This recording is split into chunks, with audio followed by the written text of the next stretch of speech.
All right, so today we're here to cover OSHA Part 1. Most of you have already been in my class, so you already know what to expect. You're going to watch me stand up here and blabber a lot. I'm going to try today to minimize that. We have a lot to do today. Some of you have already taken your CPR, first aid, AEDs, and industrial lift truck, so you'll only be in the OSHA portion of the education today.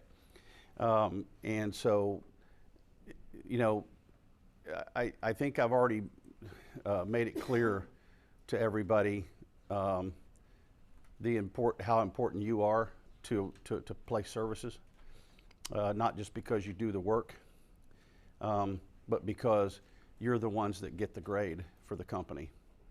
So we need the grade. We need the grade to be able to grow, to be able to stay employed, to be able to continue to work with clients and on board with clients. Most of all the clients that we have, things are done on a measurement system these days. I thought at one point when I was growing up that when I got out of school we would no longer have a report card. It's not true. Everyone gets a report card, and fortunately for us, we currently have had thanks to you folks, we've had an awesome 2019, and it's opened up some doors for us to be able to grow, and for clients to invite us back to the dance. So thank you for doing that. Thank you for working safe.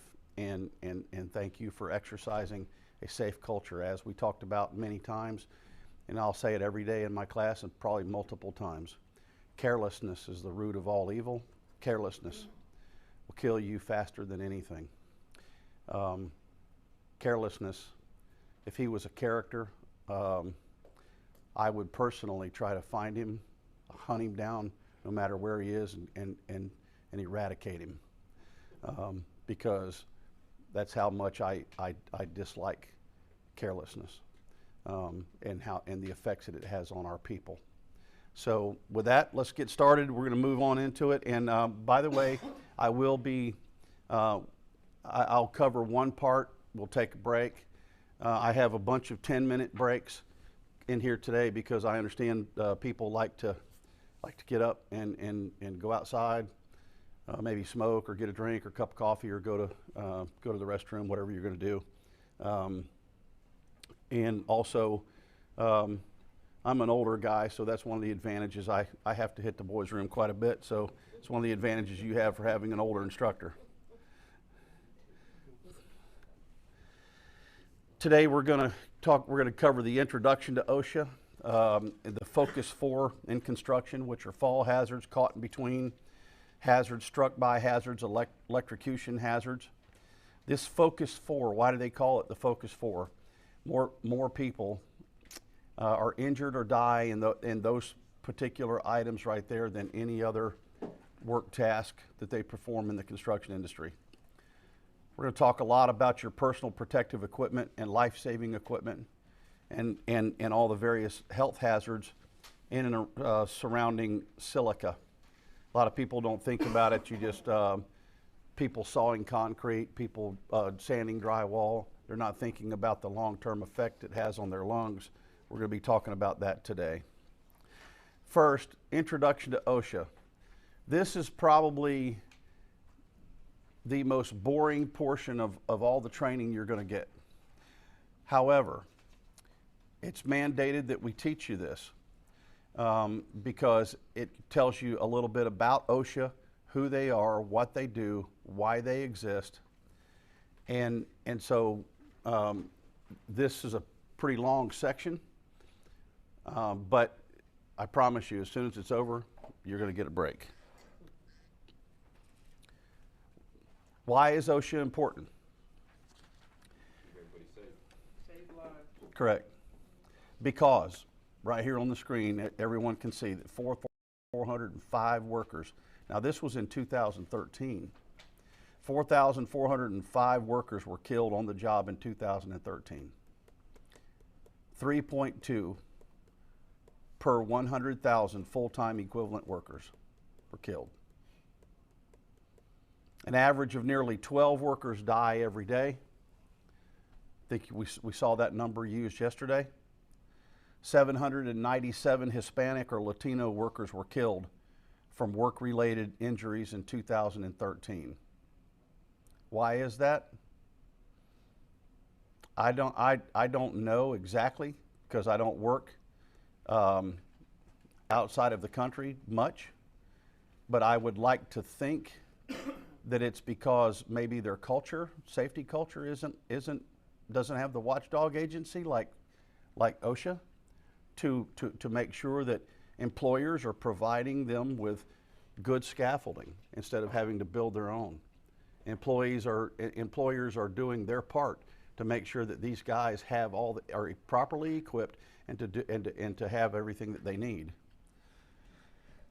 Nearly 3 million serious workplace injuries and illnesses were reported by private industry employers in 2012. 3 million injuries. That could range from a lot of different things. Worker deaths in America are down on average from about 38 worker deaths a day in 1970 to 12 a day in 2013. What you're going to learn in a minute is that in 1970, OSHA didn't exist. So there was 12 workers a day dying. After OSHA came into play, that reduced. Well, I'm sorry, 38 workers. It reduced to about 12. So that it was really cut by 2/3. Worker injuries and illnesses are down from 10.9 incidents per 100 workers in 1972 to 3 per 100 in 2012. So once again, just the implementation of OSHA cut everything, improved results by a minimum of 2/3. What does OSHA stand for? The Occupational Safety and Health Administration. It's an agency of the U.S. Department of Labor. OSHA's responsibilities to improve worker safety and health protection. As you just saw in the numbers, it reduced deaths, reduced injuries, and it's saving lives. Is it a pain that sometimes people think, man, you know, I've got all OSHA always over my shoulder? Maybe it is, but if it saves lives, I'm in. On December 29th, 1970, President Nixon signed the OSHA Act. This act created OSHA, the agency which formally came into being on April the 28th, 1971. So there's the timeline that you saw, that after the implementation of OSHA, worker deaths from 38 a day dropped to 12 a day.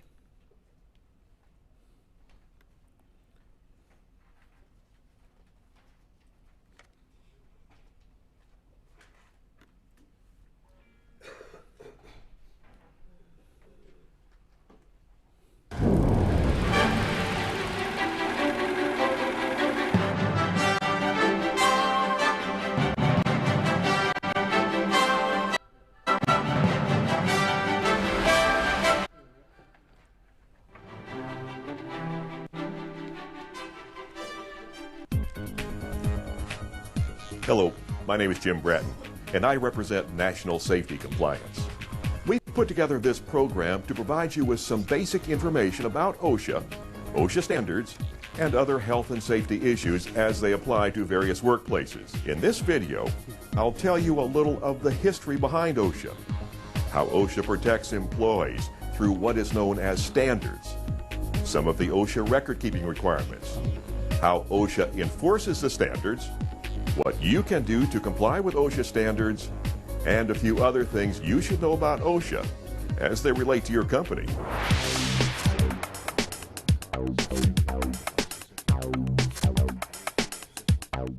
In 1970, Congress passed the Occupational Safety and Health Act. The purpose of this legislation was to establish a nationwide federal program to protect almost the entire workforce from job-related death, injury, and illness. Before this act, job safety and health issues were mainly decided by individual companies. Without any standardized regulations or guidelines, employee health and safety was hit and miss.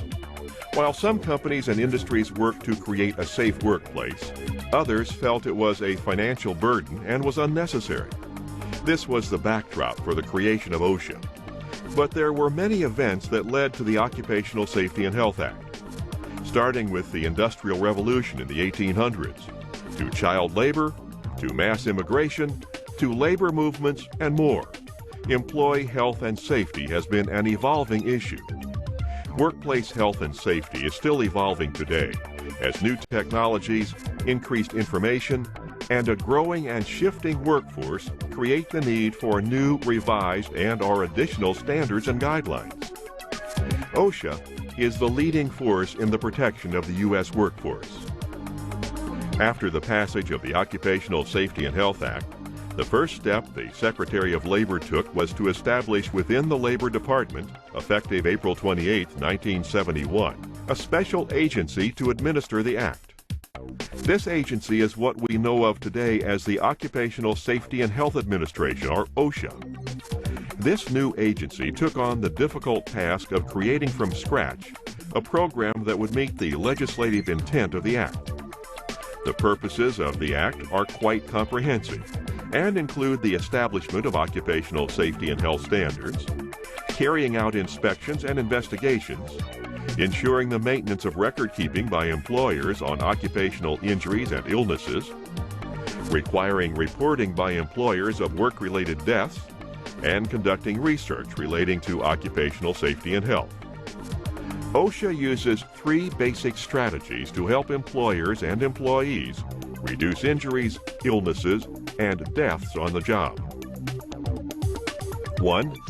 OSHA uses enforcement that is strong, fair, and effective. 2. They provide outreach, education, and compliance assistance. And 3. Utilize partnerships, alliances, and other cooperative and voluntary programs. Since OSHA's creation in 1971, there has been substantial progress in increased occupational health and safety. Work-related fatality rates have been historically low in recent years. OSHA has helped to cut workplace fatalities by more than 60% and occupational injury and illness rates by 40%. At the same time, U.S. employment has increased from 56 million employees to more than 135 million employees. While OSHA continues to make strides in occupational health and safety, significant hazards and unsafe conditions still exist in U.S. workplaces.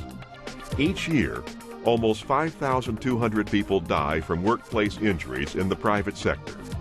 Nearly 4.3 million people suffer non-fatal workplace injuries and illnesses. And the cost of such injuries and illnesses total more than $156 billion.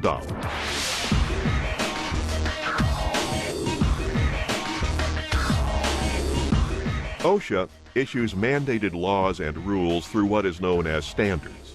OSHA standards require that employers maintain conditions or adopt practices reasonably necessary and appropriate to protect workers on the job.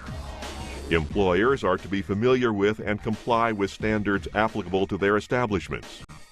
Employers must also ensure that employees have and use personal protective equipment when required for safety and health.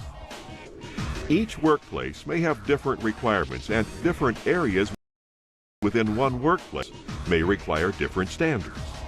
As an employer, it is your responsibility to know what standards apply.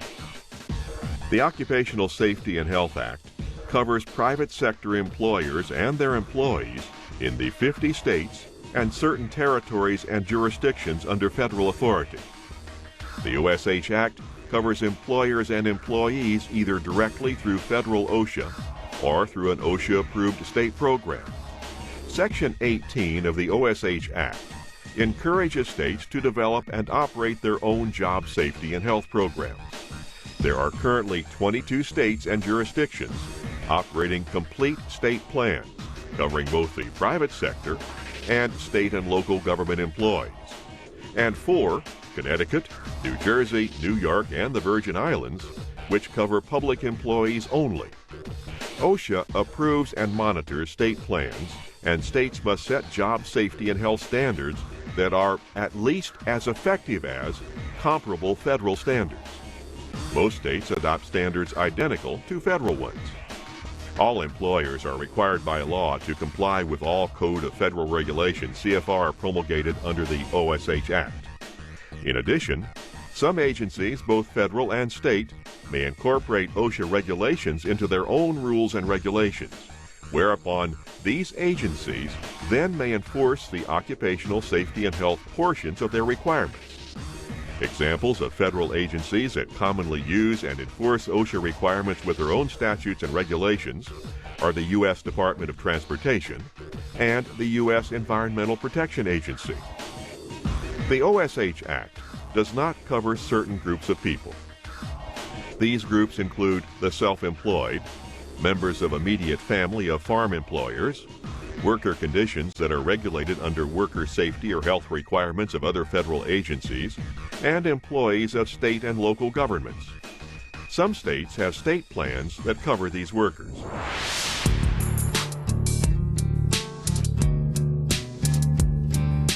Congress provided very specific language in the OSH Act, indicating that they recognized statistics on workplace injuries and diseases are essential to an effective national program of prevention.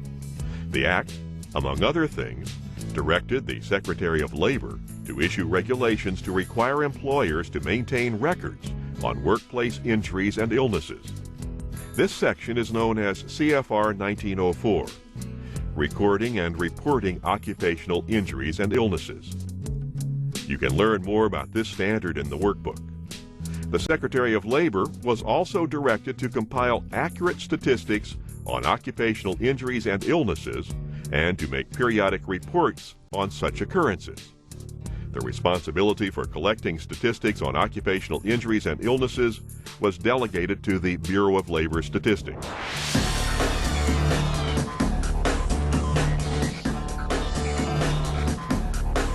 OSHA is also assigned the task of enforcing the standards they implement. Enforcement is accomplished through the use of worksite inspections and, if necessary, imposing citations, penalties, or both. OSHA has a specific standard, CFR 1903, Inspections, Citations, and Proposed Penalties, that define these topics. Workplace inspections and investigations are conducted by OSHA compliance officers, who are trained safety and health professionals. Inspections are almost always done without advance notice. Some special situations do occur in which OSHA might provide advance notice of their inspection. These special circumstances usually involve situations OSHA has been notified that an eminent dangerous condition is present and needs to be corrected as soon as possible, or that there has been a fatality. If an employer refuses to admit an OSHA compliance officer, or if an employer attempts to interfere with the inspection, the Occupational Safety and Health Act permits appropriate legal action, such as obtaining a warrant to inspect.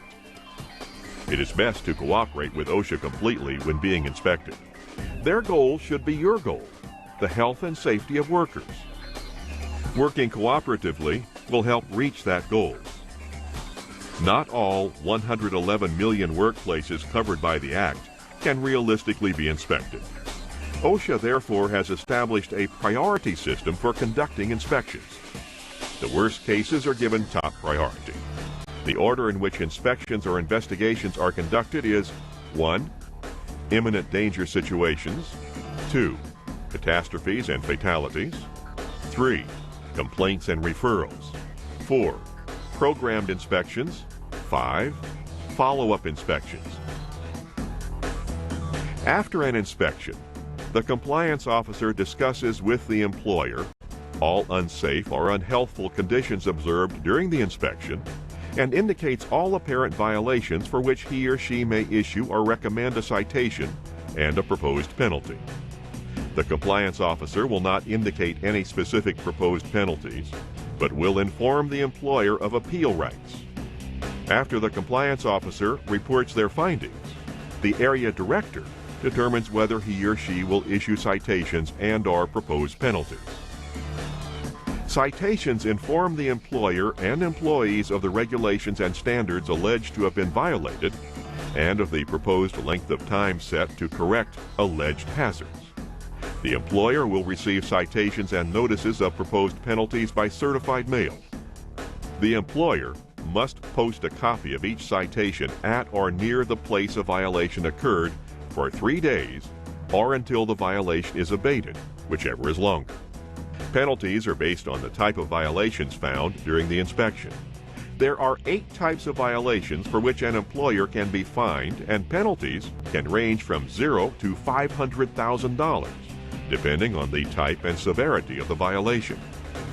Additional penalties can be imposed for violations such as falsifying records, reports, or applications, violating posting requirements, or assaulting a compliance officer, or interfering with a compliance officer while they perform their duties.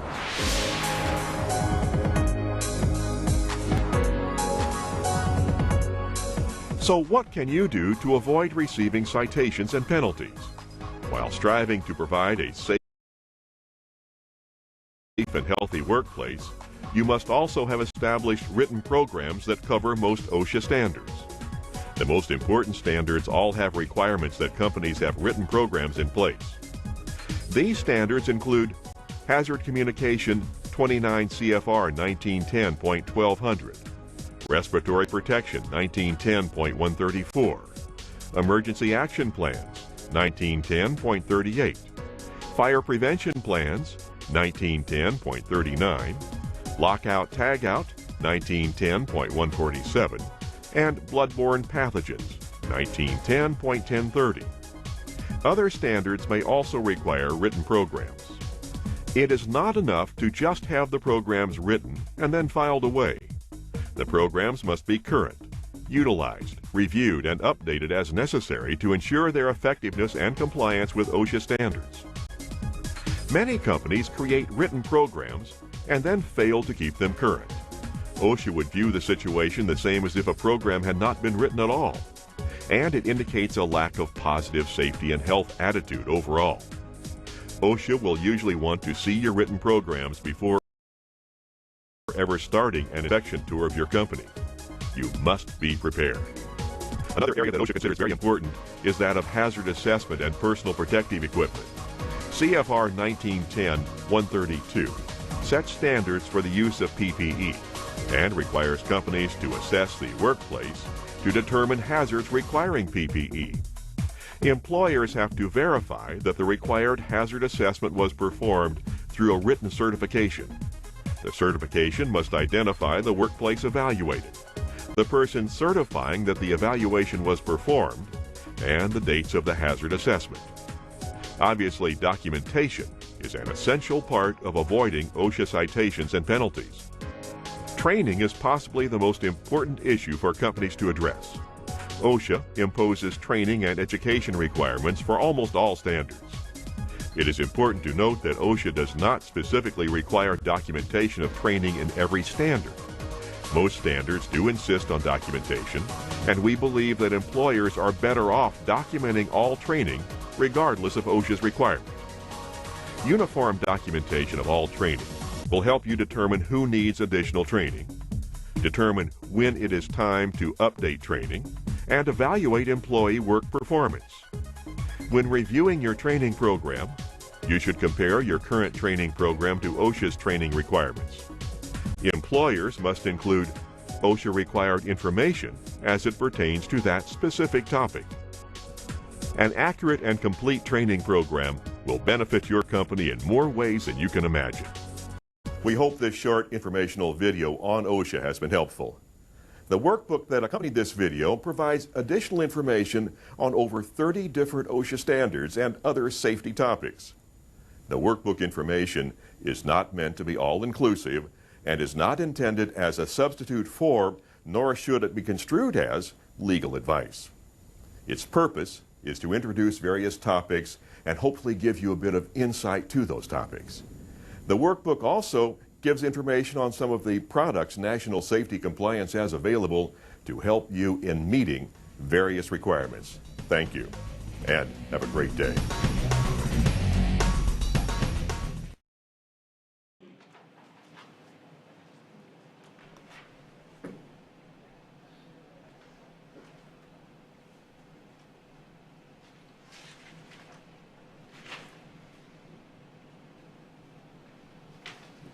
Okay, so we all just saw the safety plan, the importance of the safety plan. Place services, there's several things we learned about yesterday. This is the Bible for OSHA. This is their minimum standards. This is what they're going to be looking for you to do and for your performance to be at these minimum standards. They can be greater. Some general contractors will ask you to do things that maybe exceed these standards. That's perfectly okay. That's their prerogative. And in that case, better is more. We talked about, and you've heard them talk about if an officer arrives on site. If an officer arrives on site, first thing you want to do is welcome them. They are a federal agent. It's always best to carry your best behavior and your best demeanor with them, because if they're there for a reason. They've probably received a complaint, they've driven by, they've seen something that's going to cause you to get a visit from them. A lot of their besides the inspection they're performed, a lot of their decision making, severity of the fines and what have you, if they issue any, are going to be based on your goodwill, your history, and your good faith, and how you deal with correction and preventative measures moving forward. They will ask you if you're who's a competent person. If you have the OSHA card in your pocket and you're the supervisor on the job or the foreman on the job, you'll be that competent person for place services. So it's at that point they're going to ask you, can I see your written safety plan? If you don't have one of these and you're a competent person on the job, leading your crew, supervisor or otherwise, I'll provide you with one of these. Toolbox talks. I provide one every week. I author one every week and put it out every Monday. If I miss a Monday, it's because I'm traveling or something, and I usually get it Tuesday, unless it's a holiday weekend or something like that. In there, back behind this first divider are toolbox talk sheets. Some of you, after you read the toolbox talk, it's best to go in here and fill this out, put your name, any other names that anybody that's with you that you are having in the class, cover the content of it and sign it. And each week, just screenshot it and email it back. We have a new system coming through Builder Trend, that you will screenshot it and load it into Builder Trend. It's going to be easier for you to do that, but you need to keep this hard copy with you, because as soon as that OSHA officer asks you for the written safety plan, you can flip over and show them your good faith, your goodwill, your good history of having toolbox talks, and show them every week that you have one. There's a possibility that if you were doing a ground up project for place services and there was other subcontractors that you had in your toolbox talk that had a violation on your job, the fact that you had toolbox talks with them mitigates that risk away from place services and puts it over on the subcontractor, because he's been taught, he's been told. Okay? Even if he was doing something else, the fact that you had safety meetings with him and then he decided to go commit another act that was unsafe, that still would be on him and on his company. So this is a good tool for not only reference if you have an issue, but it's also a good tool for being able to keep with you to show OSHA good faith. Yes, sir. Superintendents have their own safety meetings. Are we required to have ours as well? Our toolbox talk? Yes. Yes, because that's their records. Okay, we're a different company. Even if you stand in one of their toolbox talks, the best thing to do at that time and they have all the place services employees in one spot, the best thing to do is at that time, as soon as that one adjourns, step aside and have your own. Mine are, the ones I author are designed to take about 5 minutes. They can be read verbatim. In fact, I encourage it. Read it right off the paper verbatim, because I try to build a little story if I can. So that's just making sure that you understand why it's important and what they said as far as the welcoming of the agent, stepping away, telling the agent you're going to step away and notify your office or your supervisor that they're there. Maybe ask them for 30 minutes or 45 minutes to give us a chance to get to the job if possible. It's not always going to be possible. If it's possible, I would get there to help you through that walk. But if it's not possible, you're on your own. So that's part of what we're doing in here today, is preparing you for that visit. I believe that it's not a matter of if, it's a matter of when it happens to each of you.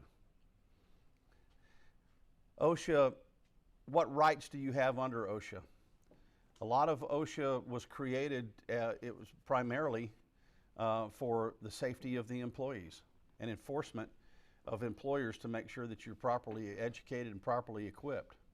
You have the right to a safe and healthful workplace, to know about hazards and hazardous chemicals, report injuries to your employer, to complain or request a hazard correction from an employer, proper training, hazard exposure and medical records, to file, you can have the ability to file a complaint with OSHA, to participate in an OSHA inspection, and to be free from retaliation for exercising safety and health rights. So let me expound on a couple of these things.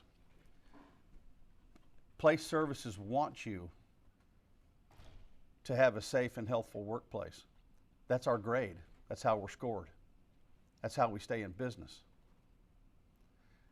It's not just us up here in the office that's thinking about those numbers, that we want to think about those numbers and those results. We want you folks, because again, you guys are the ones that are, and ladies are the ones that are out there working with your hands. You're out there where the rubber meets the road. It's you that I worry about daily.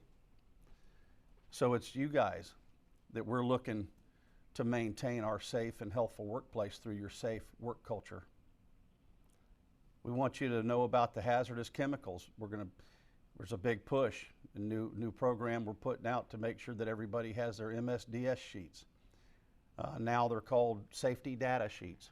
That gives you the details on every single chemical or any item that you use on that job, so that if you get it in your eye or if you ingest it, you know what to do to remedy that problem for yourself while you wait on or administer first aid.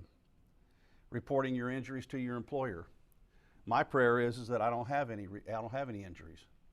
2019 was outstanding. We didn't have any.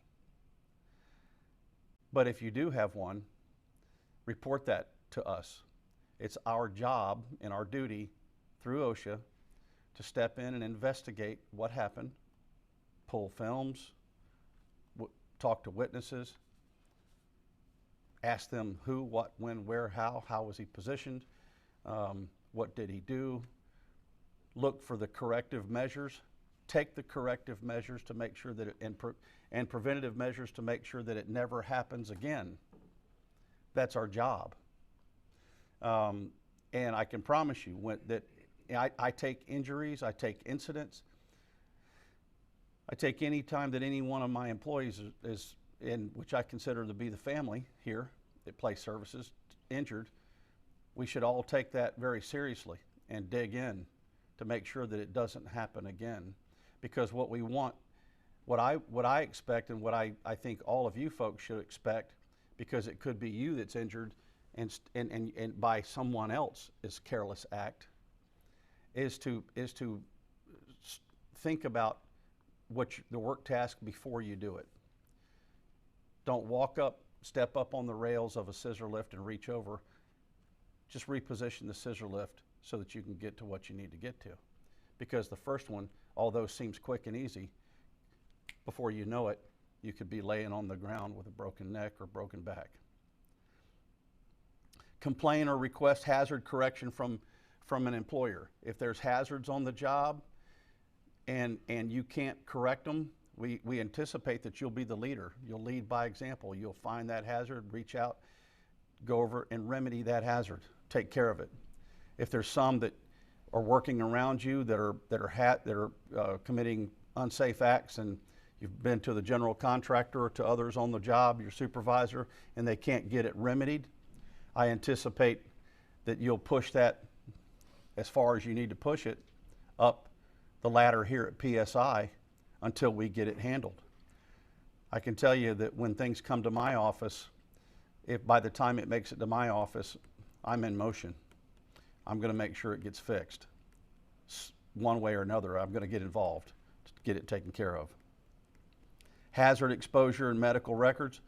We do keep medical records. If you have an incident on file or have a problem, of course, investigations ensue.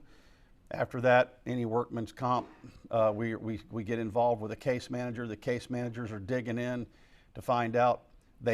Insurance companies also perform their investigation. If somebody gets a hernia, they start looking into what kind of hernia it was, what could potentially cause it. If they were lifting, was it high or was it low? They're looking at and they base a lot of their opinion and decisions on doctor reports. Those medical records will come here, and it's up to us, Place Services, we retain those for 10 years. File a complaint with OSHA.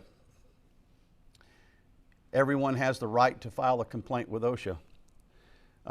And OSHA will do the same thing. They will investigate the same way that I would. Here's what I say about that. Anyone at PSI that feels the need that that they have to go to OSHA to file a complaint, there's been a very serious breakdown in our system here. I just cannot imagine ever that someone would have a problem so serious that if they brought it to me, that I didn't handle it. And I would like to think that you're the same way. If you have somebody come to you, we need to handle it.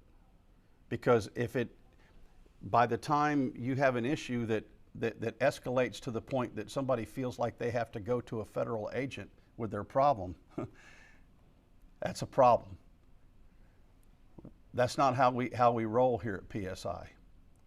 We step in, we solve our problems, we agree on the correction, and we take preventative measures before we ever get to the need to file a complaint. Participate in an OSHA inspection. You'll get that privilege one day. It's not a matter of if, it's probably when. So be prepared for that. You know, I was raised by a pretty tough man, but all of his intentions were in my best interest.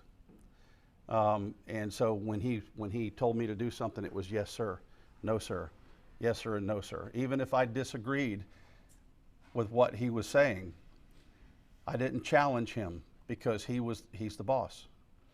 That's how you're going to want to treat an agent. If they're there and they point to an issue, immediately grab a tool or get someone else and remedy that situation that they point to. If if for some reason they found an extension cord that was frayed or something, they say this is frayed, say yes sir, I'm sorry, I didn't see that, or whatever the case. Pull it out of the wall, start cutting it up and throw it in the dumpster right in front of them. Yes sir, no sir, yes sir. Go right through it. Anything they have, start taking the corrective measures immediately. Stop all work and make sure that they get the attention they need. By the time that they leave there, they'll probably shake your hand and tell you thank you for being so reactive to what I pointed out. It may not save us, may not save you from receiving a fine that will be investigated, but it could potentially lessen the fine based on your actions. Also, to be free from retaliation for exercising safety and health rights. No one will ever be retaliated against or be picked on because of their desire to work safe. Not here. That's just not going to happen. If you want to work safe, you have the right to do that. Make sure you go to your supervisor or come to us, and we're going to step in, because the way I see it, if someone says, listen, I want to work safe, I need some different equipment, my extension cords are bad, or what have you, I just don't feel safe doing it, I'm going to make sure that you're safe and you feel safe. Because if you feel safe, you're happier. If you're happier, you're going to be more productive. And if you're be more productive in a safe manner, we're going to do a higher quality job. And you're going to feel good going to the next job, and you're going to feel good about working here. You're going to stay employed here a long time, because this is a good place to work. And that's how we run here. Worker protection is the law. We talked about the Occupational Safety Health Act being implemented in 1970. OSHA was created to provide workers a right to a safe and healthful workplace. We talked about that. It is the duty of the employers to provide workplaces that are free of known dangers that could harm their employees. Workplaces and construction are filled with hazards. We may not eliminate 100% of them, but we can certainly, through these minimum measures, standards and measures, we can certainly minimize or at least reduce the opportunity to be or killed even. This law also gives workers important rights to participate in activities to ensure their protection from job hazards. Activities like this. I'm training everybody in here or educating everybody in here. Although you guys are seasoned construction folks, you already know how to do your job. This is nothing more than just a good reminder and educating you on possibly something that you didn't know before you came into this class.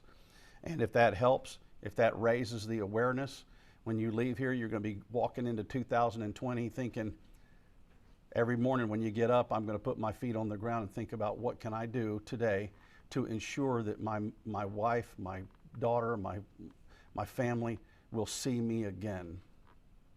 Okay? You know, you're right. We talked about the SDS sheets and your right to know about the chemicals. These are real easy to find. I'm just going to do a brief overview on these. These are real easy to find. If you have mineral spirits on your job, you can Google SDS or MSDS, mineral spirits. Boom, it's going to kick it up. You can find these SDS sheets on the internet for every single product. But you should have these on the job with you. So as you're walking around your truck, looking around your truck, or you're going on to a job, you're picking up chemicals, always try to make sure that you get this SDS sheet for that chemical. Try to identify everything that you have in your truck. Print it out, book it up, ask your project manager for them. Put it with you, because it might be something, make it easy to find, make it quick to get to, because it might be something that once you get it in your eye, you're going to be looking through one eye, struggling, running around trying to figure out how to get this stuff out of your eye. It'll contain all the information to tell you how to remedy the problem. Your right to information about injuries and illnesses. OSHA requires us to keep records of all incidents, and we have to submit all records and all incident investigations and record of those incidents to OSHA. Once that happens, they have the right to then come out and talk to you, to go through what happened with you, what you were doing at the time, what caused the injury, and what have you. So they still have the right to look at that report. This report also must be posted in our workplace. So we keep these OSHA 300 logs posted so that if they walk through the door, they can walk right over to verify that we've kept them posted for all to see. You have a right to review those. your incidents. You have a right to review the investigation that was performed by anyone in that process, and you have the right to have access to it. So that's something that's important for you to know. Your right to complain or request corrections. Workers may bring up safety and health concerns in the workplace to their employers without fear of discharge or discrimination. If you come and talk to me about safety, or you've talked to your supervisor about safety, about wanting to work safe and exercising safety and being a good steward of safety, and it is exactly why OSHA was created. There's absolutely no way you're ever going to be discriminated against or harmed or discharged. On the flip side, if someone is a problem employee, they can't get it done in a safe manner. We've talked to them repeatedly, and they just do not want to comply. That's a whole nother animal, because as far as I'm concerned, you guys have probably heard me say this, or I know you have heard me say it, except for the ones in the back that are new here today. Carelessness, I don't want carelessness on my job. If carelessness is walking around on my job with a PSI shirt on, and he's careless and causing himself and others problems, I'm going to hunt careless down, and carelessness is going to be gone from here. That's not how we're going to work.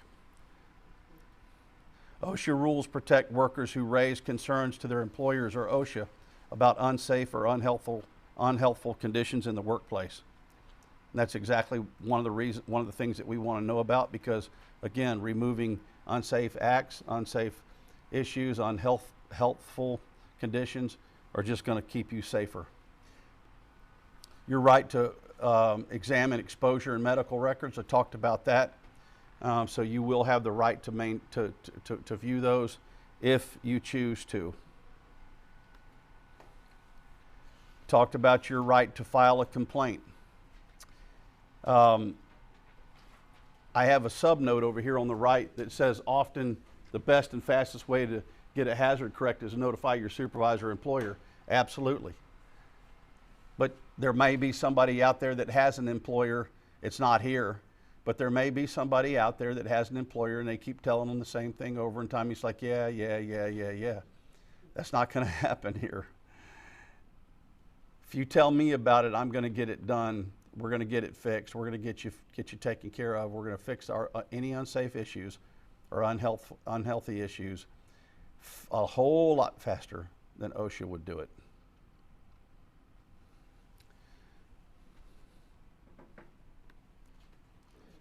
We talked about your right to be free from retaliation and your right to exercise a safety and health rights. That's why you're here. We're teaching you to do this. We're training you to do this, and we're going to strongly encourage you to do it. Workers have the right to seek safety and health on the job without fear of punishment. Absolutely. If somebody tries to talk you into committing an unsafe act or else,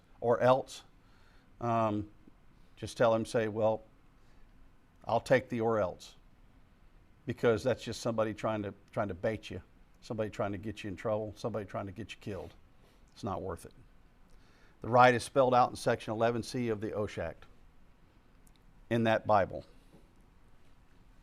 If anyone feels that they have been punished for exercising their safety and health rights, they have 30 days to contact OSHA, which I would anticipate that if anybody felt that way, that they would contact me on day one. Employer responsibilities under OSHA. We are to provide you with a workplace free from recognized hazards and comply with OSHA standards. Provide training by OSHA standards, which we're doing here today. Keep records of injuries and illnesses, which we do. Provide medical exams when required by OSHA standards, and provide workers access to their exposure and medical records. Something like that is provide medical exams. Let me give you an illustration.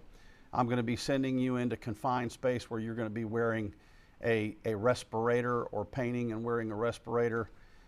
You've already told me that you have asthma, or that you have issues with breathing already, and now I'm going to restrict your breathing a little bit further by putting a respirator on you, a mask that is possibly going to restrict your airflow. Before that would ever happen, I would want you to go have a medical exam where the doctor would tell me that it's safe for you to wear that mask. Because the last thing we want to do is put it on, force you to do something and wear something that's going to bring harm to you. To not discriminate against workers who exercise their right against the act. To post OSHA citations and hazard correction notices. As you can see, OSHA's serious about it, and there's a lot of paperwork involved. And to provide and pay for most PPEs, personal protective equipment. So Place Services wants to make sure that you guys have your hard hats, have your gloves, have your eye protection, have everything that you have, your vest if you need one. We provide you with the high-vis shirts, but there may be somewhere you work, maybe the customer's requirement, could be another general contractor's requirement that thank you very much for wearing your high-vis shirt, but that's not good enough. You need a high-vis vest to work here. Okay, that means that all they're doing is exceeding the minimum requirements issued by OSHA, and therefore, yes, sir, go find a high-vis vest, or go purchase a high-vis vest with the reflective strips or whatever kind they told you to go get. The best thing to do is just comply. Okay. A lot of times you might be on a job and there'll be it could look like this inside, but they're still requiring, at the finished states, but they're still requiring you to wear a high-vis vest, hard hats, and safety glasses. And you're like, but Mr. Contractor, the job is really pretty safe. It could be a recognition issue. If you're there on that job and you don't have the PPEs on, then you don't belong on that job, and you're wandering around. There could be theft. There could be someone else that's injured that's not on the insurance plan of the subcontractor supposed to be there. There's a multitude of reasons. No argument with it. If that's the rule of the customer, or that's the rule of our general contractor we're working for, just do what they ask. We, Place Services, will pay for it.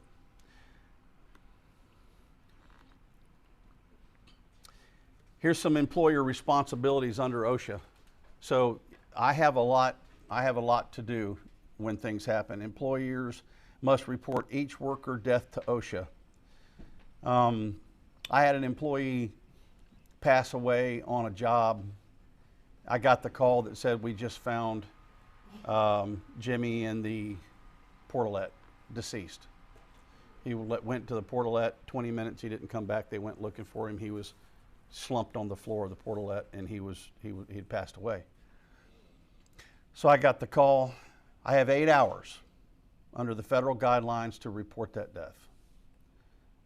You can imagine how fast I had to kick into motion to try to determine if that death was as a result of a work-related incident. That is what would, if you had somebody that passed away of a heart attack, someone that died of natural causes on your job, it may not be related to a work-related incident. But there has to be a full-blown investigation that happens, from talking to paramedics, talking to people on the job, to any witnesses, to videos, getting the films, anything that happens to figure out what happened. And I have 8 hours to do it. It's Jimmy passed away of a heart attack, actually, and he had a known heart condition that I didn't know until I dug into the investigation. Hated to lose him, and certainly hated it for the people that were around him. Report each work-related hospitalization, amputation, or loss of an eye. That has to be done fast. We had a loss of an eye here in early part of 2018. where a guy was just in the zone. You heard it yesterday. There was a guy just working in the same, in the work zone where somebody was working, and the nail broke in half as it was being pried out and flew across and skewered his eye. That's just because he didn't have his safety glasses on inside the work zone. Maintain injury and illness records. We talked about that. Inform workers how to report an injury or illness to the employer. Let me talk about injuries and or illnesses. If somebody has an incident out where they need a Band-Aid, they go to the first aid kit, wash their eye out, treat themselves, go home, ice down the ankle, ice down the elbow, or whatever. That's considered first aid. I like to call that a near miss, because you narrowly missed a serious injury if something like that occurred. And those kind of things is on that near miss. We need to learn from those near misses. That's not necessarily a recordable incident, which again affects your score. So anybody that has one of those, I encourage you to get to administer first aid, have somebody else do it for you. Sit down, make sure you're going to be okay. Talk about what happened, figure out what happened, then prevent it from happening again. Making records available to workers, we talked about that. Allowing OSHA access to the records. We can get visited at any time, and we also have to report our OSHA 300 incident logs to OSHA every quarter, at the end of every quarter, including at our year-end results, and then we have to post the annual summary of injuries and illnesses. How are OSHA inspections conducted? We kind of talked about that a little bit, so I'll breeze through this one. The federal agent's going to walk up. He's going to show you his badge, give you his business card. He's going to tell you who he is. It's going to come out of nowhere. Bam. He's going to walk up on you. He might be standing there talking to you like he's just a person on the sidewalk. He's not going to be wearing a uniform. And he might ask you some questions, and you might be talking to him like, well, I don't really have time for this guy. And then all of a sudden he says, oh, by the way, he's going to show you the badge. At that point, you know what to do. Comply. Make sure that you're ready. And hopefully by the end of the day today, when you leave here, you will be ready for such an inspection. You're not going to get an advance notice on it, ever, unless there's an imminent danger. For instance, you have somebody that is up on a scaffolding, there's a whole crew up on the scaffolding, there's no fall protection, or they refuse to wear it. Somebody's already come over and told you, hey, I just reported that to OSHA. Okay, it would have been nice that it was remedied before that happened, but if they tell you, listen, we've talked to this guy 15 times, they insist on doing it that way, he's endangering all those people and myself and people around me that are working underneath him.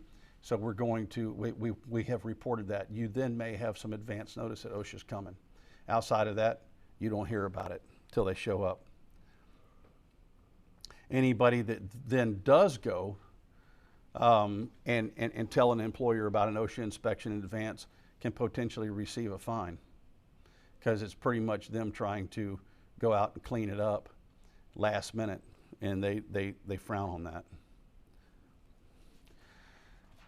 Does anybody have any questions on the introduction to OSHA, what it's about, what it does, why it exists, what have you? Okay, before I get away from this one, and I'm giving you a break before we move into the Focus 4, is I concur with OSHA and what they do. Because they are the agency that we comply with, and we comply with them because we want you safe. We want you to go home and visit your family. We need you, and we need our scores. So I concur with everything that they do, and I hope that you guys, as you move forward through this training and move forward through your 2020, that you'll also understand that that agency exists for you. All right? So let's go ahead and take about a 10-minute break, and we'll come back just come back at like 8:55.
here.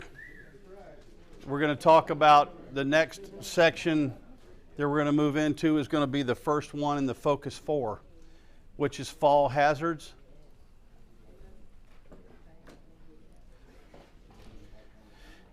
Each year, workers die from falls. Something I didn't put on here, but a lot of falls, slip and falls, and deaths from falls occur from less than 4 feet, either at ground level or less than 4 feet. So, and I anticipate or speculate that that might be because people are more complacent. I'm low enough to the ground, I'll be all right, I won't get hurt bad, until you hit the back of your head. Total deaths from falls in 2006, now this is going back many years, were like 809. We were kind of in the peak of construction. That's one of the reasons that I picked that year. We were kind of in the peak of construction. Falls, deaths from falls are actually about the same as they were then, today. 39 more deaths from falls in 2006 than there were in 2005. Deaths in construction, 428 in that year. More than 50% of the deaths from falls were in construction. And approximately 14% of all occupational deaths are from falls. So that 14% is what earned it a spot on the Focus 4.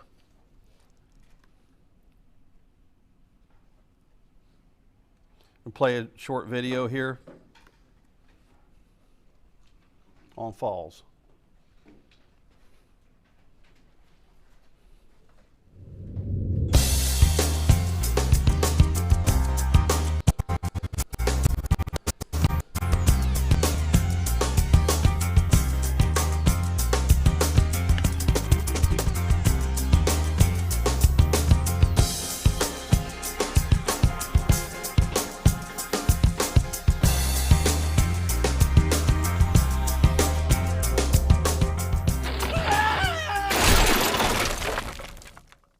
Welcome to WXTV, your source for energy efficiency and home performance. As part of our health and safety series, today we'll be taking a look at fall protection.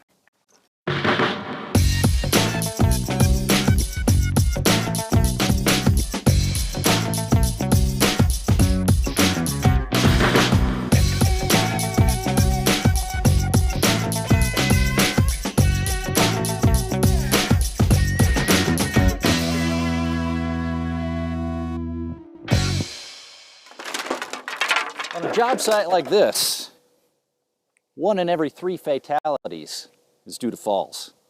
The OSHA rule is, if you could fall just 6 feet or more from a working surface, fall protection is required.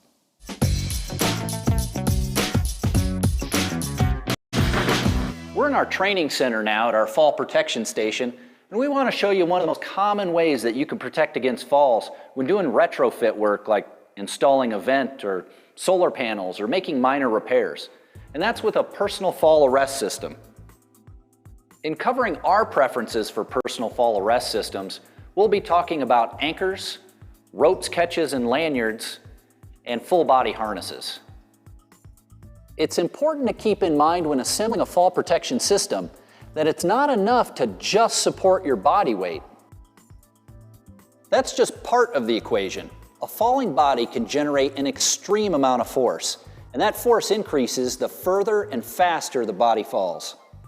At the heart of any personal fall arrest system is the anchor. Now, in order to withstand the forces generated in a fall, OSHA requires that your anchor be rated to 5,000 pounds. There are a lot of different types of anchors on the market. These two happen to be roof anchors or ridgeline anchors. And even there are different types within that group. It's always important to take a look at the directions that should be printed on the anchor itself so you know how to install it, where you can install it, and what types of tools and materials you'll need to do the job. So this one right here we're going to install with 16D nails. It says we're using 20 side holes and we're going to nail into the sheathing. Now some of them, so you can see, will have slightly different nail patterns here. These have 10 holes along the edges that are labeled as the nail holes, and on the back side we notice that those go into the sheathing, whereas if we're using lag screws, we have 6 per side here, so 12 total, and those lags going directly into the trusses. Whereas this one actually just has the 3 lags going in directly into the truss member, and you can see by the nailing pattern, and when we read the directions, we'll note that the 16D nails in this one go directly into the trusses rather than just the sheathing, and so they're just using 6 on there. An additional piece of information you should note in the manufacturer's instructions is whether the roof anchor can be used and then reused. Some are meant to be discarded after used just one time. Let's go ahead and install this one, but before we do, there's one question that I receive more than any other, and that is, do you need fall protection when you're installing a roof anchor? And the answer according to OSHA is no. You don't need to use fall protection when you're either doing an inspection on a roof or while you're installing your personal fall arrest systems. Attached to your anchor is your vertical lifeline, or your rope. Now, attachments should be equipped with a locking mechanism. You can see that I have to depress the back portion before this will open. That's to prevent it from accidentally opening while you're working on the roof somewhere else.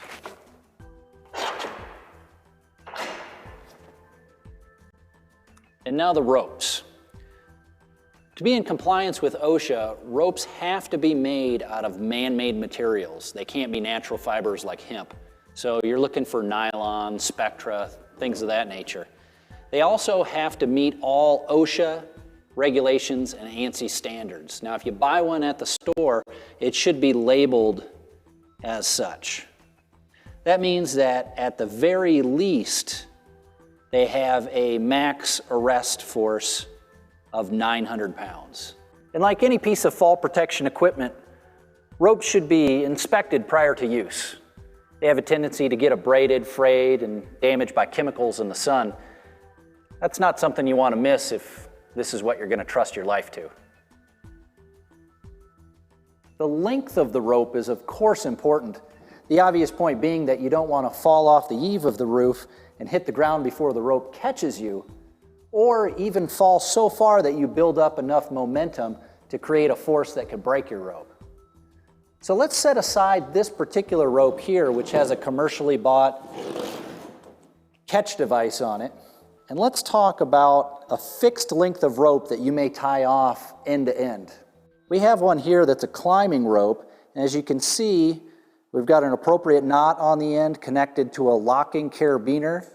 When you are purchasing carabiners, you should make sure, first of all, that it's a locking carabiner, and second of all, that it has a sufficient strength rating.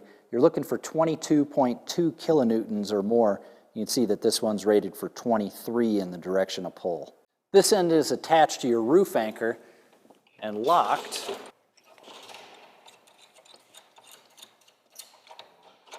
Ensure that it's locked.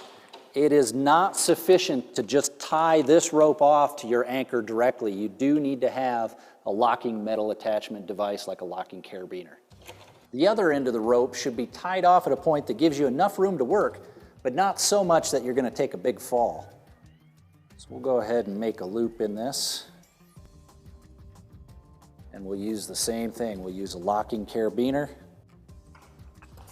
that attaches to our harness.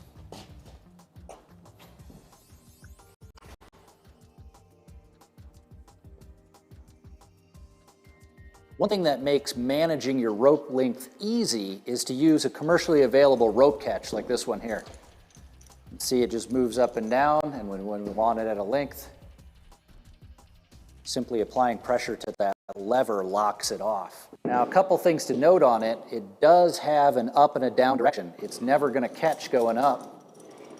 It's also never going to catch going down unless you're putting weight on the lever. It'd be easy to want to hold it by the body here and move up and down, but unfortunately, if you do start to fall, it's not going to catch. Always move up and down the rope by holding on to that ring. That way, if you do have a tendency to fall, it catches. This rope catch comes with a shock-absorbing lanyard on it, which takes the strain of a fall off the rope itself. A shock-absorbing lanyard typically uses stitched-together sections of webbing or an elastomeric section to take the strain off the rope itself during a fall. You've probably noted during the filming of this that using ropes can create a bit of a tripping hazard. One solution for that is to use a retractable system like this one here. So it works on an inertia reel just like the seat belts in your car. You can slowly pull out to the length you need, but the minute you build up any kind of momentum, it locks off. Snug but not too tight, and you want it to be right at the center of the chest, just like you have it here.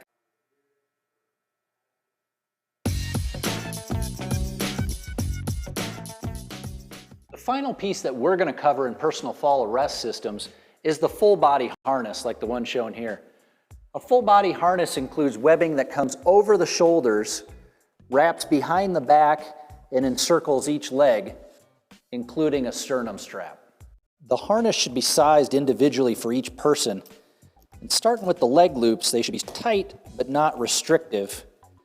Straps should go all the way through the buckle here, go through the keeper, and then doubled back if you have that option, which just prevents it from coming out any further. Moving up, the sternum strap should be about even with the armpits there, right in the center of the chest. And it should be tight enough to prevent these shoulder straps from coming off the shoulders. The attachment point is another piece that can be adjusted for the individual. It should be in the center of the back between the shoulder blades. This one could probably stand to be just a touch higher. Inspection is key. Before you put this on, inspect it for abrasions, excessive wear, rips and tears, and you'll notice that these have impact indicators. Much like that shock-absorbing lanyard that we showed you earlier, this is just stitched pieces of webbing here that in the event of an impact should rip free and indicate that this particular harness should be taken out of service. You can keep a record of your inspections right on the harness itself. And of course, if you forget any of what we've talked about here, there's always directions that'll tell you how to put it on and how to wear it properly.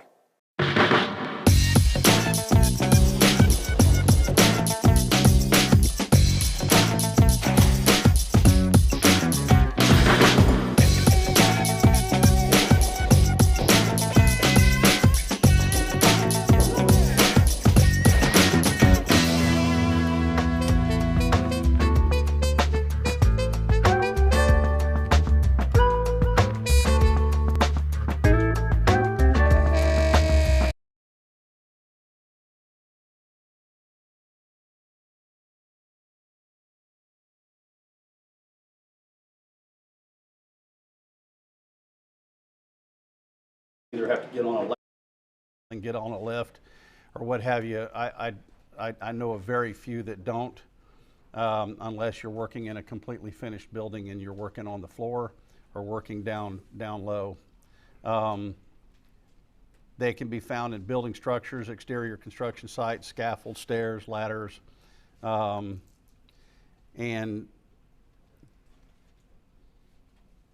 what have you. So you may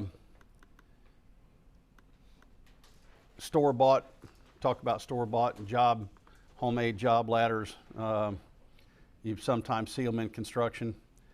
I'll tell you now, OSHA doesn't like that. They'll fine you for it. Inspectors don't like it when they come. I've had inspectors show up to jobs where I've actually shown up for the first day, seen homemade ladders, told the GC about it. Inspectors come in and then the inspectors refuse to climb the ladder. They're just not going to do it.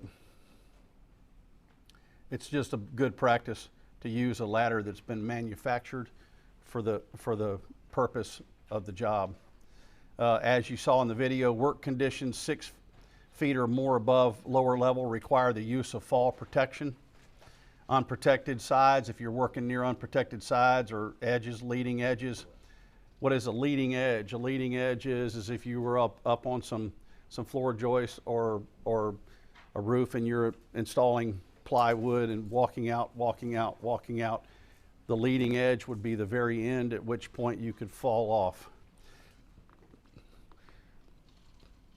If you're working near excavations that you could fall in, if they're deep, right on the edge of something, edge of a quarry or anything like that, the edge of a concrete, where they've cut out concrete, dug a deep hole, something like that, if it's unprotected, that can bring you a lot of harm. Regardless of the height, fall protection must be used when working above dangerous equipment, sharp objects, or piercing objects. If you're working up and there's impalements below you, something dangerous below you, you need to wear it. Same with working up on building structures. If you're working at a height of 6 feet above the lower level, you must wear fall protection or a personal fall arrest system, or you must be using a guardrail system, or both.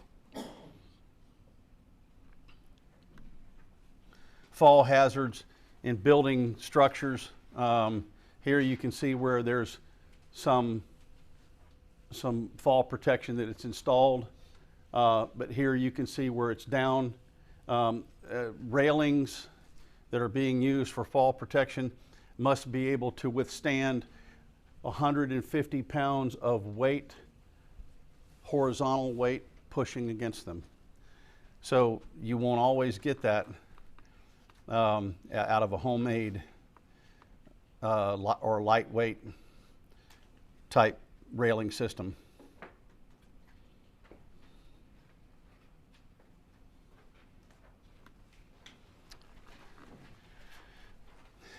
We talked about when working at a height of 6 feet above the lower level, you must use fall protection. And here you see workers that are not utilizing a personal arrest fall system, but yet they're high enough that if something were to go wrong and they're the guy, they can fall backwards and potentially fall to their death.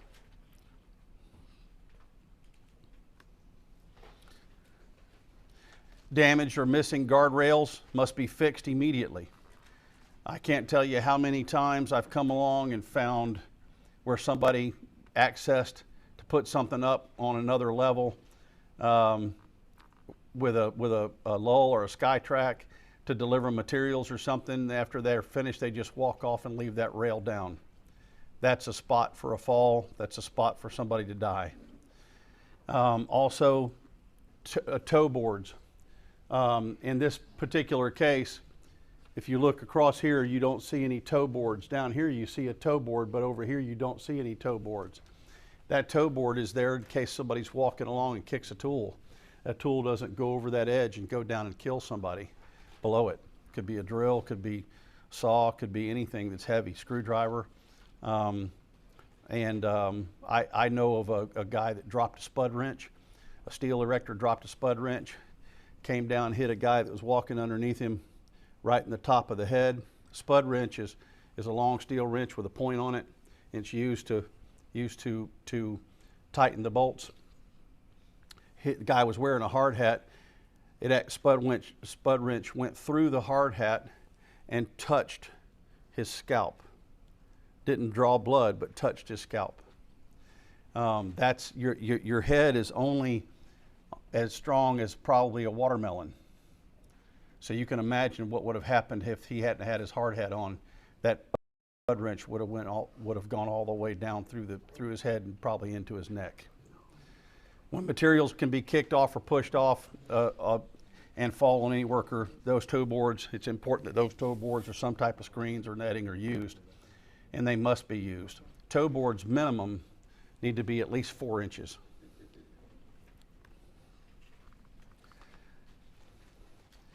Here in this construction area, you'll see falls from a short distance can easily result in serious injury. As you can see here, rebar sticking up with no caps. OSHA requires that this rebar is capped. What does that have to do with falls? If you fall, you could end up on top of another violation. May not be your job, but if you're working up there and even if you are using fall protection, you look down and see that violation, you need to tell somebody that violation exists, because again, it may be the next person that comes along and it gets impaled and not yourself.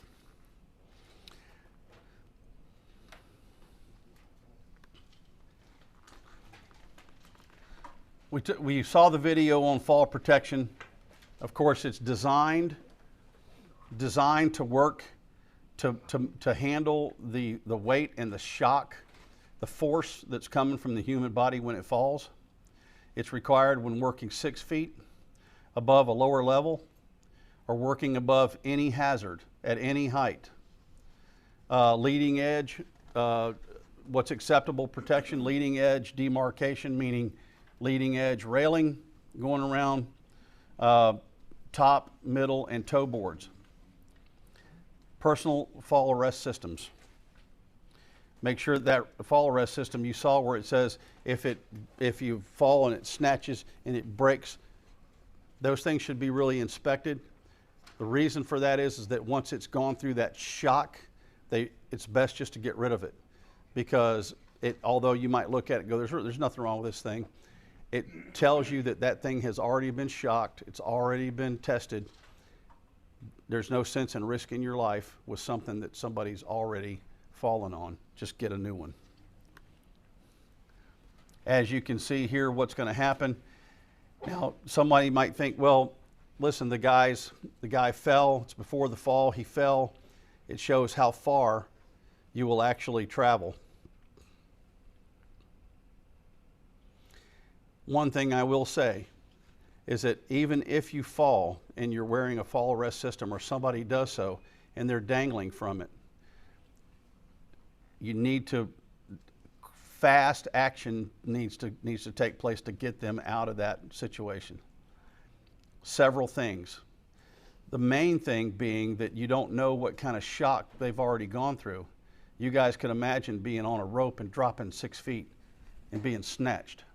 The second thing is that the way these harnesses, although they're designed to catch you like a big trapeze and to have you there, they do pull force up through your legs, and it only within minutes you'll have blood flow cut off and you'll have your legs start going to sleep. Things will start happening to the body that aren't normal because of the pressure that's being put on you from that harness. It's not like a bungee cord where it's going to let you down softly or spring you back. It's different. The hierarchy of fall hazard controls. First line of defense is eliminate the hazard by wearing your fall protection. Preferred solution is to eliminate the exposure to the fall hazard in its entirety or any hazards that live underneath it. The second line of defense is passive fall protection. Physical barriers around unprotected edges and covers over open holes. In fall protection, I've worked on high-rise buildings where they've cut holes in the floor, or you have elevator shafts. They've cut holes in the floor to bring plumbing up through it, cordon.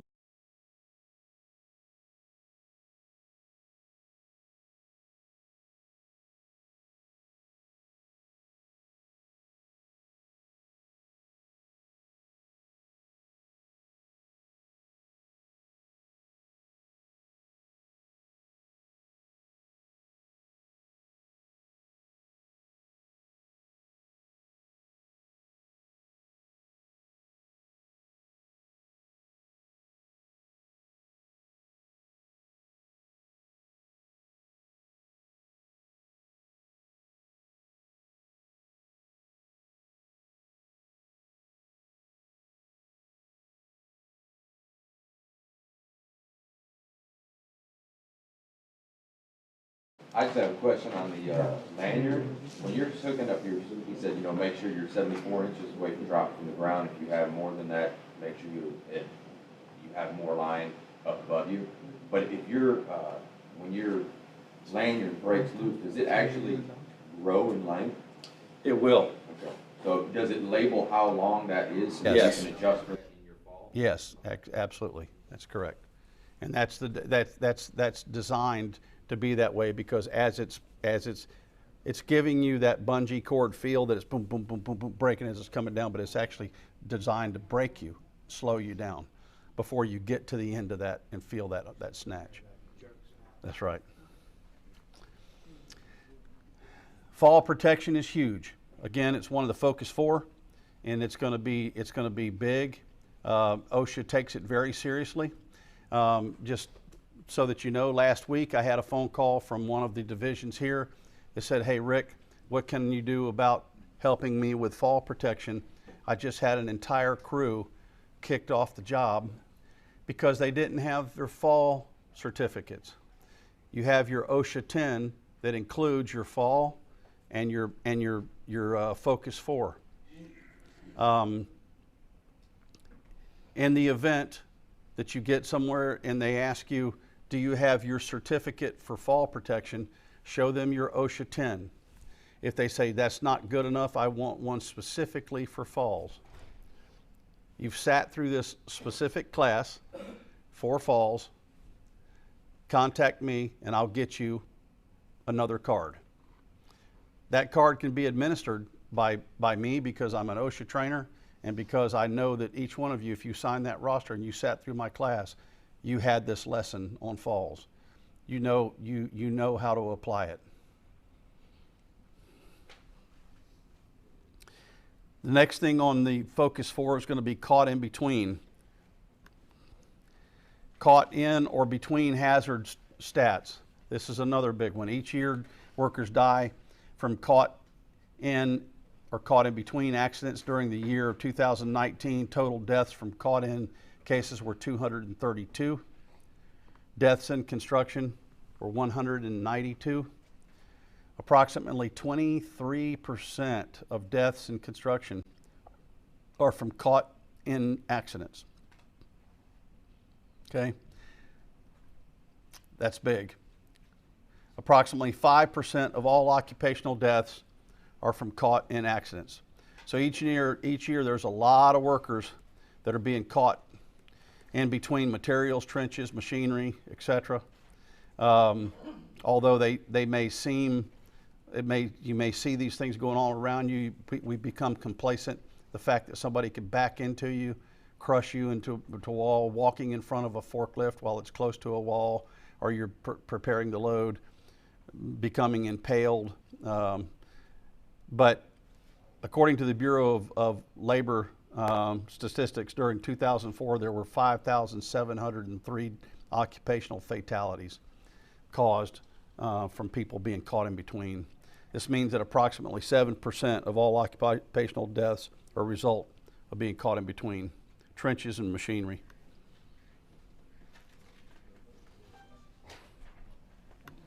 I'm going to watch another video here.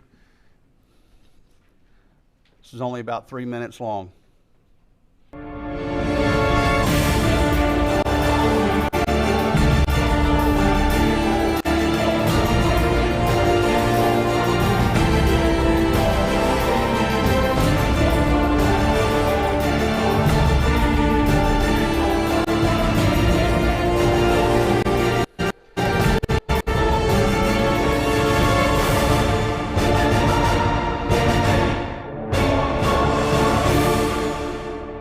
Welcome back to our look into preventing the fatal 4 construction hazards, which account for more than half of all construction fatalities. I'm Nick Walters, Vice President of Safety Engineering Services at SET. If you missed last week's video, we discussed electrical hazards, so be sure to get caught up. Today, let's talk about 2 of the other fatal 4 that are closely related: struck by object and caught in between. Together, they account for more than 16% of all construction fatalities in 2015. Most struck by hazards come from one of 3 categories: vehicles, falling or flying objects, and building masonry walls. About 75% of struck by fatalities involve heavy equipment, such as cranes and trucks. To avoid vehicle-related struck by incidents, inspect vehicles before each shift, only use vehicles on roadways and grades that are safely maintained, and do not exceed a vehicle's rated load or lift capacity. Workers also need to be aware of the public as well. If working near a public road, use all necessary traffic signs, barricades, or flaggers. Falling or flying objects have a number of sources, including cranes, hoists, and power tools. PPE such as hard hats and goggles offer good protection, but engineering solutions are more effective at avoiding debris. Avoid working underneath loads being moved or unsupported loads, and barricade dangerous, hazardous areas and post warning signs. Construction masonry walls also come with major risks, especially when jacks and lifting equipment are used to position slabs and walls. Do not place construction loads on a concrete wall until a qualified person has inspected it properly. Short or brace structures until permanent support is in place, and only allow those essential to the construction to be in the area. As for caught in between hazards, excavation issues cause the most injuries. In fact, according to OSHA, excavation workers are twice as likely to be killed as construction workers performing other jobs. Don't take any shortcuts when completing excavation work. Make sure all excavation projects are overseen by a competent person who can recognize hazards and has the authority to take action and fix the problems. The competent person must also determine the soil type before anyone goes into the trench. If the trench is between 5 and 20 feet deep, a safety method must be used, either sloping, a trench box, or shoring. If it's deeper than 20 feet, then a professional engineer must design the worker protection system. At SCT, we offer an excavation competent person training course. By completing this 8-hour course, workers will be able to create and maintain a safe, OSHA-compliant environment for trenching and excavation workers. Join us next week as we wrap up our look at the construction industry's fatal four. Thanks for watching.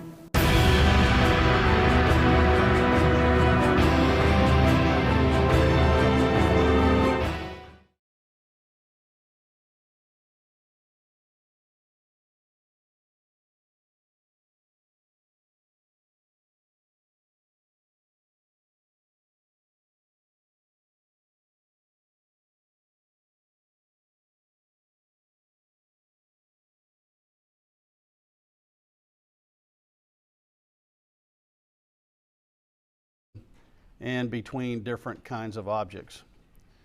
Man, if a hydraulic hose were to bust right now with this guy, that would be horrible. I think that I would be inclined to work that from underneath that truck.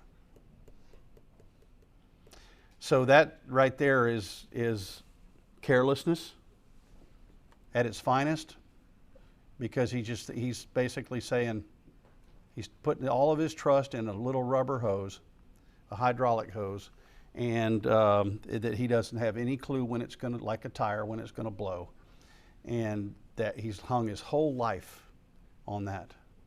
There just should be more thought into that. This is just one example of many that we have. So no matter how big of a hurry you're in, stop for just a second and think and look at the hazards and figuring out the best way to do it so that you won't be crushed or caught in between.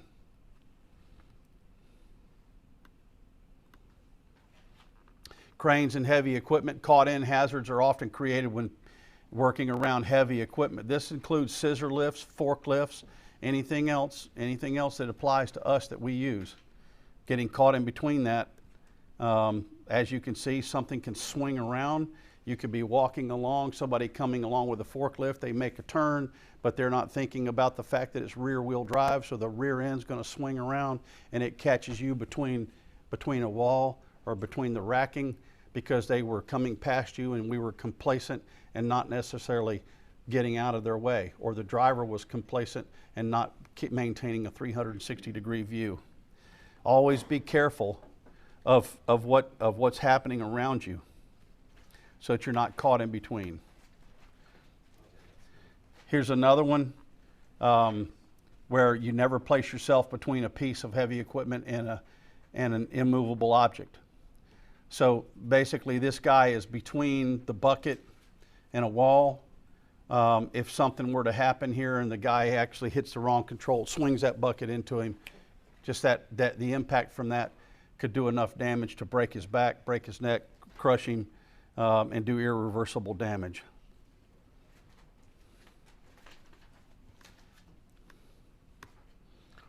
Cranes and heavy equipment never work in the swing radius of rotating equipment. As you can see, I've seen these guys swing these things so fast it's not even funny. I mean, coming around with them. We talked about the forklift. Those of you that were in my forklift class, you'll see it again today. You'll see many different examples of something like this. So always try to just stay out of the area. The area like inside those cones that this guy has up in this photograph, just stay out of the area because there's a possibility that the operator didn't see you. He was distracted or he didn't see you and he's not maintaining his 360-degree view. Caught-in hazards exist when workers remove or disable guards on tools or equipment. We covered that yesterday. In this case, you can see a picture here where a guy has used a wooden wedge or shim to pull a guard back, or whatever reason that is there. Bottom line is that if you have jewelry, clothing, anything that can become entangled into something like that, that can suck in a hand, suck in an arm, whatever, and hurt you. The examples that I like to use are much bigger than that. There are examples where people in the past have been caught, have their clothing and things caught and sucked into equipment that chewed them or crushed them up or chipped them. Never place your hands or body near moving parts. Obviously, if you don't want to stick your hand in a saw, you don't want to stick your hand on anything that's still moving, and make sure that thing is completely stopped. If you do have to put your hand in to service a piece of equipment, to change a blade, or to fix a guard or anything, unplug that piece of equipment. Unhook the air hose. Make sure that equipment cannot be activated inadvertently while you're holding it. Gloves, long sleeve shirts, jewelry, or loose fitting clothing can be hazardous if caught in moving parts. I've got some photos I won't share with you, but it basically shows people that have been caught, their clothing's been caught and they've been pulled into big silos that have rotating where they're sucked in and they're basically just ground up.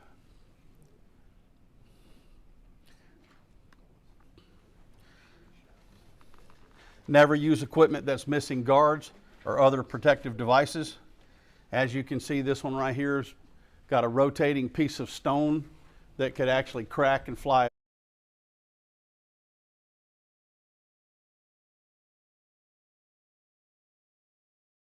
Example of something being struck by, depending on where it hits you, it could kill you.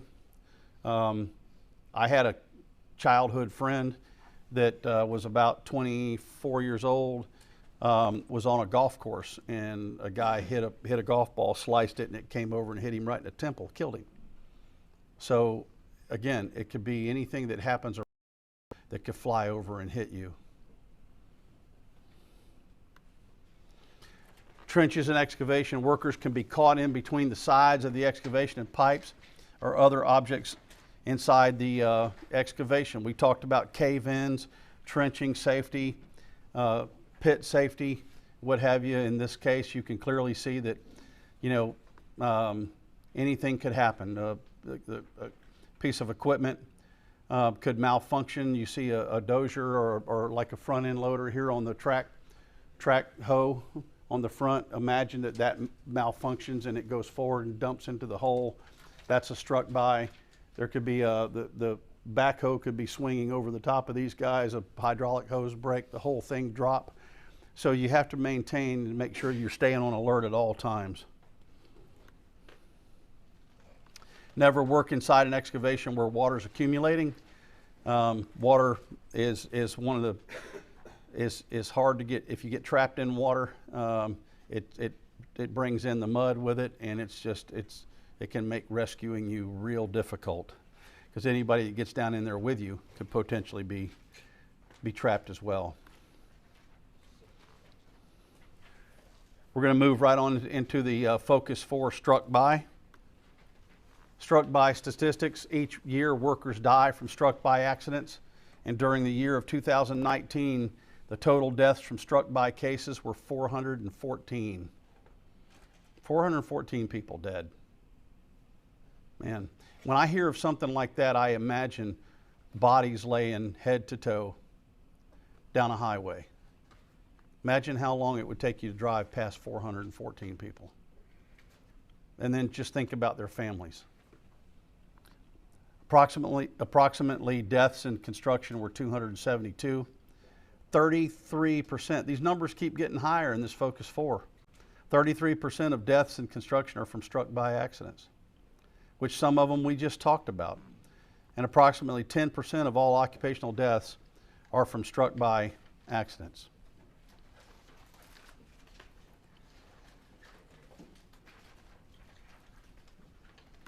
Watch another video.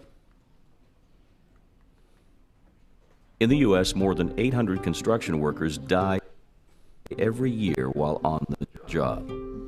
Being struck by vehicles, heavy equipment, and other objects is the top cause of injuries and the second cause of death for construction workers, killing more than 150 workers in 2009. But these injuries and deaths can be prevented. The video you're about to see shows how quickly struck by accidents at construction sites can lead to worker deaths. The video will also show what employers must do so that the work can be done more safely. Employers have a responsibility to provide a safe workplace and required protective equipment. You'll see that taking the right protective steps saves lives. Please be advised, the scenes you're about to see deal with deaths at construction sites and might be disturbing for some people. All scenes are based on true stories. A surveyor was spray painting the ground to outline the area for a new building pad. At the same time, the driver of a wheel tractor scraper was moving forward to get the ground ready for pad construction. There was no spotter at the site, and there was no internal traffic control plan in place.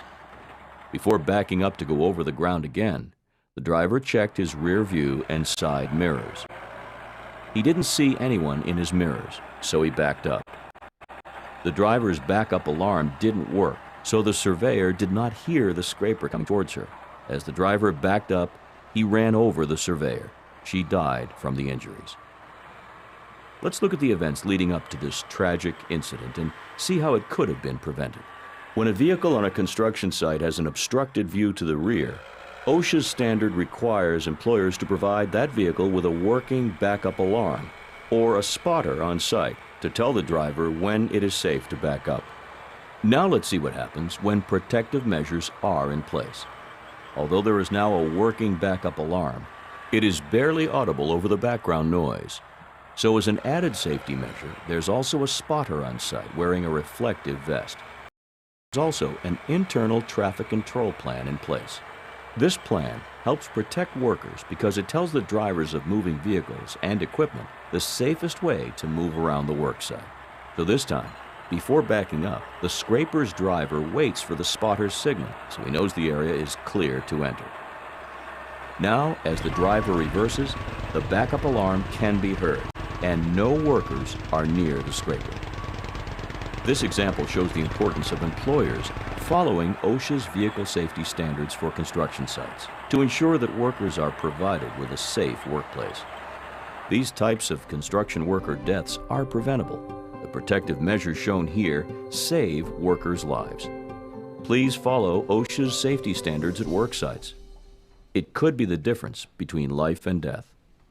If you would like more information, contact OSHA at www.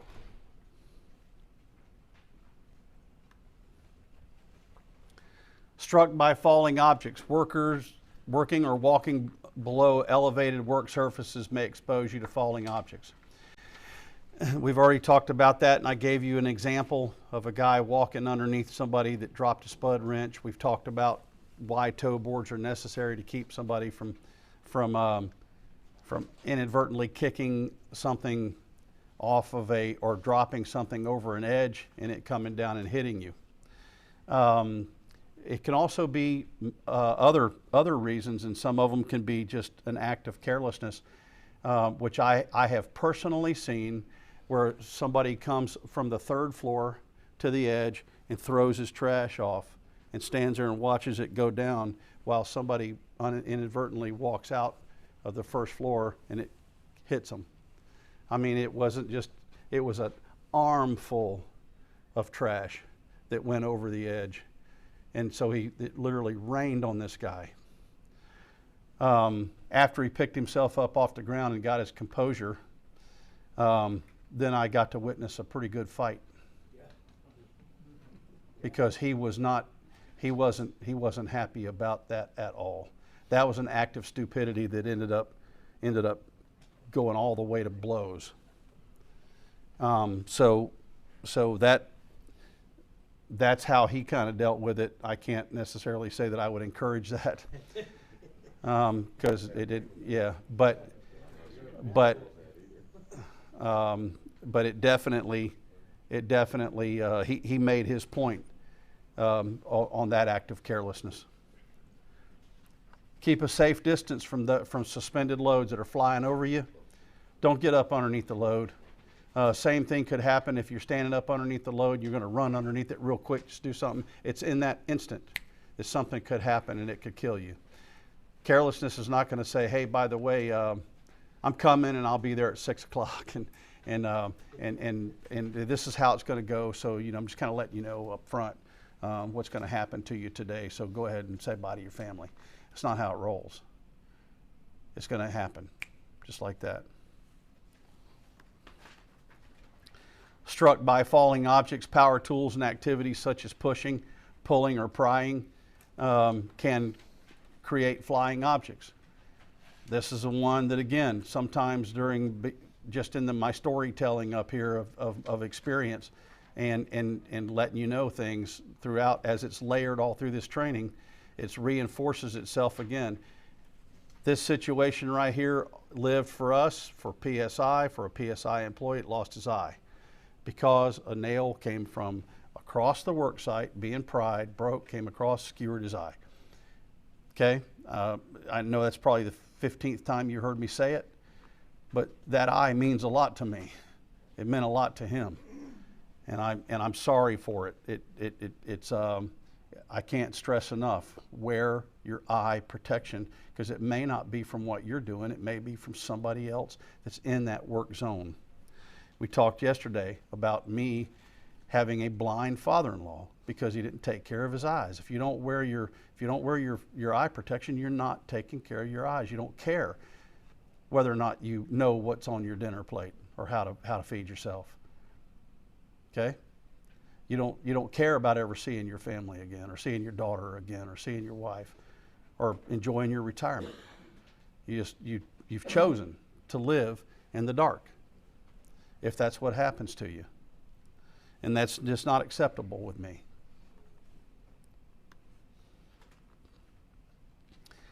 Storing materials properly, struck by falling objects. I think we've all seen where somebody has taken something up at a high, laid it up. It could be a wrench, tool, drill, whatever.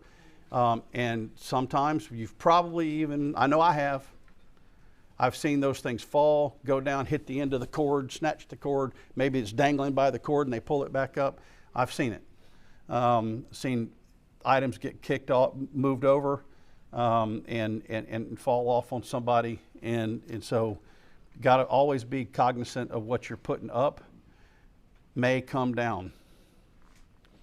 Struck by flying objects, grinding or striking material can create flying objects and hazards. We all know that. It's not just necessarily flying up in your face. The sparks could set your pants on fire. There's multiple things that could happen, so you're always going to want to wear your proper protections, keep the guards on those equipment, and keep yourself protected. Will it prevent you from potentially being harmed? Maybe not, but it's going to greatly reduce the risk. Your risk is reduced by 90%, if not greater than. Air pressurized above 30 PSI can drive oils and other particles through your skin. So I've seen it happen. People pick up the air hoses and blow themselves off. Just be cognizant of the fact that if you have contaminants on your skin, mineral spirits, oils, anything like that, and you push it hard enough, you can drive that through your skin. Germs, if you have a sore or a wound on your hand and it has dirt or bacteria in it, you could drive that bacteria deep enough into that wound to cause an infection. Struck by swinging and slipping objects, secure all loads and lift them evenly to prevent them from slipping. We've probably all seen people picking up something with a lull or a SkyTrack in the field, picking it up, and all of a sudden something gets out of kilter, it's not secured right. Maybe it's a piece of pipe, it slides off and hits the ground. It can affect people up to 20 feet, depending on the length of whatever you're picking up. Same with if somebody's picking up steel or any other delivery off the back of a truck, swinging it around. Everybody should always have a spotter. Should have between whoever's making the lift and a spotter, making sure the area is clear and that the lift can happen safely. That load's been properly secured. Workers in work zones are exposed to struck-by hazards from construction equipment and motorist vehicles. If you were in the 4 class yesterday, if not, you'll be in it today or tomorrow, whenever you're going to attend. Being struck by equipment is a big deal. You just saw a good example of it. I know of another surveyor that was run over by a scraper. The guy on the scraper that scrapes the ground, has the big wide blade, didn't realize he had backed over him and then turned around and put his blade down and pushed him forward. So it was a heck of a horrible scene, strung out over probably 100 feet. So that's something that you've got to be careful of. I personally, at 13 years old, was awakened in the morning before school to tell me that I wouldn't see my Uncle Monroe again ever, because he had been struck by a car while he was a record driver hooking up a car and rescuing somebody from the side of the road. Somebody else decided to run off the road drunk, hit him and kill him, so he died at his workplace.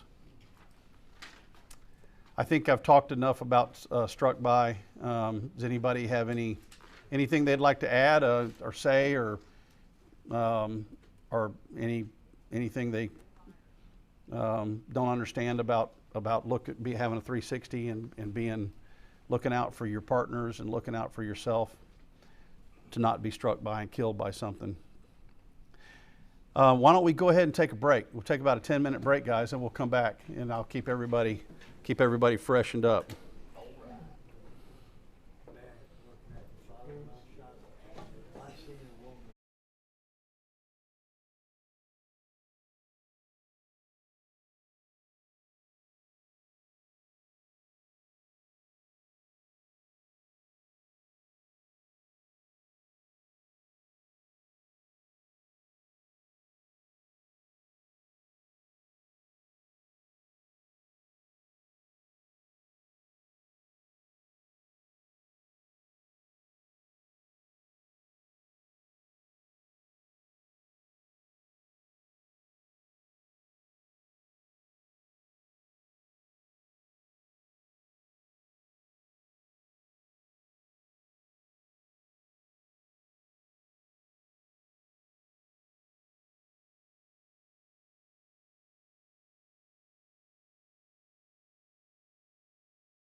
Okay, we'll go ahead and get back to the Focus 4. Next is electrical hazards, electrocution. This one, folks, is big. This is big. Lockout, tag out, what have you. Each year, workers die from contacting electrical current. During the year of 2009, which, remember, during 2009, construction was way down across America. 212 workers died after contacting electrical current, and approximately 77 were construction workers. Approximately 5% of all occupational deaths result from electrocutions. That could range anything from a bad extension cord, changing out a switch plate, a switch, a plug, just not locking and tagging out a circuit before you change a light fixture. It could be from just being up in a scissor lift and coming in contact with a wire that maybe that doesn't have wire nuts on it or something, and it's live.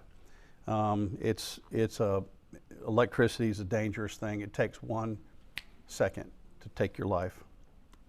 You'll understand a little bit more too about electrical and how it affects your heart when we get to the CPR portion of the class. If you did see the CPR portion of the class, you understand the heart does have an electrical system, and that can interrupt, just that shock can interrupt that electrical system in the heart, stop your heart.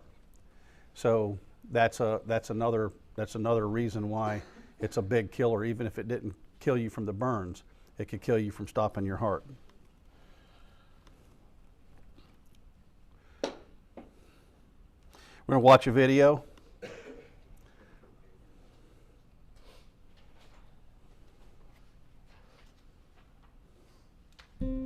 In the U.S., hundreds of construction workers die every year while on the job, with over 700 fatalities just in the year 2011.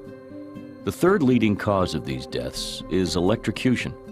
Electrocutions cause 1 of every 10 construction worker deaths, with nearly 70 deaths in 2011. But these deaths can be prevented. The video you're about to see shows how quickly contact with overhead power lines can result in the electrocution of a worker. The video will also show what employers must do to ensure that the work can be done more safely. Employers have a responsibility to provide a safe workplace and protect workers against possible hazards.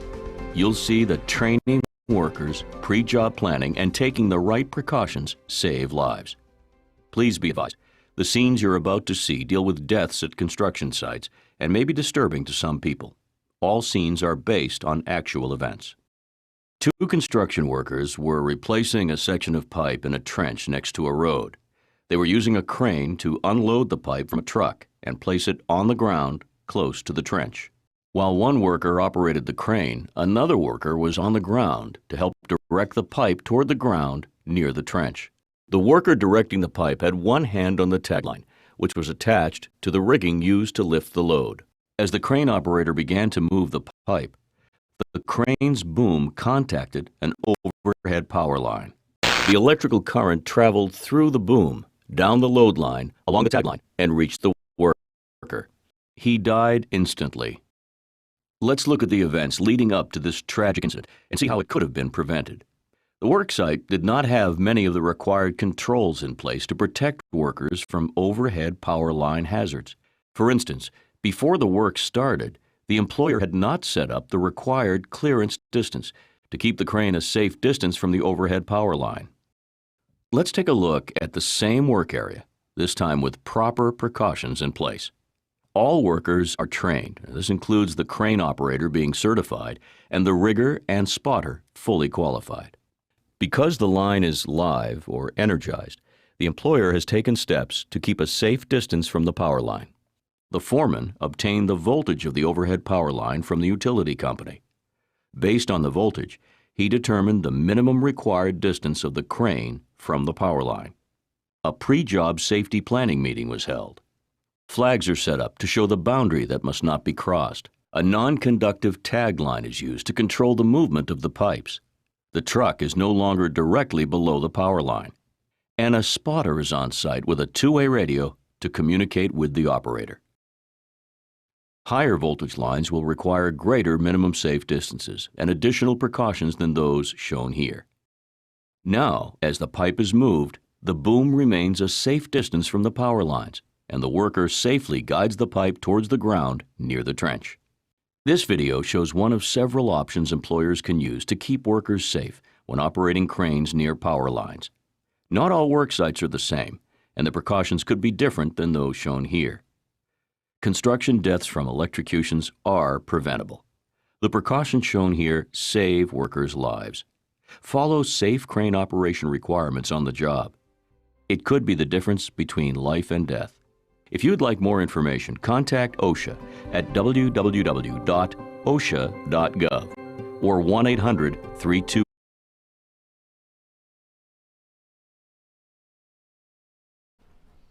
Okay. If anybody has any idea or needs to know how dangerous it is, go talk to one of those guys. And here's what I'll be willing to lay money on. Every one of them have had a near miss. And I bet I would win that bet if the truth were told. Here's the bottom line. If you, when in doubt, imagine that that's a loaded gun and it's pointed right at you. Make sure that you exercise every single precaution you can to make sure that that thing is unloaded, locked out, tagged out, it's dead before you touch it.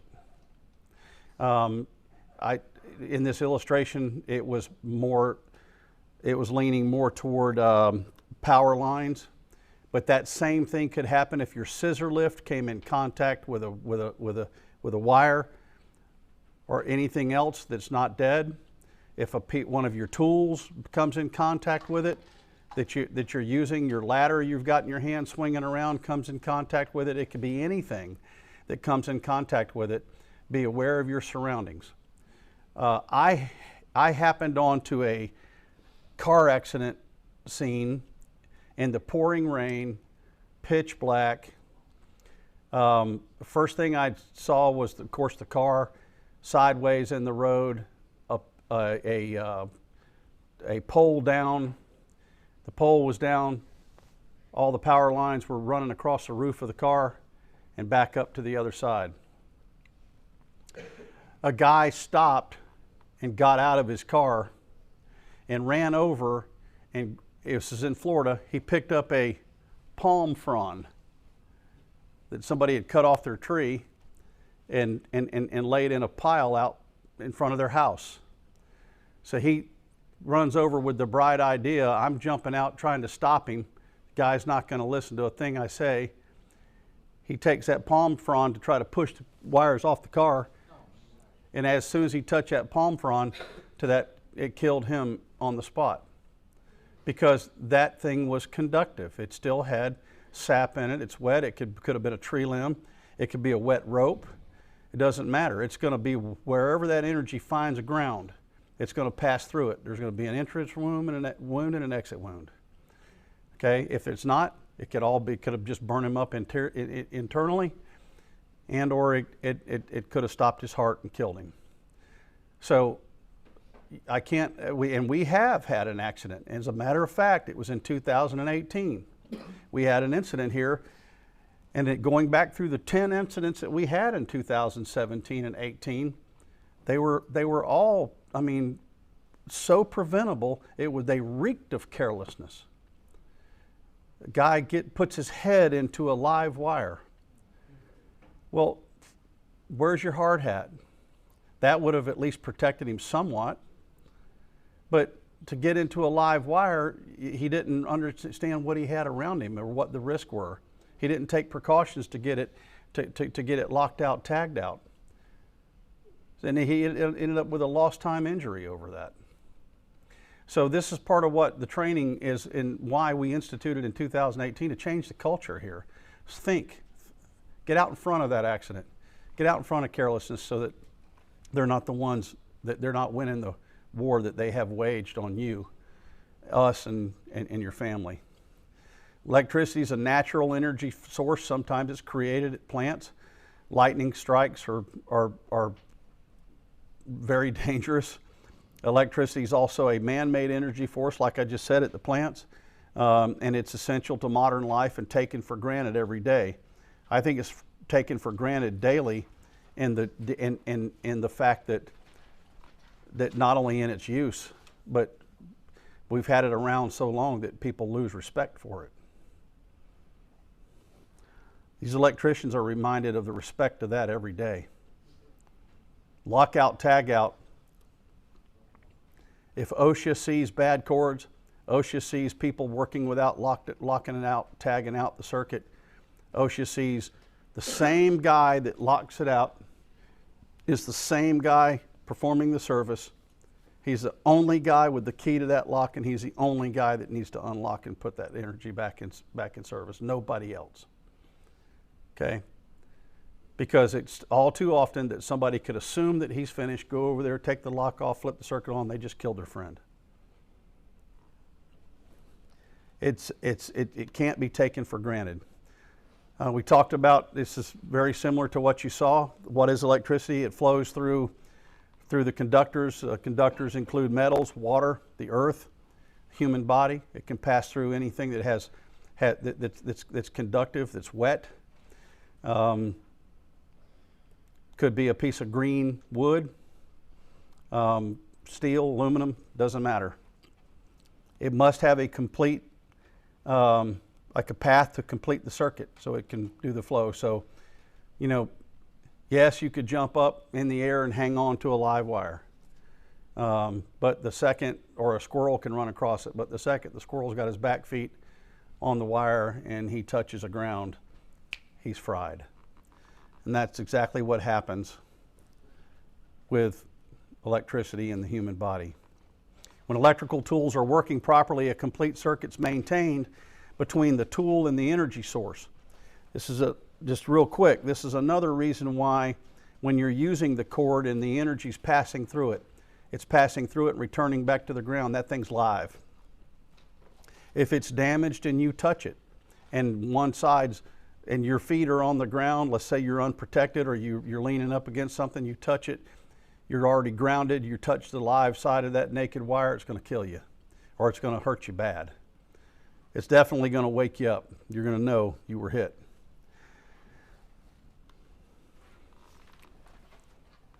So in the following is a list of common electrical hazards that OSHA finds on construction sites and we see every day. This is not all of them. This is not all encompassing. This is just some of the most common. One is improper grounding. You guys have, probably everyone has seen somebody break off the ground because their plug wouldn't accept it, so they break it off or bend it out of the way, and now they're working with a cord that's not grounded any longer. If that ground is not there, it's unsafe. Okay? It's just raising the risk for electrocution. Having exposed electrical parts. We've all seen the extension cord where somebody's grabbed it, pulled it out of the wall so many times because they're in a hurry to roll it up that they've pulled the sheathing loose from the end. That's dangerous. That's a fine from OSHA. To use that cord and to use any other cord that has any duct tape on it, that the sheathing has been broken, and you knowingly and willingly use it, you're committing a willful violation of potentially injuring yourself or somebody else. OSHA will fine you for that into the willful category, which means the prices for that fine go way up. Inadequate wiring, exposed wires hanging out of plates, out of light fixtures, etc. It's all not being finished. A lot of times we go along and do a punch list and we'll look around up into the ceiling or up into the joists, and you find a box that still had wires hanging out of it because somebody just missed it but that thing was energized. So that, again, that's just a matter of human error, and that's one that can kill you quick. Don't take it into your own hands to just run up there and deal with it. That thing needs to be discovered where it is, lock it out, tag it out, then go up and work on it. Overhead power lines, always maintain at least 20 feet. I said that yesterday, at least 20 feet. That thing could arc across. There's multiple things that could happen. You just saw a good example of it. That can happen with a SkyTrack, a lull, a crane, anything else that someone's using that could potentially get over and get near those power lines. Damaged insulation, like we talked about on electrical cords, damaged insulation from somebody that's pulled the wire, the damaged insulation, naked wire touching the conduit, now energizing the conduit. Listen, I mean, I know of low voltage wire. Somebody thinks, well, that's low voltage, but that low voltage, where do you know where the other end of that is? If the other end of that was pulled into an electrical room and some janitor goes over and grabs the coil and throws it over, and an end of it touches maybe a switch box that doesn't have the faceplate on it. Now you touch the low voltage that's naked, and all of a sudden now, because of some human error, you're touching a piece of low voltage wire that has high voltage on it. So you never want to assume that just because you pick it up and or because you see raw copper, that if it's low voltage, that it's not live. It's a possibility it can be live. Overloaded circuits happens all the time. You'll see people where they mostly in residential, overload the circuits, and then that wire gets hot, and it can burn through and or start causing you problems at your switches. Wet conditions. Working around electricity in wet conditions is dangerous. Damaged tools and equipment. So we talked about the plugs, the cords, equipment that maybe has been laying in the back of your truck in the rain or whatever, it wasn't properly taken care of. You plug it in and expect to use it, and all of a sudden you receive a shock from it.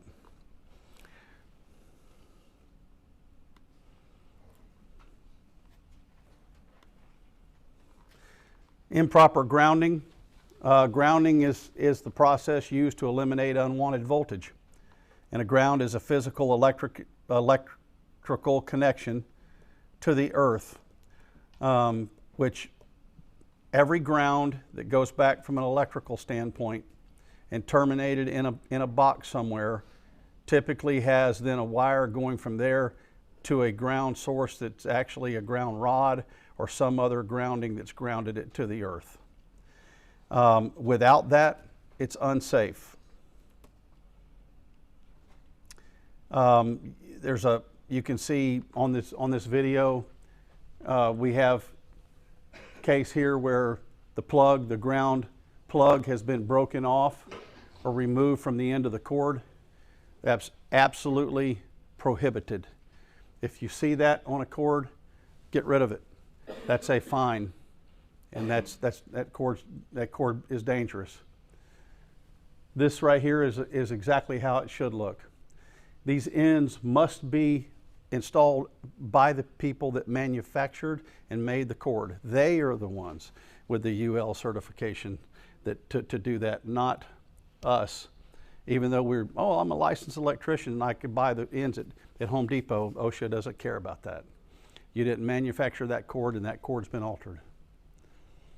Here's an illustration of a ground rod in the ground. They've grounded this particular electrical disconnect. Electrical equipment must be properly grounded. As we just talked about, it can be grounded through the cord. Grounding reduces the risk of being shocked or electrocuted. Here, it's always wise to make sure you're not standing in water or you're not near water. That's the purpose of GFI plugs when you're using your piece of equipment in the event there was a malfunction with your equipment. The most common OSHA electrical violation is improper grounding.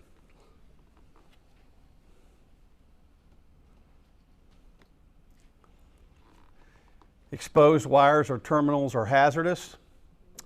I can't think of anything that'll get us popped any quicker than leaving boxes open with wires hanging out of them, or leaving or working on circuits that have not been locked out, tagged out, having electrical switch gear with the plates, either blanks not put back in place where the circuits go, and or leaving them off saying, oh, well, I realize that that's 3-phase power, but I'm only going to be out of the room about 15 minutes and I'll be right back in here. That thing needs to be protected because you don't know who's going to walk in that room behind you that may potentially have a ladder in their hand that spins around and sticks the end of that ladder in that 3-phase power. You come back and find a dead person in your electrical room. Keep it covered up. If you see these type of conditions like you see here where you have exposed wiring, we see that all the time. Electricians see it all the time.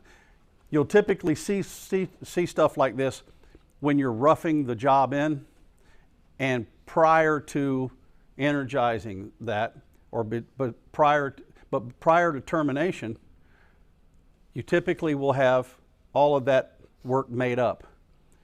Then you will go make your termination and energize that source.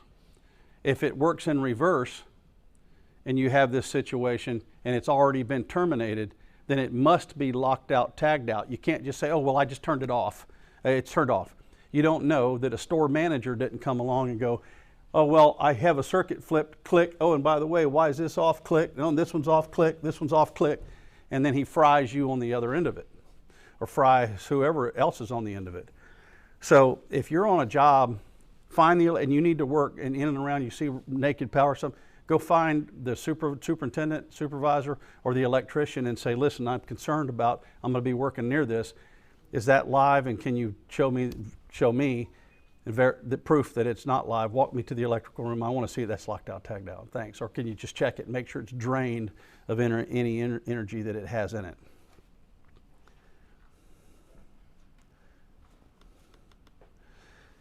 There's some examples that I have down in my talking points. Wires or other electrical parts that are exposed. Covers removed from wiring or the breaker box like I've covered. Missing breaker from a panel box exposing the wires or terminals and not properly blanked off. Overhead wires coming into the job site that may be exposed. Exposed electrical terminals and motors, appliances, and electrical equipment. Older equipment that may have exposed electrical parts. I'll take the time to tell you guys a quick story. I was working in Tampa, Florida, building a Home Depot. They had pulled cable from the transformer into the electrical room, brought it up, made it up into the switch gear. Switch gear was mounted on the tilt panel, the back wall. Tilt panel's a concrete wall, solid concrete wall with steel. Power company was there. They opened up the transformer. There's 2 sides of that transformer. We pulled into the side that was the guards had been removed, the other side that was live. That came out.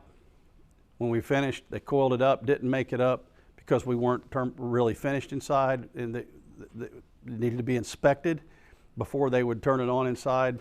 We needed to receive a municipal inspection on that before they would, Florida Power would come out and hook it up. The following morning, the electrician comes and says, boss, you got to come see this.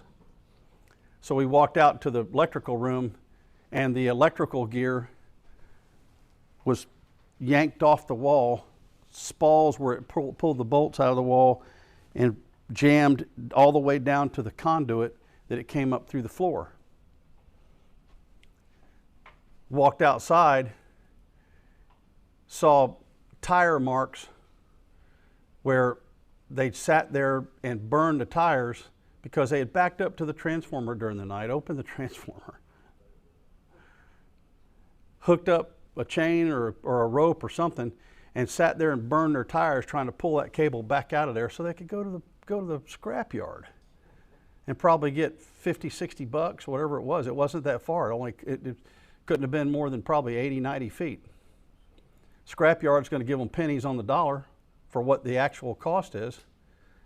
And they're sitting there dealing with three-phase power. Needless to say, the fact that it was terminated on the lugs was just enough to hold it in place, and when it pulled the equipment down, it basically stopped them from being able to steal the cable. Doesn't matter. This cable had damage done to it. The sheath could have potentially been damaged. The whole cable had to come back out. Everything had to go back in brand new again. The moral of the story is humans take risk. And man, humans just don't need to take that kind of risk. It's just not that important. Really isn't. Inadequate wiring using properly rated extension cords. If you're going to be using a cord, using a piece of equipment, here's a good way to measure it. You'll have a way, you'll be able to look at the side of the cord that's been manufactured that tells you, gives you the size of the copper inside, what type of cord it is. Here's just a good rule of thumb to follow. If the cord is of equal size, extension cord, of the cord that you're using on the tool, you're probably good. That's just a one way to measure it. But it's always wise to figure out what your piece of equipment's going to draw for electricity and make sure that your cord is adequate for that piece of equipment or anybody else that's around you. Make sure your power tools are being used with a properly rated extension cord. That's what I'm talking about. Make sure it's a safe extension cord. Normally, the circuit breaker is matched to the wire size. When the gauge of the wire is too small for the current it's supposed to carry, the wire will heat up. The heated wire could cause a fire, but it should flip the breaker first. A lot of people are like, hey man, let's just put in a bigger breaker. All these electricians back here, I can see them back here shaking their head. You don't just put in a bigger breaker so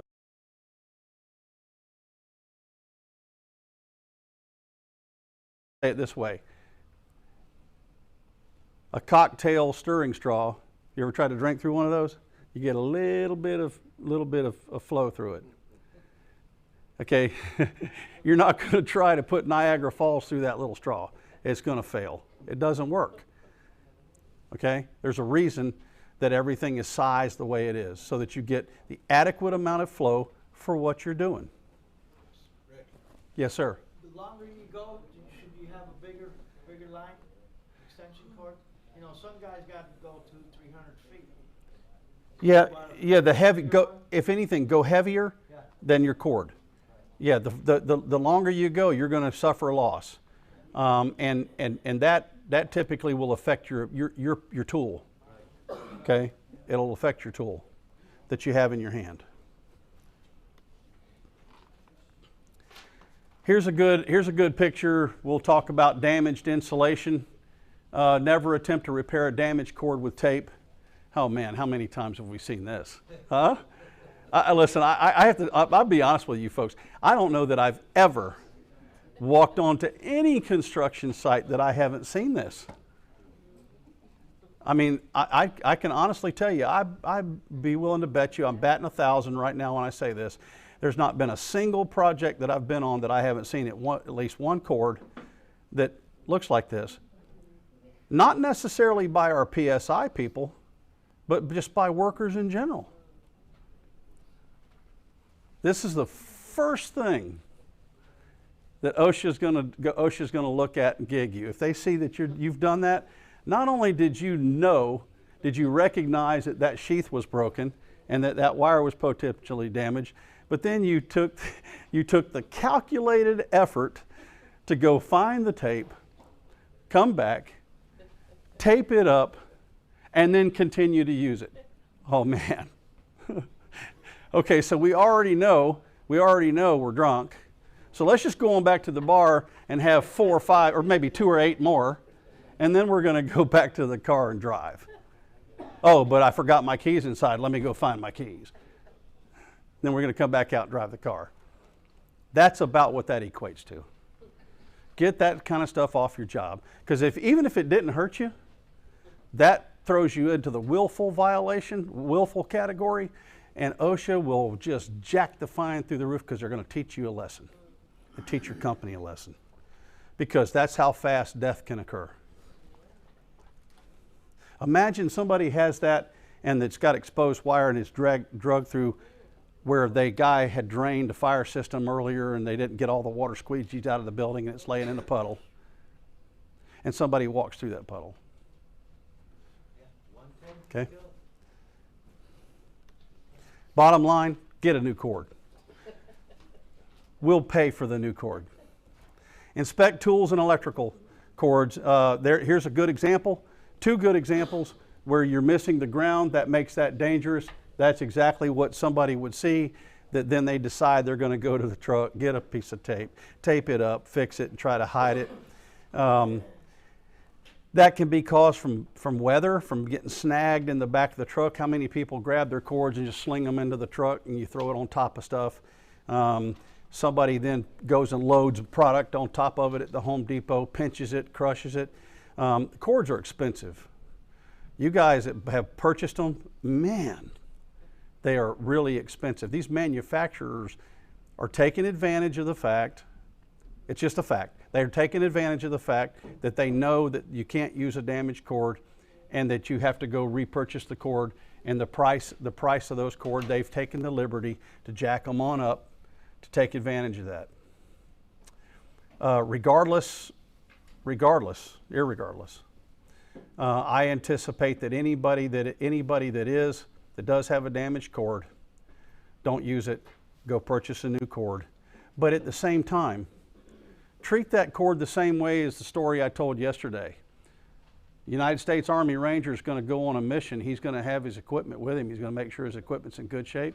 He earns his money by doing what he does. He's going to make sure his works, everything's in good working order, and that everything that he's using is effective to meet his objective. Okay? That's something that you need to treat all of your equipment the same way. Okay? It's how you earn your money, and it could potentially either save your life or cost you your life.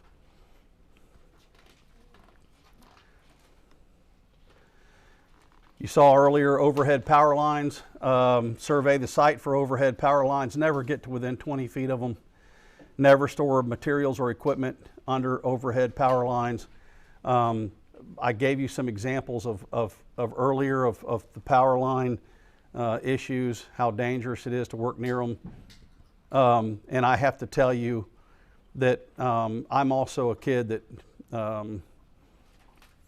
every day when I went to school growing up, I didn't know if I'd see my dad again. Because my dad worked for Florida Power. I grew up in Florida. My dad worked for Florida Power, and he dealt with, I never knew. He would come home, there was probably once a year, maybe twice a year, that one of his friends that we'd see at the company picnics we were at the funeral. So I used to wonder if I'd ever see my dad again every time he left. Folks, I can't say this enough.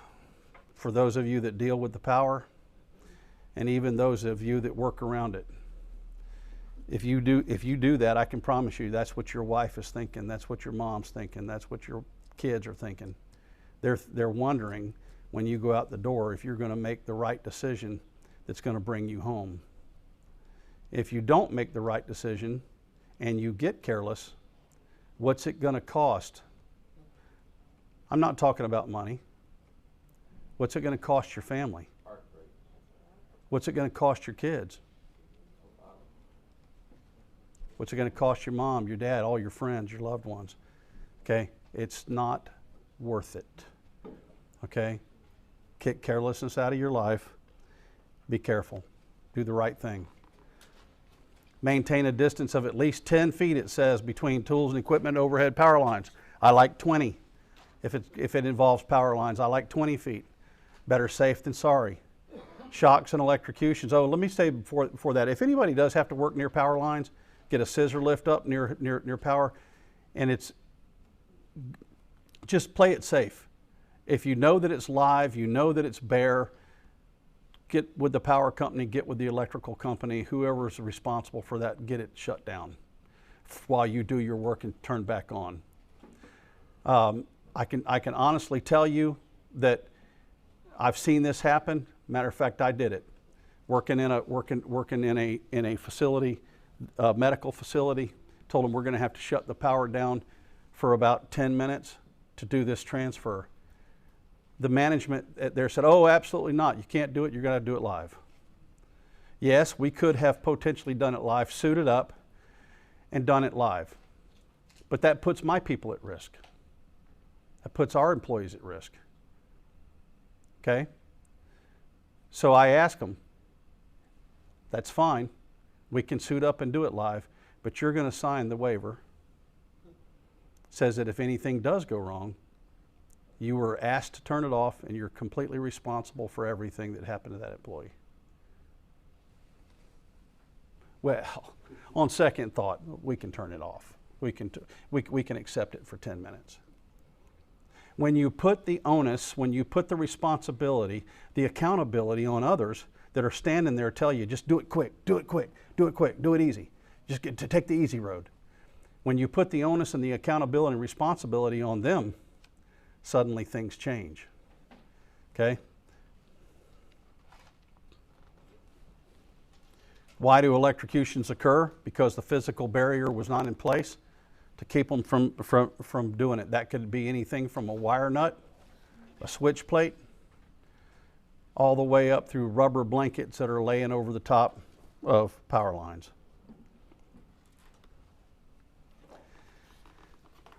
Always consider these safety precautions. Personal protective equipment. Wear your personal protective equipment. It could potentially save your life. If you are dealing with live power or anything like that, electricians, you know this, wear your rubber gloves, suit up, wear all your PPEs. All of you have probably seen at one point in time what will happen to you with an arc flash. It can go with just minimal damage. Racking in a breaker, you might get an arc flash, but then again, that will just knock you down, knock you back, stun you. But then you might get an arc flash that'll completely burn you into ashes, and you're a pile of ashes before you can get away from it in seconds. It's dangerous stuff. Inspect your tools. We talked about that. Inspect your tools before you use them, because that could make the difference in a successful job or a complete disaster. Never, never, ever supplement another tool that's not intended for that job to do that job, because that's the fastest way to get hurt. Use ground fault circuit interrupters, GFCIs. Here's an example of one that if you have a cord, you can use this GFCI. This is an example of locking out and tagging out. Although it's a little bit different application than most would see on a circuit, it's a way that you can lock and tag out your disconnect, your circuit, or whatever that mechanism is that disconnects the power. Turn it off, lock it out. Yes, sir. I've got a question about the proper way to lock out. Like when we go to do these OGPs, we lock out the freezers because the freezer's not.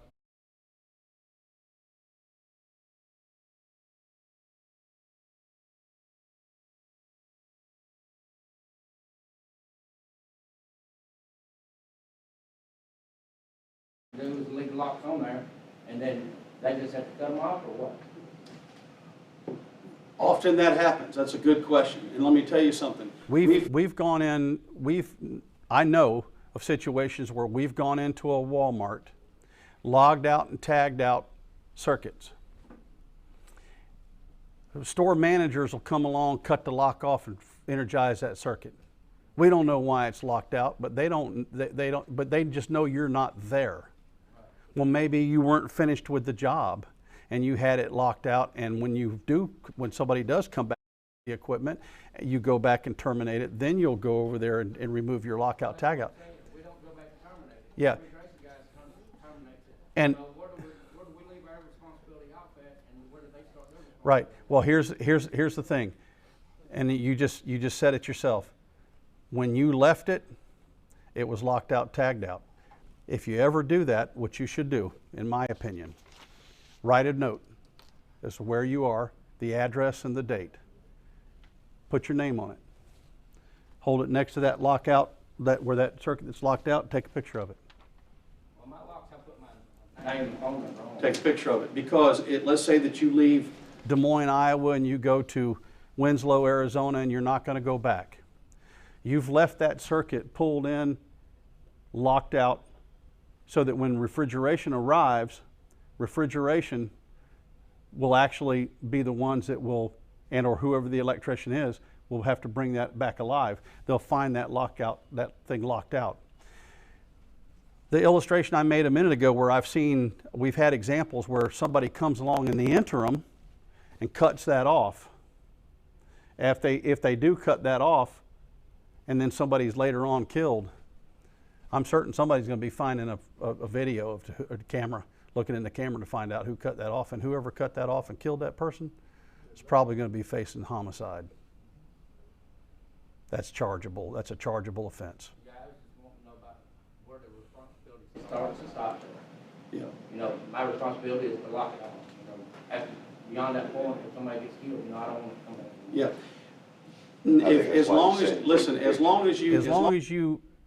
As long as you exercise best practice. The best practice was one that I just described to you. You kind of went a little bit beyond. Well, I locked it out, and you can say, hey, I locked it out when I left. Show me. Can you prove that you locked it out? That would be the first thing that somebody's going to say. Do you have evidence, or do you have something that you can give to me that shows me that you had locked it out? You'll have that picture in your phone, or that you've emailed to your boss and said, do it twice. Took the picture, emailed it to the boss and said, just letting you know I'm leaving. This circuit has been pulled. It is locked out, tagged out. Okay. Typically, I would like to say, but I don't know what the contract requires from the owner. Typically, I would like to say that we wouldn't even terminate this end if the other end hadn't been terminated. This would be pulled into the box, but never terminated. So that whenever the electrician comes to terminate that end, then he'll walk over and terminate this end. But that's in a, that's in the perfect world. And truthfully, I don't even know that refrigeration people are supposed to be terminating it themselves. They might be working outside the lines when they do so.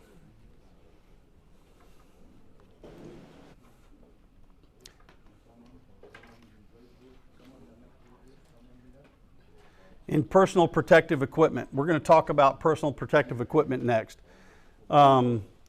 This is one of the keys to keeping your eyes, keeping your fingers, keeping all your extremities, keeping yourself safe, keeping yourself from having a lug wrench or a spud wrench, a screwdriver, or anything else coming down and busting your head, top of your head open. PPEs for electrical hazards. Hard hats. A lot of people think, well, a hard hat's going to protect me from something falling on me. Hard hat's really not going to protect you from falling on the ground. But a hard hat will protect you from leaning over and getting your head into something, potentially even an electrical wire. Using rubber gloves, we talked about that. Make sure you guys use them. If you do have to work with live power, make sure you use all the proper PPEs before doing so. If you do have to work with live power, I prefer too that you notify your supervisor in this office so that they've given you the authorization and permission to do so, and they are aware that you're doing it. Insulated clothing, again, we talked about suiting up if you have to protect yourself with arc flash. The suits will only protect you somewhat in an arc flash. There's no guarantee that it's still not going to kill you. Never use a damaged PPE. What would happen if you were working with live power, you didn't test your rubber gloves, and your rubber gloves have a hole in them? It's going to pass right through it and kill you.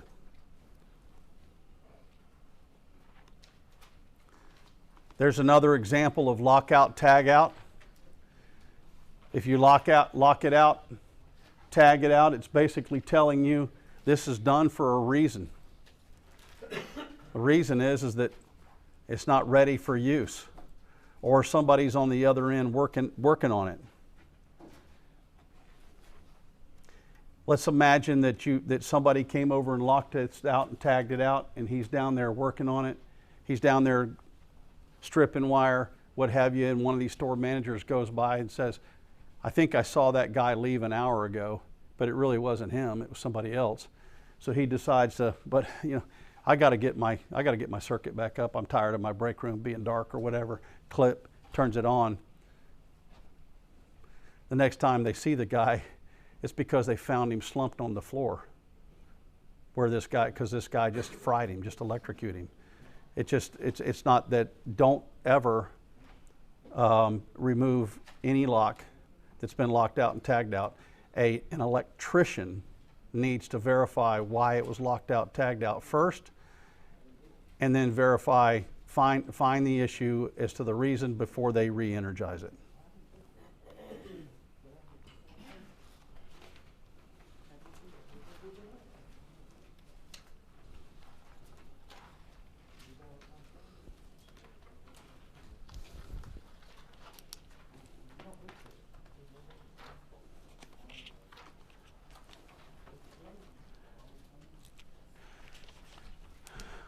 Talked a lot about electrocution, electrical hazards and safety. I think everyone in here understands how critical it is, how important it is to stay safe. Does anybody have any questions on that? Does anybody feel like you could walk onto a construction site and immediately see electrical hazards if you recognize them, if you know now that we've covered this?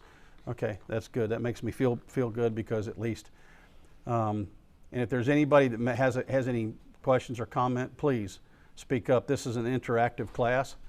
I look for you to participate. You don't have to, but I look for you to participate. If you have something you feel like is pertinent, needs to be said or added, what have you, to the class, please do so. It can only help. We're going to watch another video.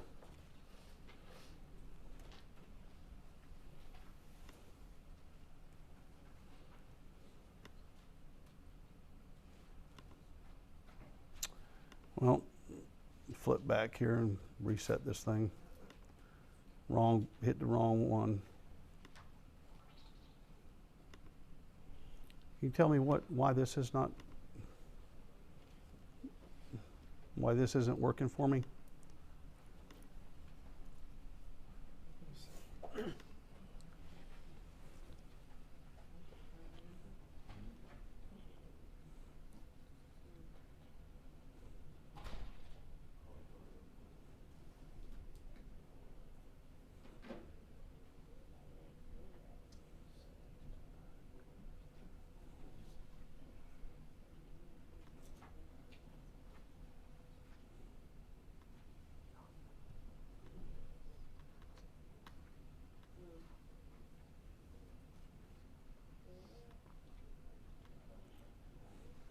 There's no link.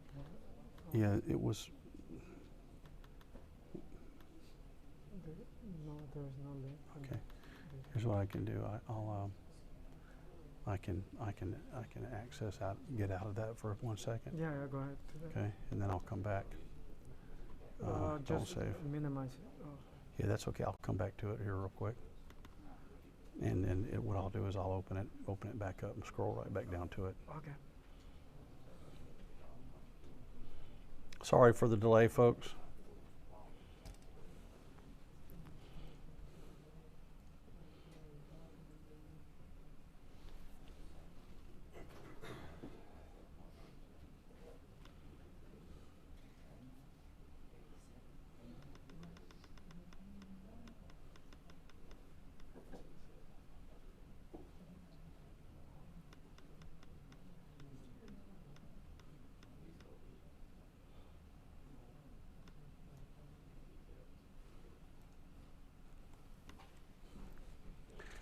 Okay, so this video is on personal protective equipment. It was kind of an introduction into it. We all, I think, know what it is, but we're going to cover Writing's it. not that easy, but Grammarly can help. This sentence is course, after grammatically the ad. correct, but it's wordy and hard to read. It undermines.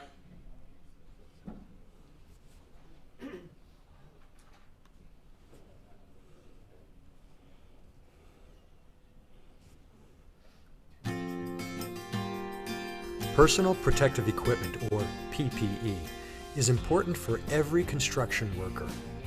Every worker on the job site should have and use the appropriate PPE.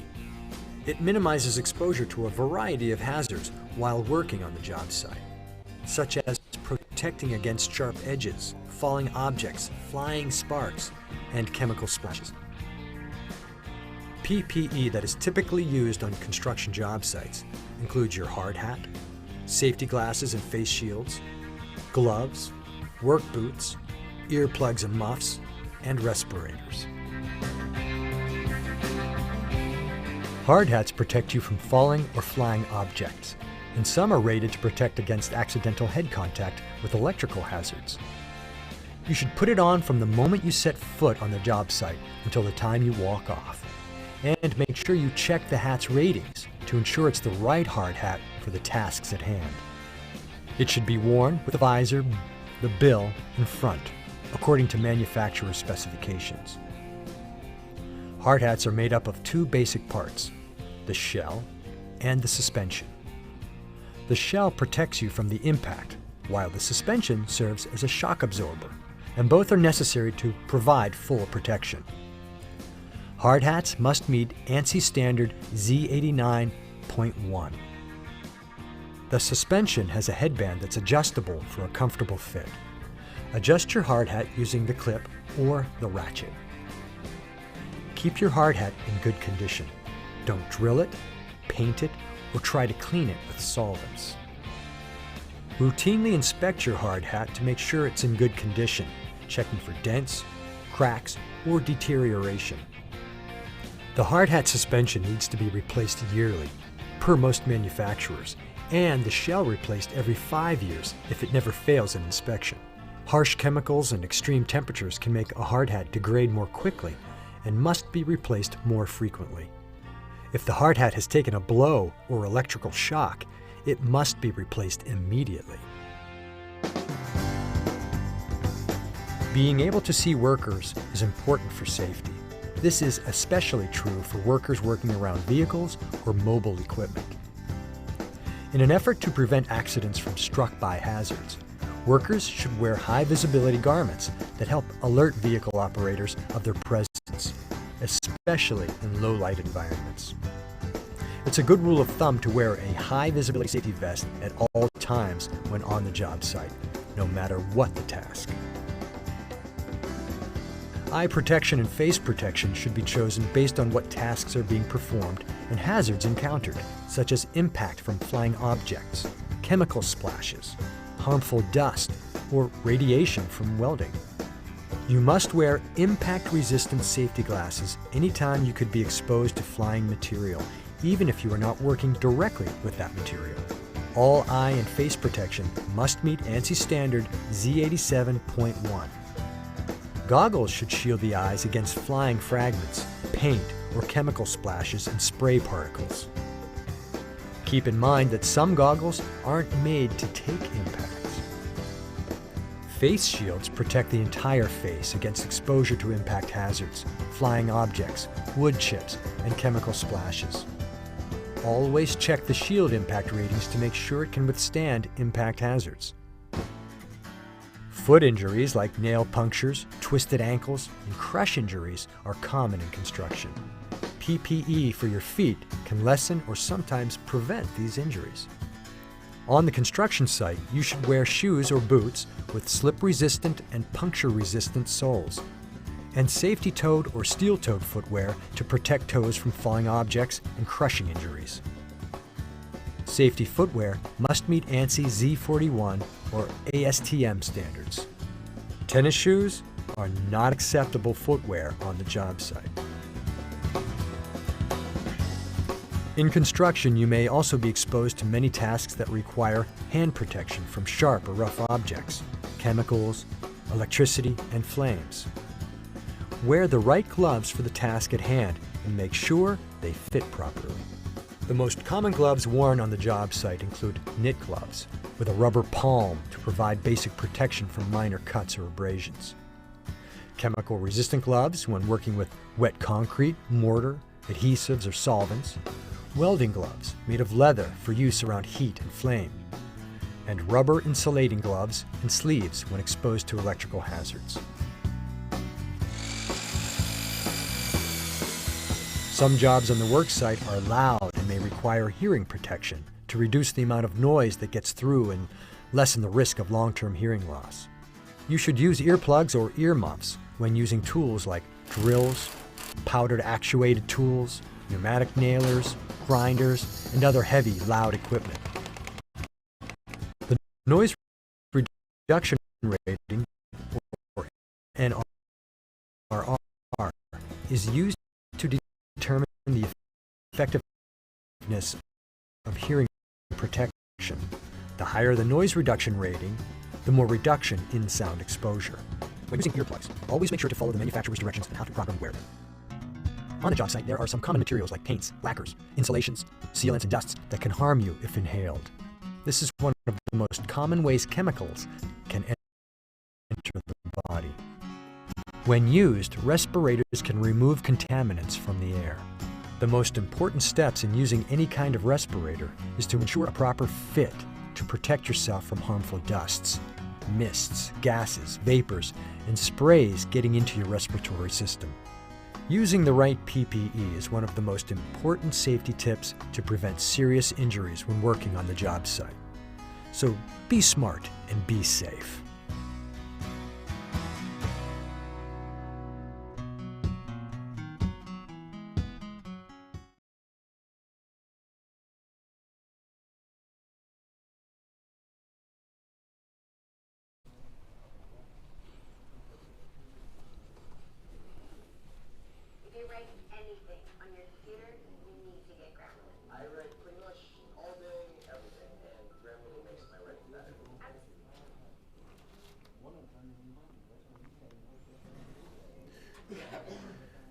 Okay, so in as it pertains to PPEs, the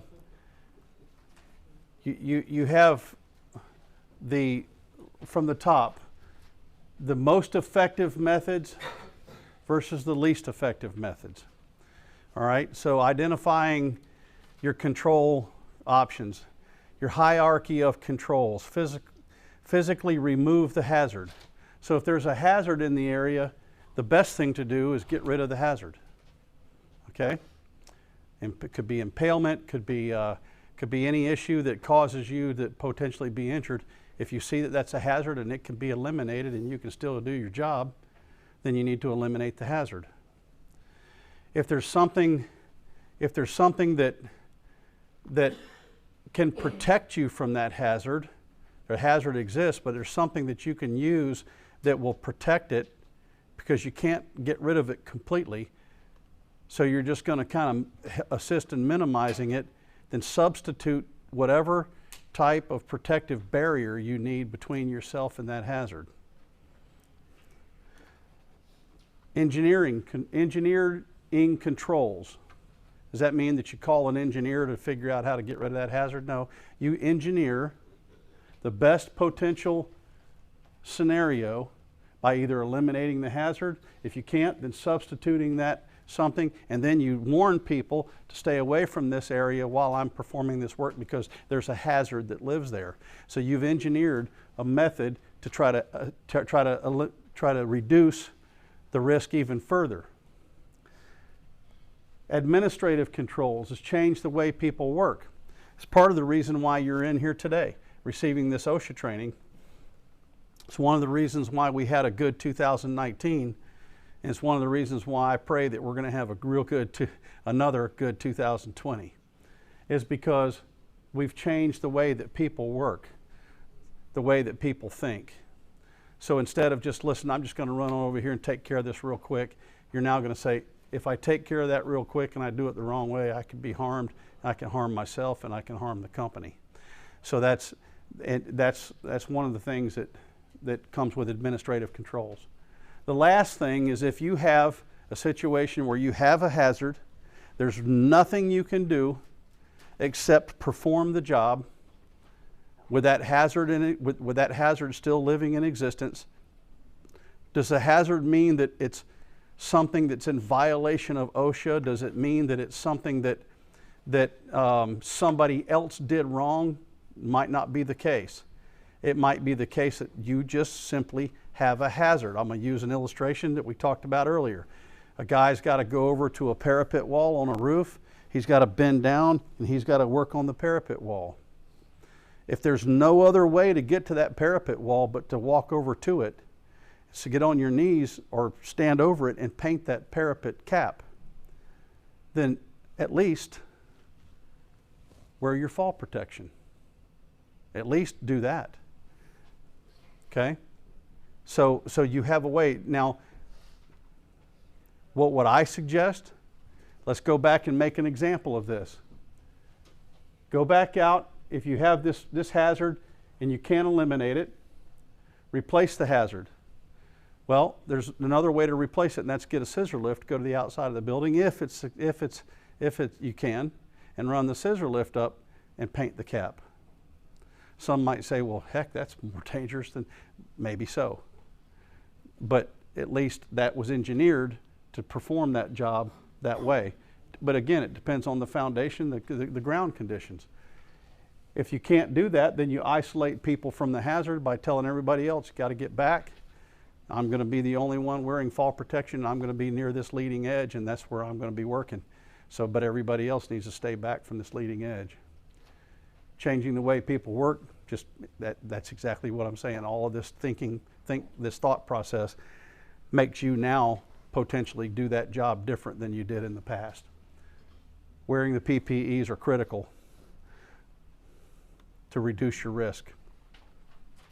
Eye and face protection. When do you need eye and face protection, and what are the types we should consider? When do you need eye and face protection? In my opinion, you need eye protection really from the time you step out of the truck on a work site, because we've already had a guy lose the eye because he was just happened to be on the job and near it, and when something flew across and skewered his eye. So remember, you get two of them, and it's your life that you have to live in the dark if something happens to your eyes. We'll watch a little video here.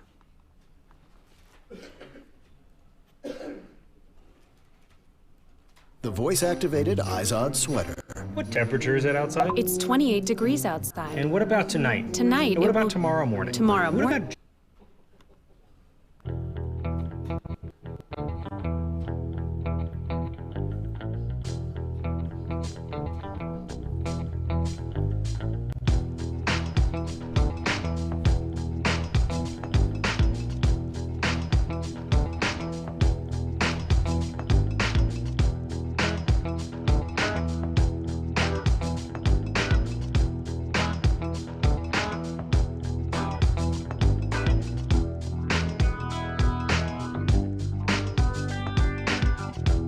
Worker was using a wire wheel on a sheet of metal when a tiny piece of wire shot out at high speed and pierced his eyeball. Not even 1/8 of an inch long, the projectile caused too much damage to save his eye. Think this is just a harmless little screw? It was in the grass when a man edging the lawn with a powered string trimmer hit it, instantly turning it into a missile traveling fast enough to shoot directly into the center of his eyeball, penetrating the pupil and embedding itself deeply in the vitreous body. A man using a handheld sprayer squirted parts cleaner on some metal pieces. The stream of spray bounced back and hit him in both eyes. When the solvent made contact with his eyeballs, it started burning through the tissues covering the cornea. Blinded and screaming in pain, the chemicals caused extensive damage because it took him almost 20 minutes to find his phone so he could call for help. The delay cost him most of the vision in one eye and 15% in the other. A maintenance worker was refueling a generator when some of the fuel spilled over and hit the hot engine manifold, causing a flash fire. The fire was strong enough to burn off most of his eyebrows and some of his hair. The skin around his facial area received first-degree burns. When he took his safety glasses off, the only part of his face that had not been touched was around the eyes. Doctors told him that the safety eyewear he had been wearing saved his eyes, and without them, he might have been blinded for life. Almost 70% of eye injuries result from flying or falling objects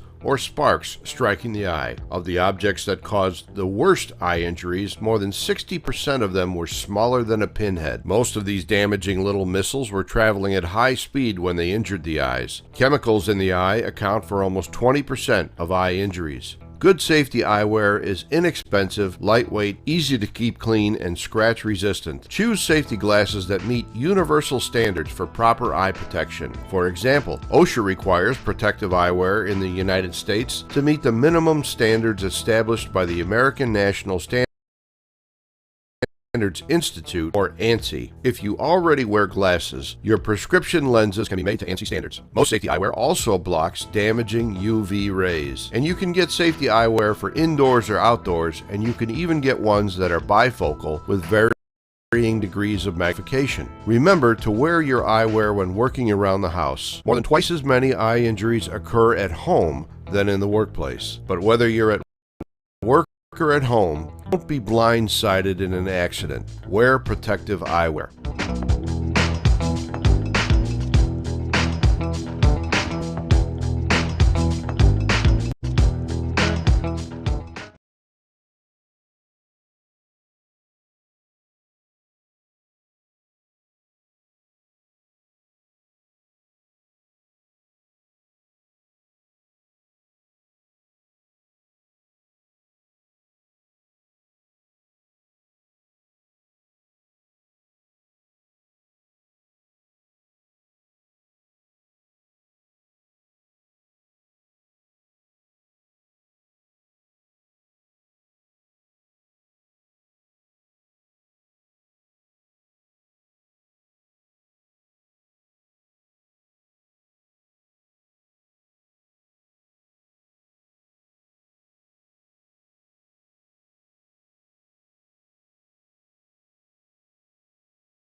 Embedded all the way to the screw head in your eyeball, potentially penetrating your brain. This is serious stuff. So protect your eyes. Make sure you use your eye protection. We buy them. Take care of your tool. Take care of your PPE. Treat it like it's how you're going to earn your money and how you're going to complete your mission.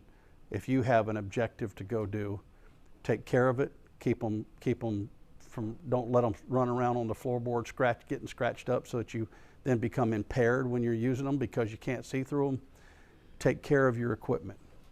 I can't stress enough about eyes, and a lot of that is because I'm personally living through that myself. And let me tell you what else too. When it happened to him, his wife abandoned him. And so I had to go to Tampa, Florida and pick him up, bring him home, move him in with me to take care of him. I had to put string lines so that he can get up out of the bed, follow a string, could go from one string to another and follow that, and then so he can go to the bathroom while we're not home. Leave his food on the table, hope he doesn't turn it over because he'll be real hungry by the time we get home if he knocks his table over. So it's a horrible thing to lose your eyesight. We're going to move to head protection. We already had one little video on it, but we're going to do some more.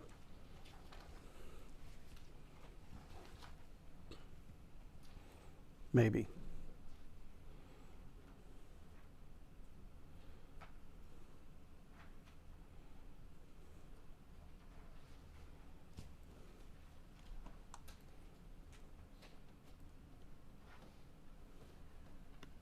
Okay, I'm gonna improvise this one.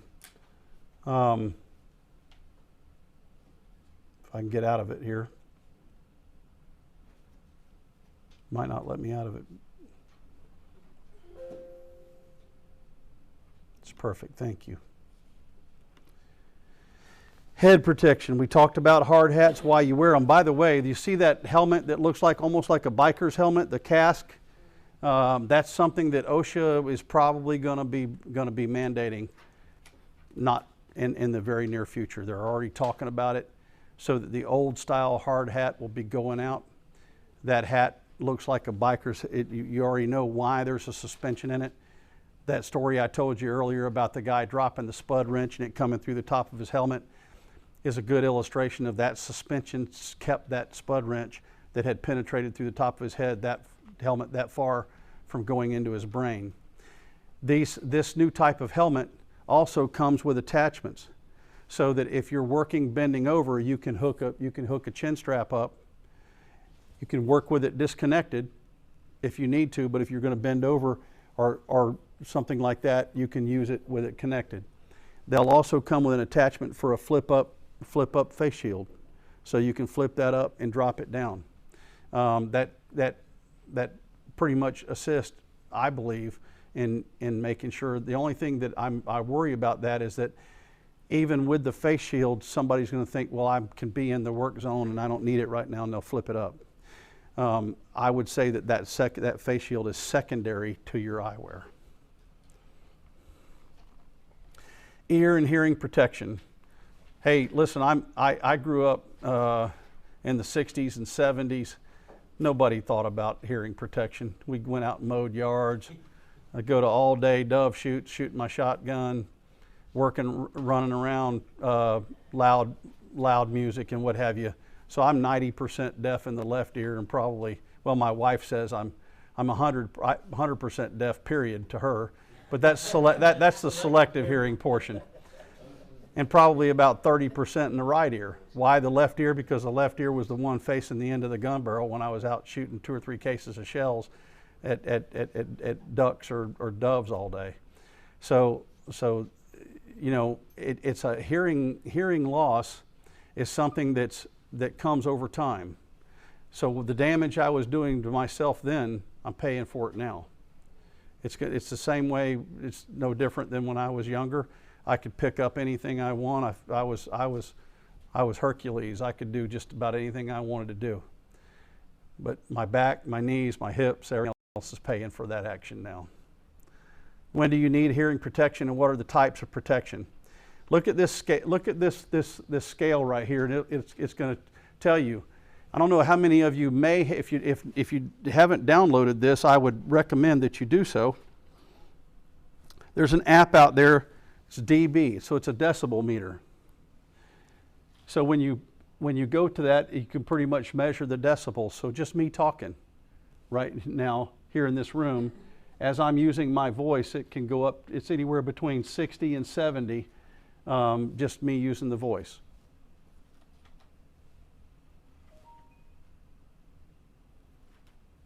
'40, just from the sound of the air conditioner running.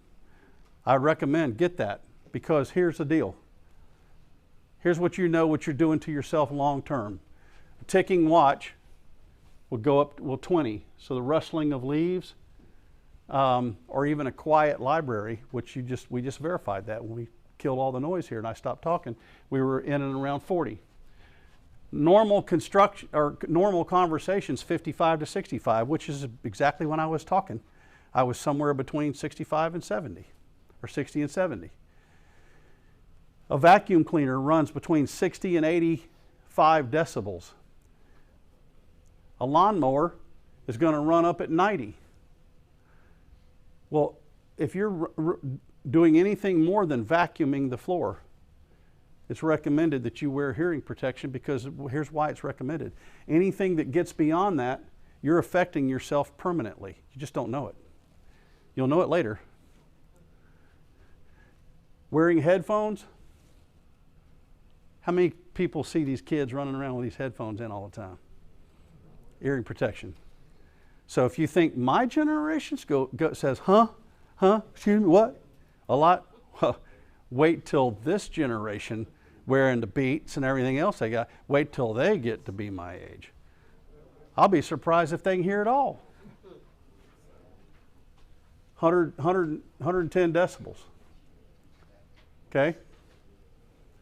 Headphones, 110 decibels. Look how far beyond 110, 30 at least, almost 30, 20 some odd, beyond the range that your hearing protection is required. So instead of hearing protection, we're just making it worse. Come on over to a jet engine, you're going to 140. You have instant hearing damage occurs at 140 or greater. How many of you have been to a college football game or a pro football game and you hear all that roar? All right. I have two good friends. Both of them coach my son in football, and I've coached with them. Tyrone Poole spent 12 years in the NFL. I can be standing right next to him, talking just like this, talking to him, and he has to turn and look at me to hear what I say. And all he ever did from the time he graduated from college is played in the NFL. From the roar and from the noise on the field and the roar in stadiums over the course of 12 years, it has made him to almost go completely deaf. Same with Dan Owen.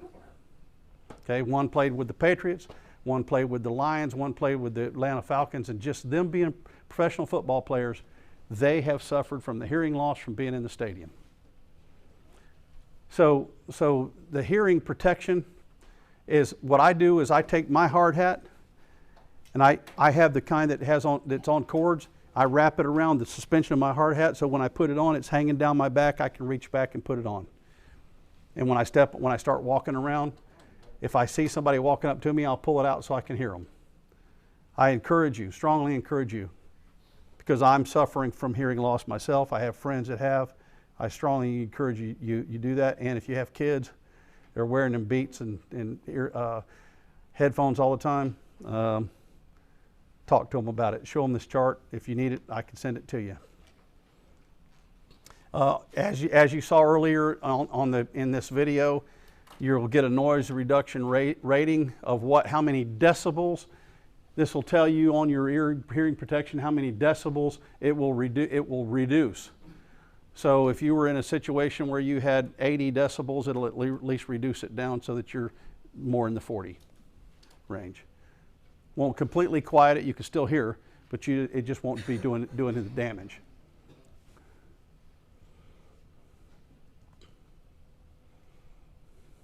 You can see how the math runs, but I can do it a whole lot easier than that. 100 dBs, take away 33 of them by using it. Is that sufficient protection? Should be, as long as you stay under that chart. So, anybody, what is the range that you need to start wearing hearing protection, or it's recommended that you do because it's going to be going into damage? 65 to 80, 85. Exactly. When in doubt, just put them on. What is it? Actually 80, I'd say around 80, 85. You'll start doing permanent damage beyond that.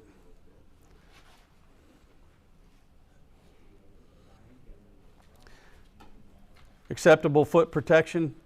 Most of the time you won't see people wearing steel-toed boots.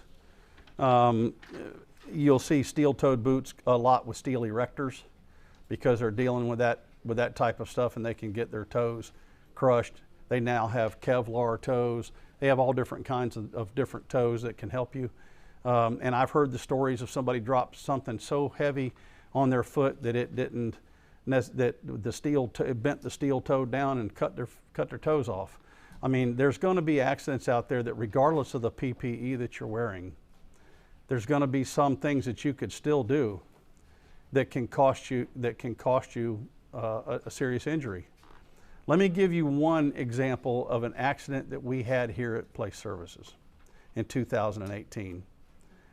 And when I give this to you, you're going to know that character that I've talked about, made up character, but he's real, that he was present.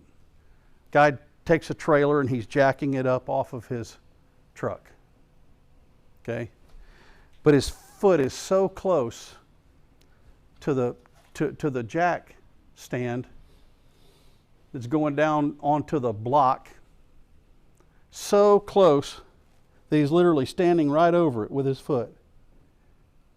When the trailer comes off the hitch, shifts, rolls off, the entire thing went all the way through his foot, out the bottom of his boot.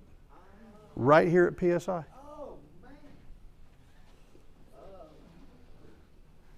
How careless is that? I mean, and listen, and whose foot did it go through? Mine? Did it go through PSI's foot? Did it go through your foot? No, it went through his. Multiple surgeries later, this guy manages to save his foot. And now he's going to limp around for the rest of his life. Okay? You can imagine how that discussion went between he and I when he felt like it. Didn't go well. Okay? I felt bad for him. I prayed for him. But it didn't stop me from having to do my job and say, what did you learn from this?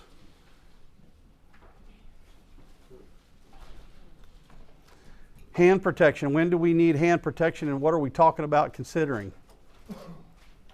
We all know, and I said it yesterday, the era that I grew up in, I used to see 4 out of 10 men that were my dad's friends that worked in construction or something like that were missing thumbs, fingers, the ends of their fingers. I actually was present when my partner had a sliding like bread truck door, like a UPS truck, slid it, forgot something, tried to reach and grab the door, and the weight of the door cut his ring finger off. As he slumped over his hand, I walk him into the occupational nurse that was inside the building. And what is the first thing she does? She takes saline, pours it into a basin, hands it to me and says, go get his finger. You want to talk about an eerie feeling? To pull that door open? Besides all the hollering and screaming and everything that he did on the way in, to pull that door open and there's a finger hanging in the mechanism. It didn't cut it off, it crushed it off, so they couldn't replace it. But you want to talk about somebody that was a little queasy pulling that out of there. I've seen worse, but it doesn't matter. That was my friend. And that was his finger, man. So it's not good. And it's all because he had that lapse of judgment instead of watching the door close. He was careless and tried to catch it. Just let it close. How hard is it to reach up and open the door? Okay? This is all the mindset. Today, use the right mindset. If something's falling, something's going to go down and it could potentially crush you. Don't try to grab it and save it. Listen, whatever that is that may hit the floor and bust isn't worth you losing one of your extremities over or even your life over. Body protection. If you're painting, you're wearing the right stuff to keep that contaminants out of your skin. If you're performing electrical work on live, you're going to suit up properly. You're going to wear all the right PPEs. This is all for a reason. If you're using chemicals, you're going to wear something that's going to keep the chemicals off of you. And so be careful in your consideration when you're pulling out your PPEs to use. Respiratory protection, man, this one is outrageously important. I can't even tell you how important this one is, because this is the same thing. My father-in-law remarried to my mother-in-law after the blind guy passed away from emphysema. So we watched him suffocate to death. I still have a concentrator in my house that I purchased so that when he came to visit, he could drag the oxygen hose around with him while he was breathing. Here's the deal, he was in the concrete business. So he was around a concrete crusher a lot, he was around cement, he was around that dust, he was getting silica in his lungs his whole life. He didn't even smoke. So he basically ended up withering away from a 200-pound man to, I think when he passed away, he might have weighed 100 pounds. It looked like a stick. It literally suffocated to death. That was a hard death to watch. And it's because he didn't wear the proper protection. They came up in that era when people didn't know what they knew about silica. So this is going to be it's going to be critical that you guys wear your respirators. If you're painting and stuff like that, you know that you're fit test for these things. If not, and when in doubt, and you're on a project where there's a lot of stuff flying around, you don't know what all that stuff is necessarily. There's sand and drywall, etc. At least wear the N95 protector. Protect yourself to the particles that could end up in your lungs, because it could potentially kill you. If we have time, I'm going to come back and play you this video. I think this video would be important for you to see. Here's your different types of respirators. This is the N95 that I was just talking about. This is the one that'll filter out. Why is it an N95? Because it filters out 95% of everything that you could take in that you would not have if you weren't wearing it. Yes. These are disposable. You buy them in boxes. Once you wear it, it's designed to take off, throw away. Buy another one, or go take another one out of the box, reuse it. We will buy these, no problem. If you're going to be doing anything that's special, like painting, mold remediation, or anything like that, we may up that up. We may have you use, although this one would be acceptable for remediating mold up to 100 square feet, we may go ahead and exercise the added precaution and move you up.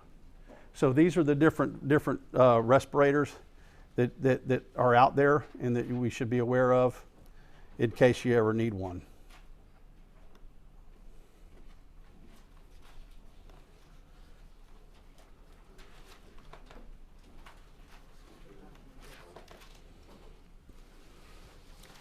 Something's going on with accessing these videos.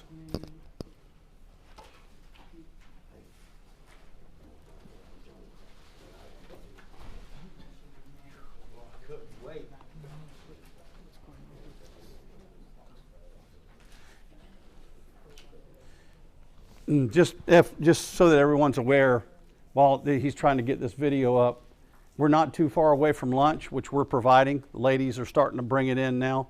We're not too far away from lunch.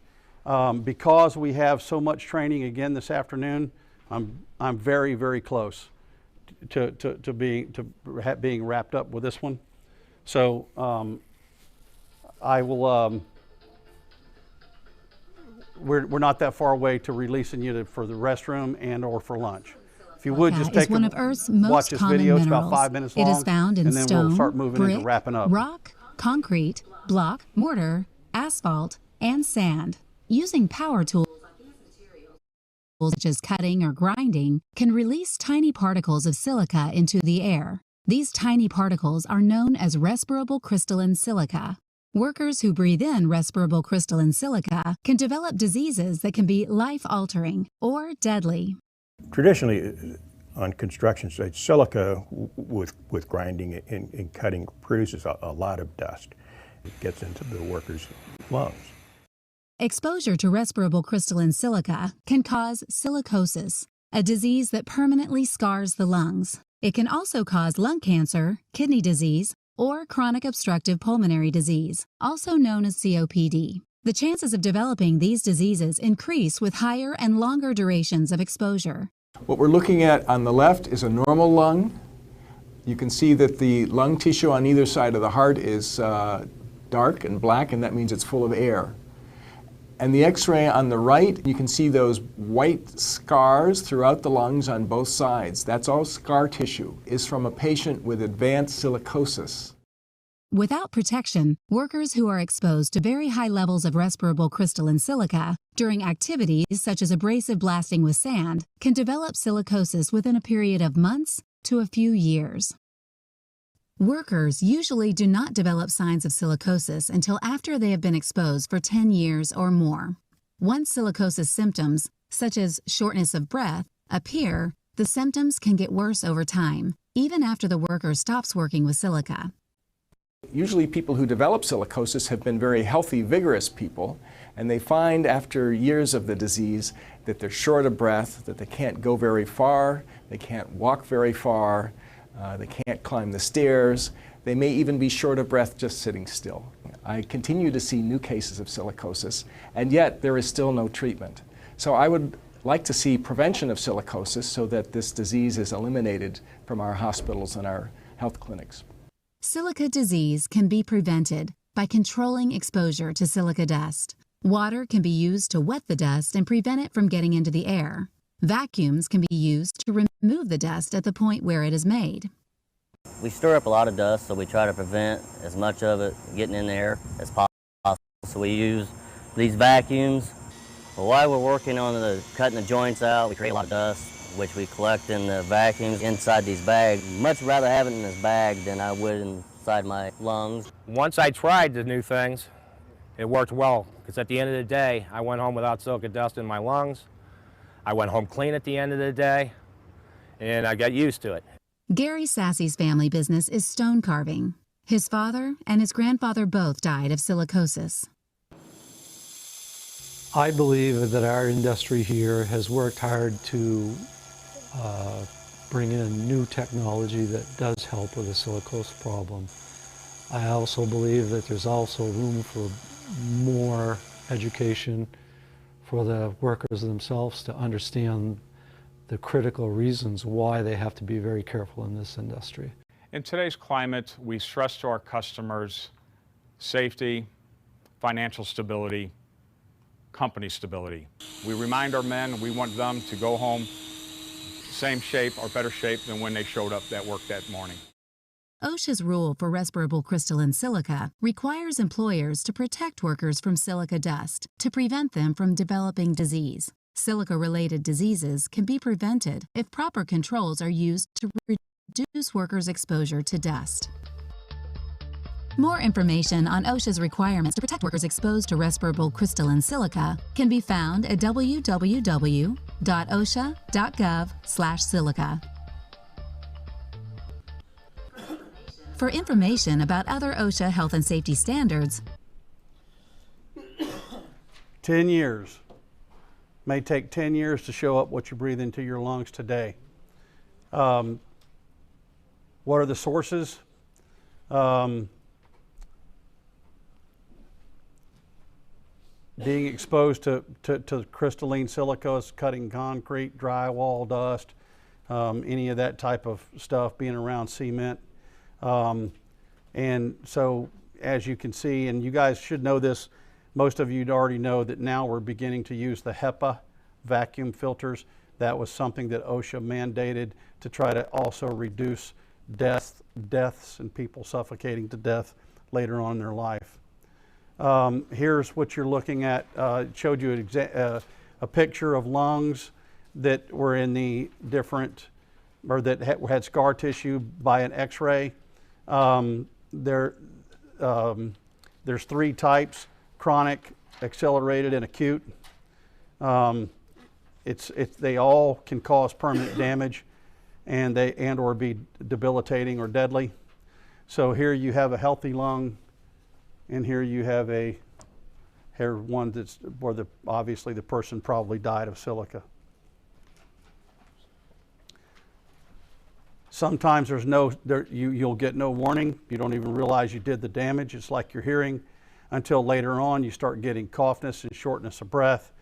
You'll have some fever, weight loss, exhaustion, coughing up blood. Next thing you know, you're using a puffer. The doctors thinks they're treating you for bronchitis or possibly even pneumonia. They do an x-ray and then they realize that it's much more serious. At some point then it advances to where you're using oxygen, can no longer work, and you suffer and suffocate to death. It's better just to wear a mask. When in doubt, just wear the mask.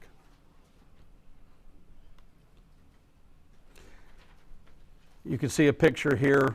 Critical things to know about it is HAZCOM. It is the dangers that exist from the material that you're using.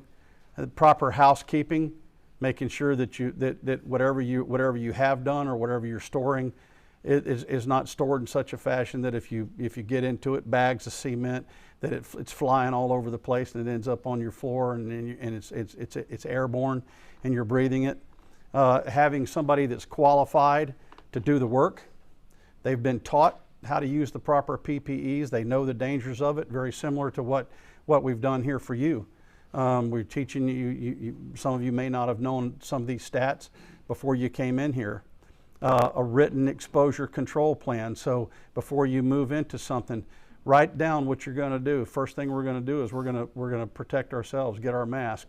We're going to get others away and check the wind and go in. What direction the wind's going, who's downwind that might be affected. Come up with a control plan. Applying the water so that the dust and getting your vacuum, making sure that you've applied all of those engineered controls to help reduce the risk. Wear your respiratory protection. And as always, if you're a guy that's been working around it right now for 10 years or longer, you start developing shortness of breath, you start having lung issues, earlier detection the better. You might want to tell your doctor, hey, listen, I went 20 years working in sand and drywall and I never one time wore a mask. Your doctor might be able to start zeroing in on what's really wrong with you. Again, here's another chart on hierarchy of controls. The least effective is wearing the mask or the PPE. Yes, it helps. We've been talking about it, it helps. But if you can exercise the right work practices to help reduce it even further, you're better off. And if you can engineer the risk completely out of it by having zero dust fly out of that operation that you're doing because you vacuumed it, because you're wetting it, because you're wearing your mask, you've just used a bunch of different engineering controls to get rid of that hazard.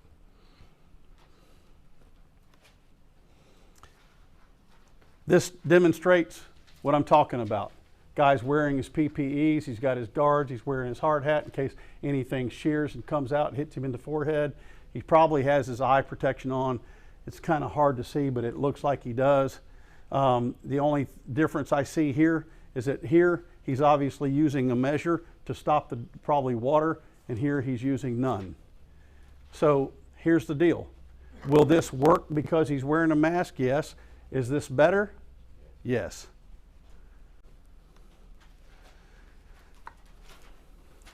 So now the EPA and EPD has gotten involved in conjunction with OSHA for airborne particles. So now they're looking at dust and airborne stuff that's coming off of job sites. You know that from a stormwater standpoint that EPD got involved. They don't want your stormwater leaving and contaminating the rivers, lakes, and streams. Now the same thing's going on with dust. They don't want you creating so much dust flying around. That's why you see water trucks on on job sites running the water on to keep the dust from blowing off. They don't want that dust in other people's lungs because of because your job, you're in such a hurry, and the emergency on your behalf doesn't constitute killing somebody else because they're suffering from what they're breathing in their lungs that you've created. So the controls are now dust suppressions, wet methods, vacuum dust collection systems, ventilation booths, and operator isolations. There's a reason that when you take your car to a paint and body shop, they roll it into a paint booth, and they make them get in a sterile environment where all those fumes are controlled, all the overspray is controlled, and it's not just going out the door like in the olden days when I was a kid. With that being said, we've kind of wrapped up here, and so I wanted to before I release you for lunch, it's 11:54. I'm just going to take 1 minute, and some of you, again, this is the last time. Most of you in here now have done OSHA Part 2 yesterday, and this was OSHA Part 1. Those of you that stayed all day yesterday, you got CPR, first aid, AEDs, and industrial lift trucks. Congratulations. Your certifications will be forthcoming. I've got a lot of them to do. Okay, the OSHA cards, don't worry, the OSHA cards are coming. I have to submit all of these rosters with your names on them, your addresses and all this stuff to Georgia Tech. Georgia Tech will prepare your card. They may send it directly to you, but then again, they may say there's too many of them to send out, the postage is too great. They'll send it to me and put the burden of postage on us. That's cool, care less. Bottom line is, you currently, when you leave this room, you have taken, and I have evidence, it's auditable by OSHA that you have taken this class. Your card is forthcoming, and you can tell any general contractor that if they ask you for it, they can contact me. And if your card don't have your card yet, I can show them evidence that you've taken the class, that you're there, that you are a competent person.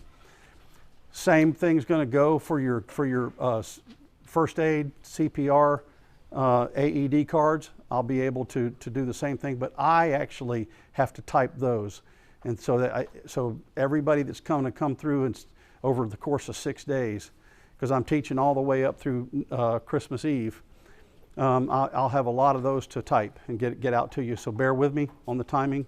I'll get them to your supervisors and get them to you, or I'll get them all mailed to your address. But before I mail them to your address, I'll call you, or I'll get with you and let you make that decision as to where that thing goes.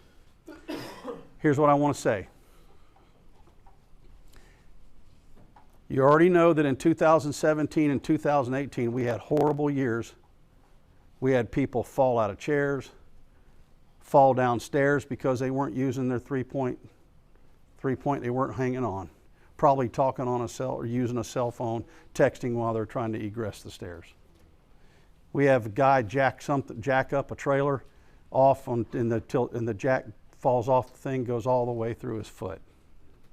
All right. We have a guy that takes his glasses off while he's still in the work zone, a nail skewers his eye. I could keep going.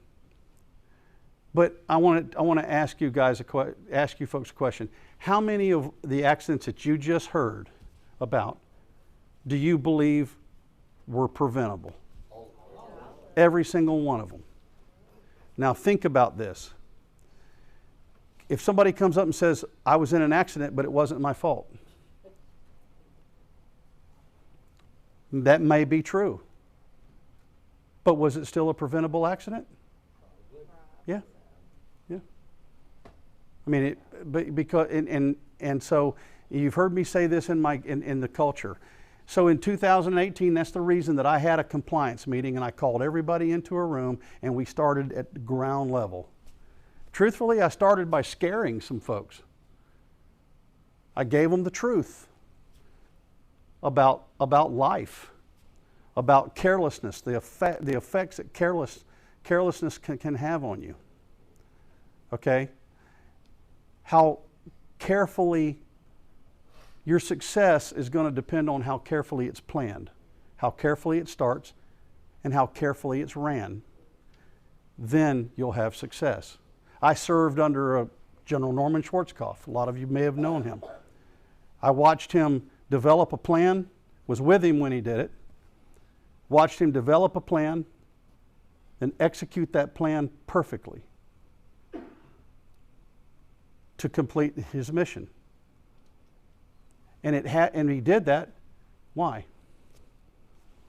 Because of his troops, people that he led. Okay, the people that he led. You can't lay a rope out on a concrete slab and expect to push that rope. So I'm not here to try to help, to try to push you into doing anything.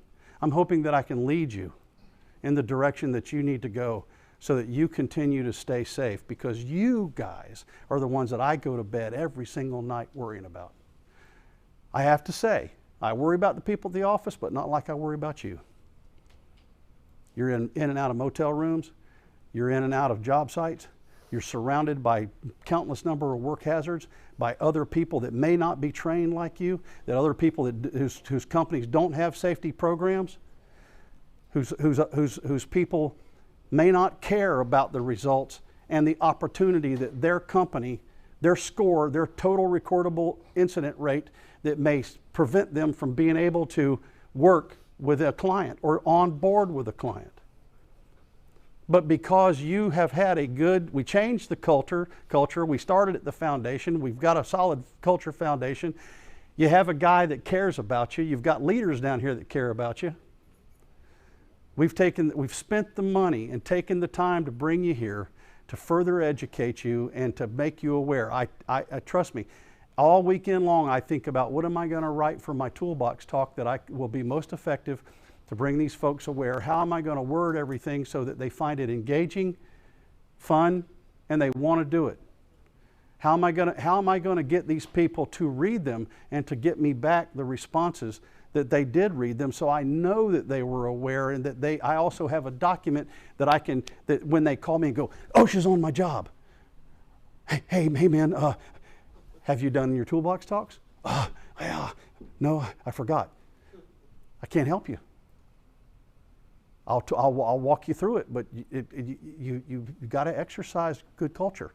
If you tell me, yeah, I've been doing them every week, but I don't have my safety manual with me that shows them the hard copies, I can say no problem. I can go to my computer and I can pull you up, and I can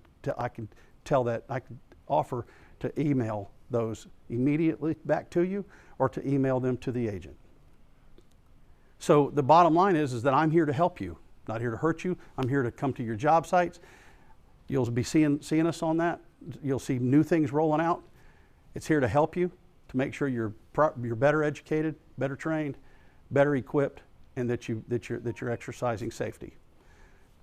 A lot of you have already heard this in the room. Some of you may have not. All right? It's my mission to keep you safe. It's my mission to make sure that you go home to your family. It's my mission to make sure you see your family when you get there, that you hear the words coming out of your grandkid's mouth. It's my mission to make sure that we get a good score so that our paychecks get fatter and our opportunities grow. Maybe we won't be working in the 50 states, we'll be working right here in just Georgia. Life gets easier with better total recordable incident rates and better scores. Okay? I truly do that, not just because I get a paycheck and because I love place services and love the leadership here. And I think I'm working for one of the finest men that I've ever had the privilege of being around, and other men here too, the leaders in this company.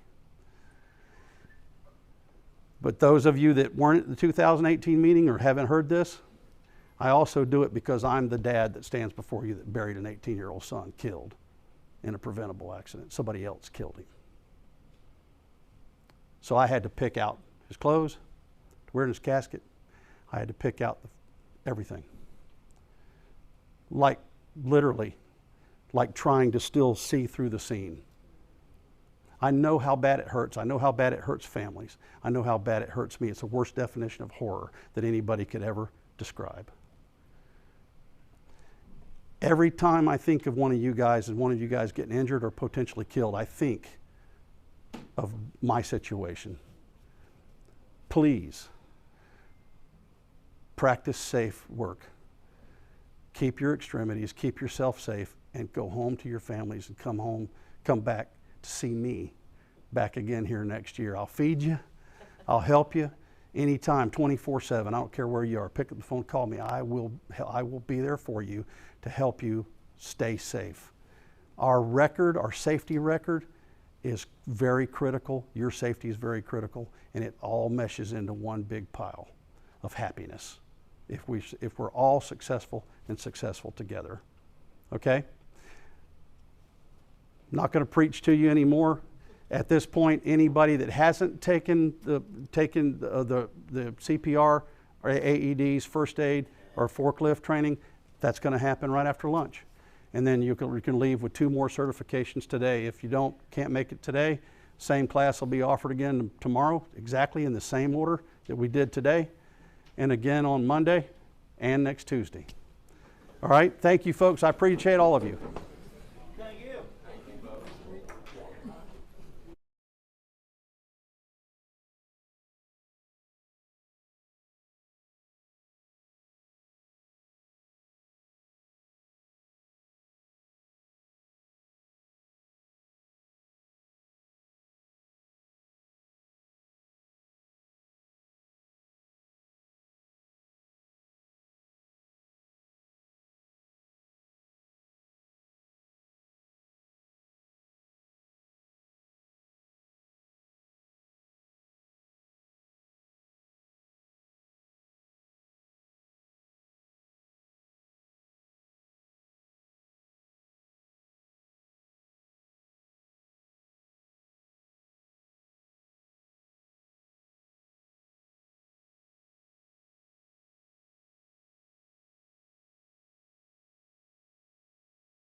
did everything wrong at one point in my life. And so I'm probably exactly the guy that needs to be up here preaching this to you, because there's a lot of I could tell you a lot of stories. Anyway, so this is designed, most of it's going to be very little of me talking. You have a manual in front of you. With each section, you'll be able to flip through your manual. Anyone that's watching live over the internet will be able to see the same thing that we can see in the manual here. That's a participant guide. You're welcome to keep that participant guide with you. Keep it in your truck. Keep it with you forever. You can always use it for reference if you need to. It's probably not a bad idea to put that in with your safety manual, put it in with your toolbox talks, your MSDS sheets, those kind of things, to make sure that you have them when you need them. So with that, we're going to start digging into it. In this first section, we're going to talk about the introduction, causes of lift truck accidents, preventing lift truck incidents, direct and indirect cost of the incidents, the OSHA regulations involving the use of a lift truck, specific lift truck operator training, lift truck operator training regulations, preventing incidents through training, do a knowledge check, and we'll do a summary at the end of it.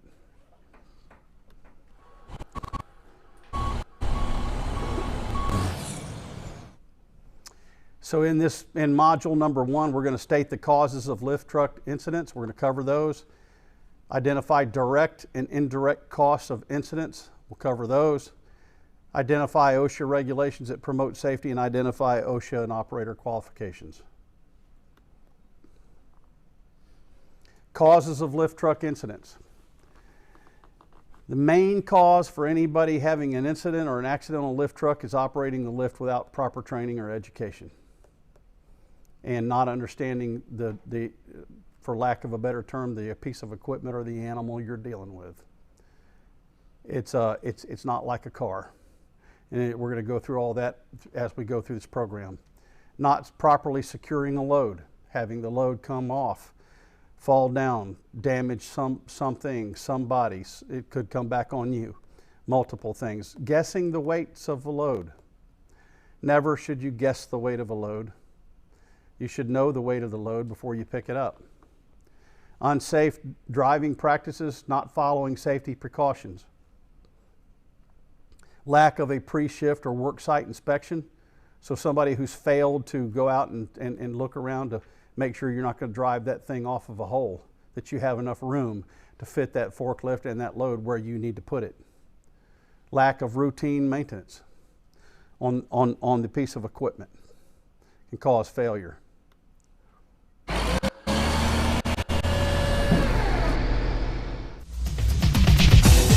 We've talked about the various causes and costs of lift truck incidents. Let's hear from a group of operators on actual incidents that occurred in their facilities and how they could have been prevented. A good friend of mine at a local business is the safety director, and they had a terrible incident that involved 2 forklifts and resulted in a fatality, actually. There was an employee on a raised lift, the order selector or cherry picker, who was all the way up. I think the top row was about 35 feet in the air. He was selecting raised. He did have the harness on, the fall protection, as he should have. What ended up happening was another lift came around the corner, was not looking where he was going, drove into that aisle and struck the lift that was in the raised position. Struck it hard enough that actually knocked that lift over, and the employee was killed on impact as the lift fell. Wow, it's terrible. So have they done anything since that time to ensure this won't ever happen again? Yes, they have. I think one of the root causes they found was the employee that drove around the corner that struck the parked lift was distracted while he was driving, not looking where he was going. Whether that was distracted with a cell phone or looking at paperwork, we're not sure, but obviously was not looking where he was going. When traveling forward, if you have to stop the vehicle abruptly to avoid a pedestrian or some other obstacle, we all know what happens to the load. It goes forward. What do you guys see? You have the same issues where you're at? Some of the issues we see are where forklift operators tend to go into the pallet and not exactly judge where they are on the pallet. I've seen them also, when they go too far into the pallet, strike an object on the backside, whether that's an office or another pallet. In some cases where we have a lot of high traffic and it's a known occurrence that we try to prevent with training and proper utilization of forklift, but we've had to put steel plates at the bottom of the wall where we pick up loads. Do you find that getting complacency or getting too comfortable on the job, and that can also lead to some type of incident, right? Yeah, absolutely. That and being in a hurry. Complacency is probably the best, where people get comfortable in what they do daily and think, oh, I got this under control. We actually train our employees in that instance we encourage them to either get off the lift if they need to verify, how much distance they have, or if needed, grab a spotter. And that could be any employee. They can just have those extra set of eyes to verify, we're clear and it's safe to place the load. One of the things that we're trying to make sure we avoid is creating blind spots, limiting heights for stacking anything, so a forklift that's passing by through an aisle can be seen. That's where I think training comes into play, and letting everyone who's engaged in the activity of putting the material away, staging it, getting it for the next operation knows, and that's the challenge, is training every individual correctly in your operation. And that goes for your non-forklift drivers as well, because they can very easily put something which either blocks a path or creates a blind spot without realizing it because they're not driving a lift through that area. One of the focuses of our forklift safety program for us actually is the pedestrians. So when we do forklift safety, it's not just about training the forklift operators themselves, but all the pedestrians that are working around in the locations in proximity to those lifts, because they play a 50-50 role really with the drivers. Handling a forklift is not a toy for a race. If you make a mistake, it can ultimately cost somebody their life. For new drivers, I think it's really important to fully engage them right off the bat in the beginning, to make them just very aware that the work that they're doing at all times behind the wheel has to be just the simple focus of the safe operation of the lift. It's a piece of equipment that can easily hurt someone. A forklift is different than a car, and just because you know how to drive a car and have experience, that's a good frame of reference, but it doesn't relate to skill on a forklift. Think about the amount of effort and time you spent as a child in driver's ed and going and training with your parents and driving constantly to become a good driver behind a car. And don't take for granted that just gives you a license or gives you the knowledge to drive a lift, because they are different. You're carrying loads different. They all operate different. They didn't do any training to forklift operators, stand-up or reach truck operators either. You pretty much hopped on it, had a couple minutes, and off you go. And those are some pretty dangerous pieces of equipment. We have very large equipment that press steel, have a lot of force, and are very powerful. But the most dangerous piece of equipment we have is our forklift. Take it very seriously. Well, the story is you really need to have training on a piece of equipment that you're operating.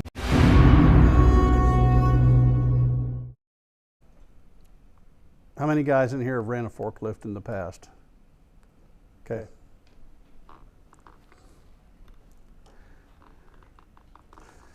Some direct cost for forklift incidents or accidents, and these direct costs come along in many different ways. One, by employee compensation.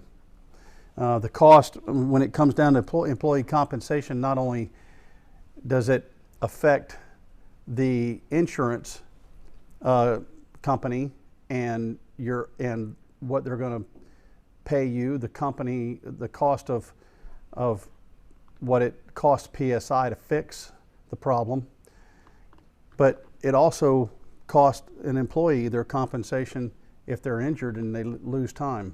You're only going to be paid a fraction of what you would get in your salary. There's not anything we can do about that. That's under the workers' comp laws. So employee compensation is a big deal when you're talking about employee or forklift accidents. Medical expenses.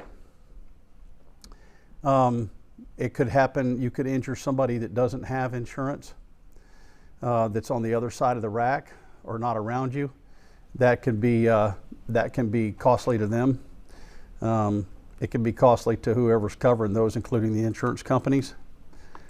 Legal services, depending on the nature of the accident as to whether or not attorneys get involved, and there's legalities. How much property damage was done, willingness to settle, etc. That's when the legal usually gets involved. Everyone knows we're in a sue-happy environment today. People will sue you for anything. Drop a box on somebody, I don't care if it was an empty box, 18 inches across, empty, cardboard. They're probably going to lay on the ground and you're probably going to get a lawsuit for it. People, the operator, can also be sued personally. It's not just the company that's at risk. It's the guy behind the wheel. If you are injured and taken out of service or take anybody else out of service, then the company has to spend the money to go out and hire somebody, retrain them, re-educate them, get them transported to the job, and it's a big expenditure. Overtime, if you're working with a 3-man crew, one of you get hurt and you needed all 3 of you, now you've got overtime because 2 of you are going to have to work to cover that other man's time. Investigations, that's expensive. It's invasive. Anytime that there's an incident, an accident, period. Here comes the investigators to find out who, what, when, where, how, were there any films, exactly what was the extent of the damage, who caused it, was it preventable, not preventable, the whole list goes on. And that's typically me. I get that pleasure having to do that. And so spare me of that, please. Corrective measures, if something does go wrong, you immediately have to take corrective measures. Say you pick up a load, the banding comes loose as you pick it up because it shifts a little bit, or it breaks, put it down, get off, go make the corrective measure that makes sure that when you get it up and you're driving around the corner, it's not going to all shift off, fall off. Lost productivity, we talked about that. You'll lose time. You'll have to make all that time up. Besides the damage that it could cause, the inconvenience that it costs the customer or whoever's property we're on. Repairing the damage, reducing morale. Everybody's all mad. Somebody, you might have heard me tell the story earlier where one guy committed an act that caused the other guy to be injured, and it resulted in a fist fight between them. No one's ever happy when you're in an unsafe environment or when somebody around you is committing unsafe acts. It's just not a happy place to be. OSHA comes onto the scene after any incident and starts investigating, finding out what happened. Somebody starts getting issued fines, questions, because the federal agents, they're not funded by the federal government, although they are federal agents and they're a federal entity. They're funded by the fines that they write. So you tell me whether or not you think they're going to issue fines. Yep, you be rest assured that they are. Customers that we make mad because we're running around their facility, operating dangerously, we're driving too fast, they perceive us to damage their property and or potentially endanger their employees and or their customers. A lot of you that work in and out of Walmarts know that lives for us when you're in a Walmart. Ultimately, too, all of this rolls up into your reputation, your score, and your grade that we get. Because any one of these incidents that results in an incident or that results in an accident or an injury to an employee affects our total recordable incident rate, which affects our ability to work for our clients. So, and our clients, just, possibility that I know I've seen subcontractors on my job that I've talked to repeatedly, they wouldn't correct their problem, and I've told them right to their face, you're done with me. And you might even be out of here sooner before than you're done. Somebody else will be driving a nicer truck than you when they leave here because they took your money that you were gonna earn while you were here. It's serious.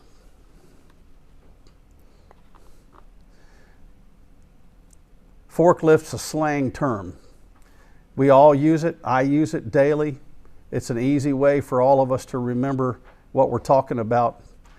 OSHA refers to everything. If you ever look up anything in the OSHA manual, they refer to these forklifts as powered industrial trucks. That's how it's listed in the regulations if you ever look one up. But we will use both lift truck and forklifts today. On the screen you can see various types. You have the standard industrial warehouse type lift. Here you'll see something that's more used in a retail application or where there's you have to reach higher racking and storage areas, and that one's you stand on the back of it. And then of course you have the all-terrain, what some refer to as a lull, Skytrack, whatever, those are the all-terrain. And so this kind right here is actually a little more dangerous in my opinion, because you can get that in, it's longer, it has a shorter turning radius, and that can be pushed into power lines and or to other things before you can even really get it corrected. What's covered in this training today is going to be pretty much the three that you see. There are other ones that you'll see that are covered, and what is not covered is anything that lifts, like has a bucket and lifts dirt, any excavating equipment, earth moving equipment. That's not covered in this type of stuff, even though it's capable of lifting things. And you could even potentially take this bucket off and put a set of forks on that. It's not covered in this. Training and communication are keys to safe operations on the job. Every operator must be trained for the specific lift truck he or she will operate. And when things change with that lift truck, communication is essential. We have basically about a dozen forklifts in our facility. They're all the same sit-down industrial style forklifts, and we lease them through one company. The representative came out to our supervisor one day and offered him to try a different style forklift. He thought there would be some advantages for our particular work area. And so our supervisor agreed. The communication didn't come up to the safety department. This new forklift arrived, looked basically the same, however the controls were very different. In fact, rather than your standard gas pedal and brake pedal, this particular lift was a forward pedal and a reverse pedal. So our driver loaded our machine and then went to hit the brake. It was not the brake, it was a reverse pedal. That lift darted backwards and damaged a transformer, a 480-volt transformer that was right behind him, cutting power to our entire facility. Could have resulted in an explosion. We have propane-powered forklifts. You can imagine the type of damage, injury that could have occurred there. So the moral of that story certainly is to ensure that no matter the type of lift, you need specific training on the type rather than just a broad spectrum of training that clears you to drive anything. You have to have that specific type of training.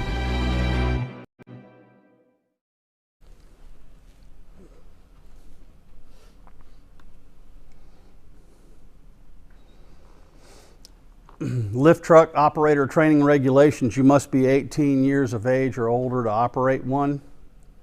You must be trained and authorized to use one. You must have a combination of formal and practical training under supervision and cover specific characteristics of your lift truck.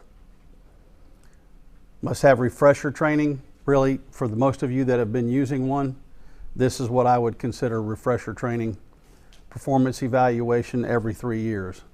So every 3 years you have to renew this certification, or OSHA doesn't think that it's valid. Many employee injuries and property damage result from a lack of operator training. Operator training, along with additional training received on your facility's procedures, will prepare you to operate your lift truck safely and prevent incidents on the job. Several years ago, I investigated a forklift accident that turned out to be a fatality. And it was one of my sites that they called me about. One of the gentlemen who came to work obviously had a problem at home, Something was bugging him, and he was in a rush to complete his assignment that day. So he was driving back and forth on the dock pretty crazy-like. Everybody was trying to get him to slow down, and he would not slow down. And at the end, he got a pallet out of back of a truck, came past a couple ladies who were screaming at him. He double-stacked the clamp product on another stack. When he pulled away, he left a clamp in the air, spun it around, and ultimately he thought he could get off the forklift in time, and the forklift hit him while he was coming down on the ground, and he ended up dying. I think it could have been prevented by training. I think one thing important, when you have anybody working on the dock and you have a supervisor, that supervisor also needs to take some kind of forklift safety training to understand how to support their team, how to support their operators.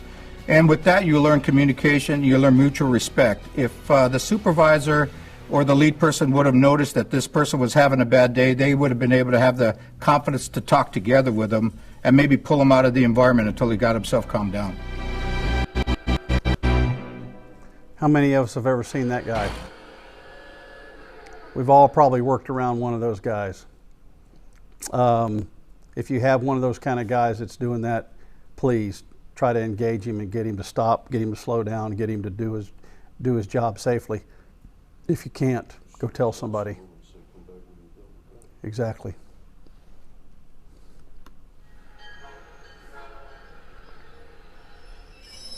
Which of the following vehicles are covered by OSHA's lift truck regulations?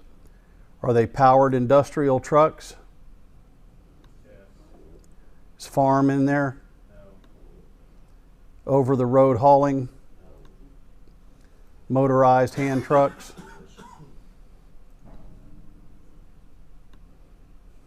What are the causes of most employee injuries and property damage?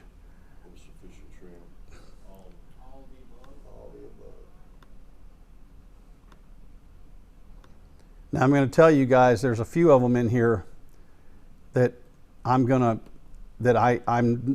disagree with when we get to those, and I'll give you the details, because I think our situation may be different than what their situation is, and I'll explain that when we get to them. Step toward fulfilling OSHA's training regulations regarding safe lift truck operation. You must attend refresher training when needed to ensure that you continue to operate your lift truck safely. As we've discussed, there are many causes of lift truck incidents that can result in direct and indirect costs, including the loss of life. To help reduce those incidents and costs, OSHA regulations provide the framework for safe lift truck operations. Your job is to follow these regulations on the job every day.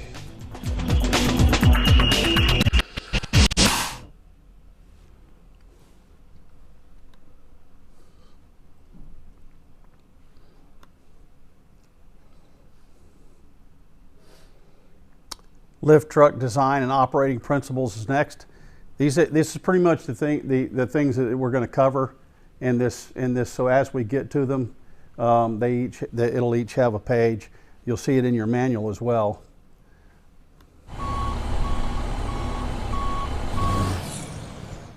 We're going to identify the differences between personal vehicles and lift trucks. Big difference.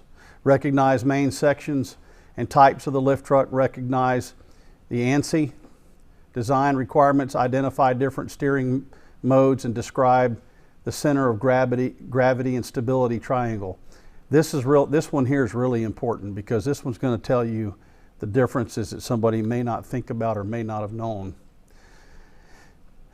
When you're looking at a car with a 4-point suspension versus these with a 3-point, there's a big difference in those.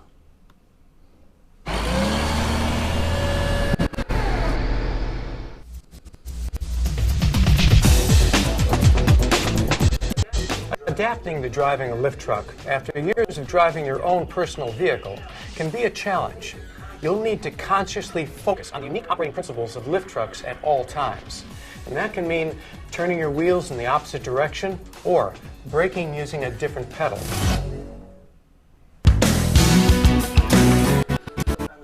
So I was on a job site, and we had a gentleman the forklift.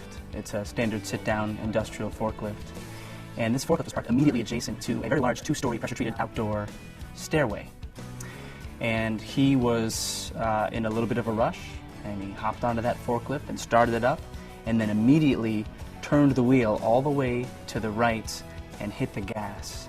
And in doing so, the rear end of that vehicle swung immediately right into the uprights that supported that wooden stairway and went right through them fairly easily, breaking them, causing the entire stairway to come crashing down. Fortunately, there was no one on there. That could have been a very serious incident.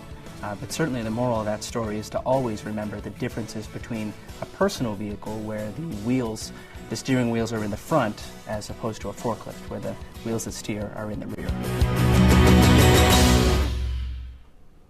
Big difference. We'll cover those differences.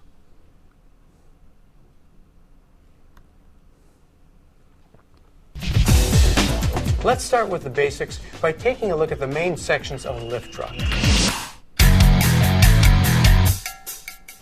The three main sections of a lift truck are the body, the inside of the cab, and the lifting or engaging mechanism. Underneath the body, you have the drive and steering axles and wheels. For some types of lift trucks, you may also have outriggers.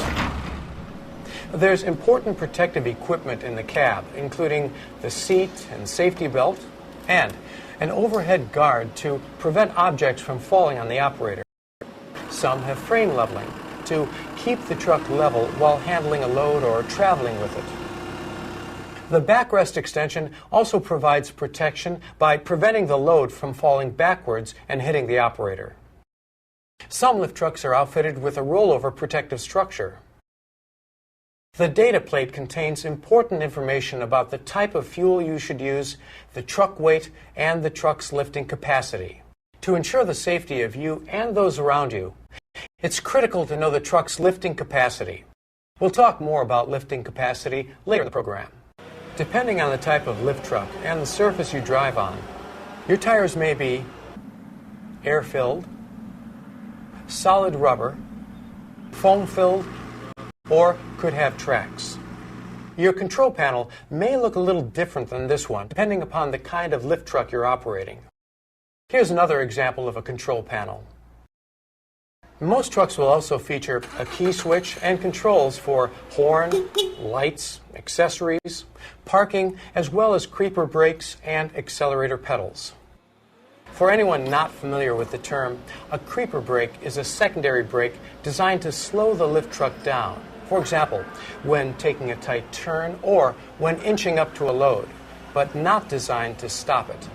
As with all lift truck equipment, the locations may vary depending upon the kind of truck you have. Fork and mass controls move the forks up and down, and some can also tilt or move forks to the sides. Some models even adjust the distance between the forks.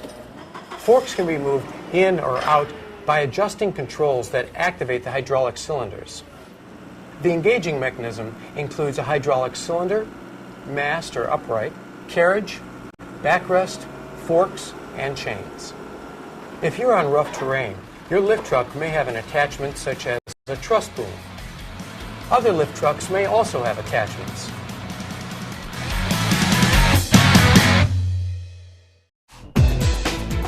We've covered many of the common features on most trucks, but those features may vary from lift truck to lift truck and operation to operation.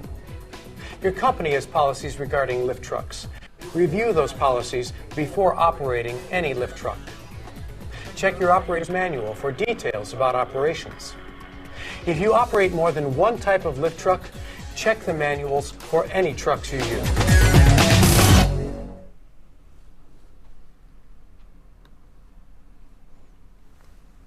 Okay, every lift truck will have one of these. This right here is the starting point for everything. This tag, if this tag is missing off of that lift truck, I'm going to advise you don't use it. Because you're not going to know anything about it. You're not going to know the weight of the machine. You're not going to know the capacity of the lift. If you're using a different attachment, like picking up a piece of carpet where it's going to take the weight, move the center of gravity further away than underneath the machine, you're not going to know what it reduces the weight to be able to pick up with that particular attachment if it's not on there. This is also going to tell you what kind of fuel it uses. In this case, this is propane. So this thing is very critical, because this is going to help you determine whether or not this piece of equipment is going to pick up the load that you need it to pick up. Starting point. Various attachments. Here's one we talked about that can attach to the front. It's designed to be able to hook to something and pick it up. This is what it's designed to be. This attachment is a grabber for like picking up barrels and drums. Here's a carpet pole. You've probably seen people in the past use a forklift where they've used a strap or a chain from one fork down through something, come up, hook it to the other side, lift it. OSHA will get you for that, because basically what you're doing, you're improvising using your own engineering and lifting device, of which you're not an engineer, and you're picking it up with using it in a method that it was not intended to be used by the manufacturer. That's why they have attachments like that. So that's a big no-no. That would be trying to convert a forklift or a lull into a crane. They're different animals. In the different, this one's going to talk about the different steering modes. You have, in all forklifts, you have rear wheel drive. So when you have this rear wheel drive, as you're turning, this thing is going to pivot at this point. So the whole thing's going to spin around, the back's going to spin around. So someone standing over here that you forget you're not driving the car, you're driving a forklift, it's going to throw the tail end of that thing around, potentially damage walls, damage racking, hit somebody, crush them, catch them in between a fixed object in that. This will turn it a little bit quicker. If you've never operated one in one of these modes, you see most of these in the big ones, the Sky Tracks, the lulls, the ones that are out in the field. That makes it turn a little bit quicker, but it also makes you feel really awkward when you're doing that, because the whole thing is kind of crawling around in a really odd motion. This one right here will actually make it crab crawl.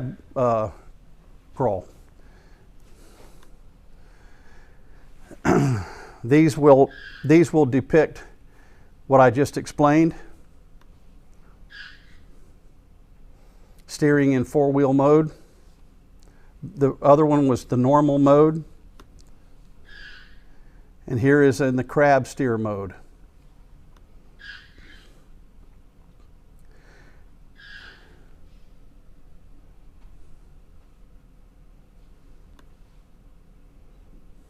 One thing you have to remember, is skid steer. If you haven't used a Bobcat or a skid steer in your life, they're zero turning radius. They have lawnmowers that are zero turning radius.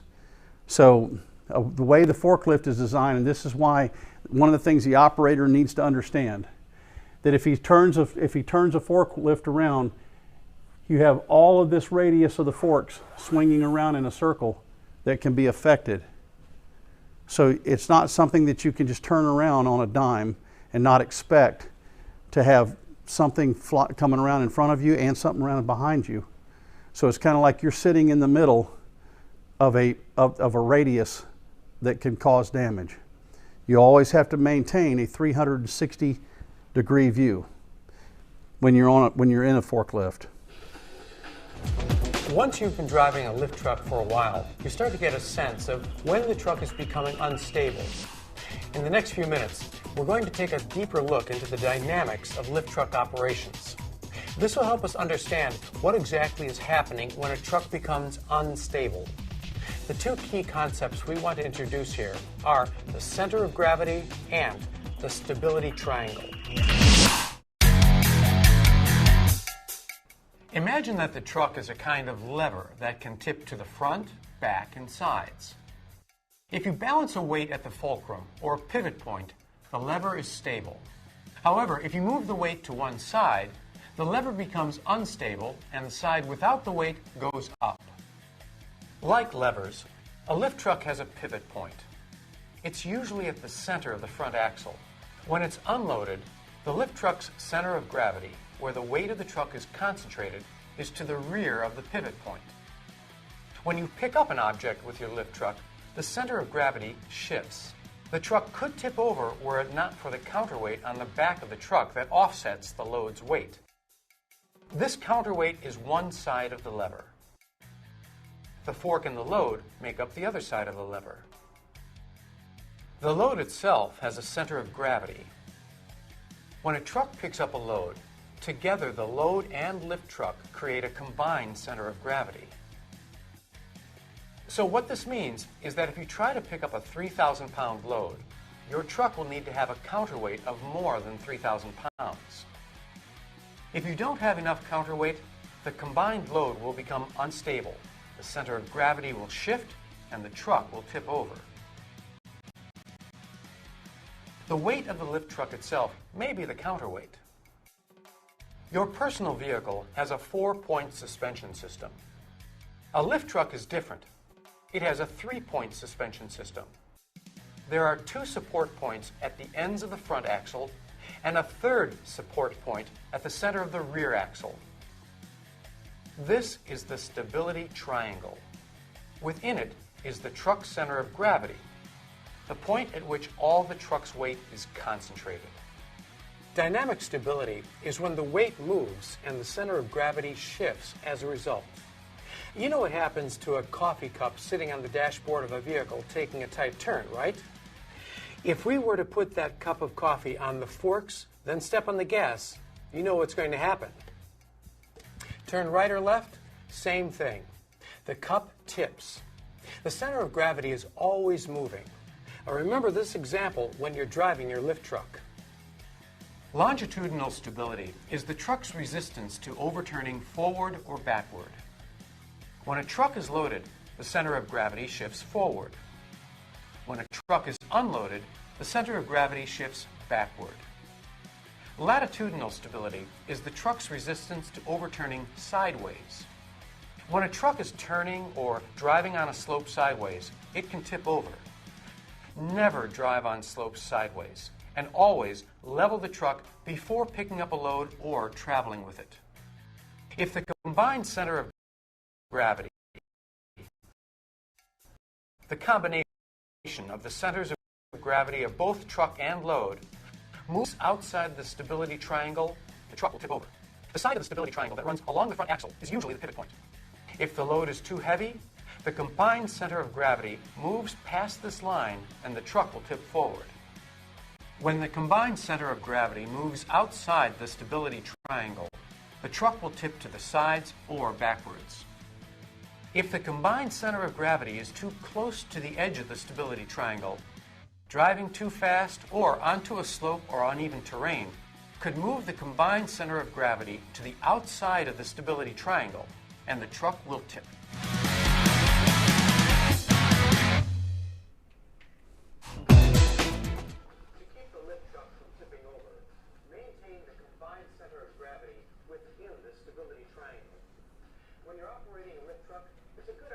To visualize the stability triangle.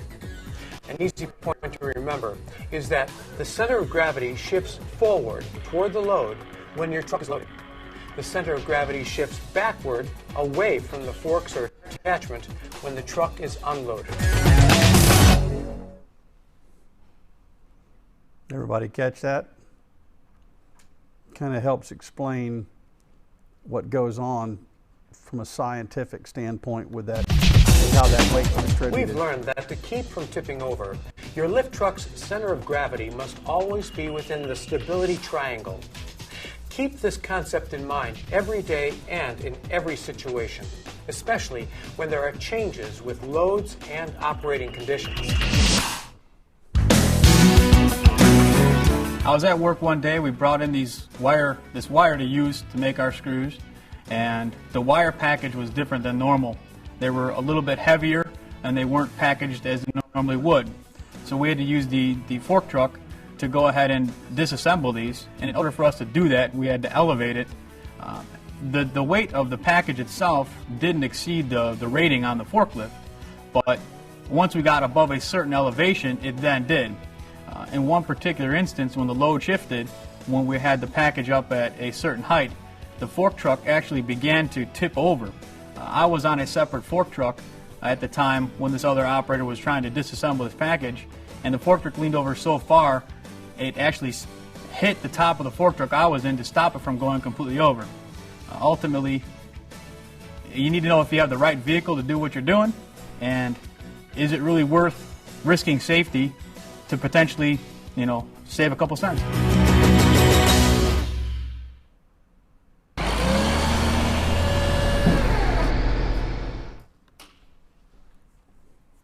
Staying within the stability triangle. So here's all the things that can affect it. Traveling with a raised load. The higher you raise the load, the more unstable it gets. You can imagine trying to balance a basketball on the end of a small fishing pole. If you had a little short pole and you're balancing the basketball down here, it might be another story, but to get it up on the end of it, it can be a problem. I don't think it can do it. Taking corners too quickly. Have the load, you take the corner too quickly, can cause it to tip over, cause you to lose your load. Loads that are too heavy for it, tip it over on its face. If you've tried to exceed the weight, lift the back wheels off the ground. Once you lift the back wheels off the ground, you have no steering. It's over with. Fast starts and stops. Of course, if you raise your load and you take off with it real fast, your load's trying to come back on you. If you raise your load, you put it in reverse and you try to take off back, load's likely to leave you out in front of you. Traveling on a hill. If you're traveling on a hill and you're loaded, go forward up the hill, up the slope if you're loaded. If you're not loaded, you back up the hill. Why is that? Because the counterweights to your forklift are in the back. The load you're picking up is in the front, so the counterweights are in the back. So you need that counterweight uphill to keep you from potentially flipping over. Rough terrains and work site hazards, they go hand in hand. If you around your work site, if you have rough terrain, you just got to slow down. If you're on one of those four-wheel drive ones, one of those all-terrain ones, we're going to see a video in a minute that illustrates that. And understanding your work site hazards. There should be a guide or a manual on every forklift. Typically, it's under the seat. Besides that plate, this manual tells you what else you need to know about that particular forklift. Okay, those two things are essential. Typically, they're under the seat. If they're not under the seat, call the rental company and have them bring you one out there. As you can see, this guy's reading his plate, reading his data, so that he understands what's happening with his forklift before he ever uses it. Typically, this would be picked up in your equipment inspection before you use it. Never ever operate one without being on the seat, wearing your seatbelt. Here's what happens: you're not going to know that, oh, by the way, forklift's not going to toot the horn at you itself and say, hey, by the way, I'm getting ready to turn over. It's just going to happen. And here's the natural instinct for people. They have a load, the whole thing starts turning over is to try to jump off of it or try to go another direction. Problem is that most people die when they do jump off of it because it turns over on them, or they'll jump off of it and the roof catches them as they're getting off of it and crushes them. That's what happened to this guy in the video. I've got multiple other photos that I could go on the internet and show you of forklift accidents. They're gross. These things are dangerous. They're extremely heavy. They're real dangerous. So you don't even move it 3 feet without wearing that seatbelt. That seatbelt is critical because if it keeps you on it, your likelihood of survival is much greater. making sure that when you're moving around, you're moving stable, that you have your loads are properly strapped, properly secured, so that these, as you're making a curve, a pipe, if he's coming this direction, pipe doesn't slide off the other side, potentially catch somebody 15 feet away walking by and break his leg. Got to be careful. The speed in which you turn the corners. While you're operating, wearing your PPEs. Your PPEs are important not only for just for general construction issues, but because you never know when a hydraulic hose that's all over those forks and up in front of you on that backrest could explode. If that thing explodes, it could explode and explode right in your face, get in your eyes, blind you. We talked about blindness and what it means to me, and it's what it should mean to you. Wear your gloves, because typically if you're operating a forklift, you're going to be loading and unloading some type of material. You may be moving a pallet, you may be adjusting the forks. Just put your gloves on. At least have them in your pocket so that if you do get off the forklift, you'll have them with you. This again is a lift truck that shows the various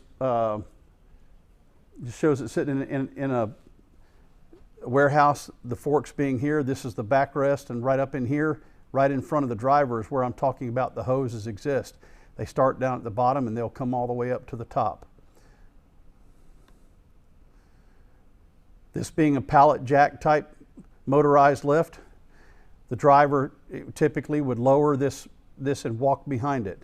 He's operating it with by hand. By the time he gets that laid down, gets that loaded, and is walking behind it, that thing's pretty long. Same thing's going to happen, except this time, this is not only going to be swinging one direction, but he's going to be swinging another direction while he's operating it. So it's going to require a big turning radius. Be careful of your surroundings. Make sure that you've properly policed up and inspected the area that you're going to use it. Make sure once you get into that situation, you're going to be able to get out of it and get your load safely delivered. These you probably won't use. They're more in a retail type situation in a Home Depot, Lowe's, etc. These, the side loaders, I've been on and off projects now for over 40 years and I've never used one of these, never even seen one. They're typically, you'll see them at the airports and other places. The Lull, the Skytrack, the JGB, whatever you want to call them, these are the ones that can telescope. This boom can telescope way out.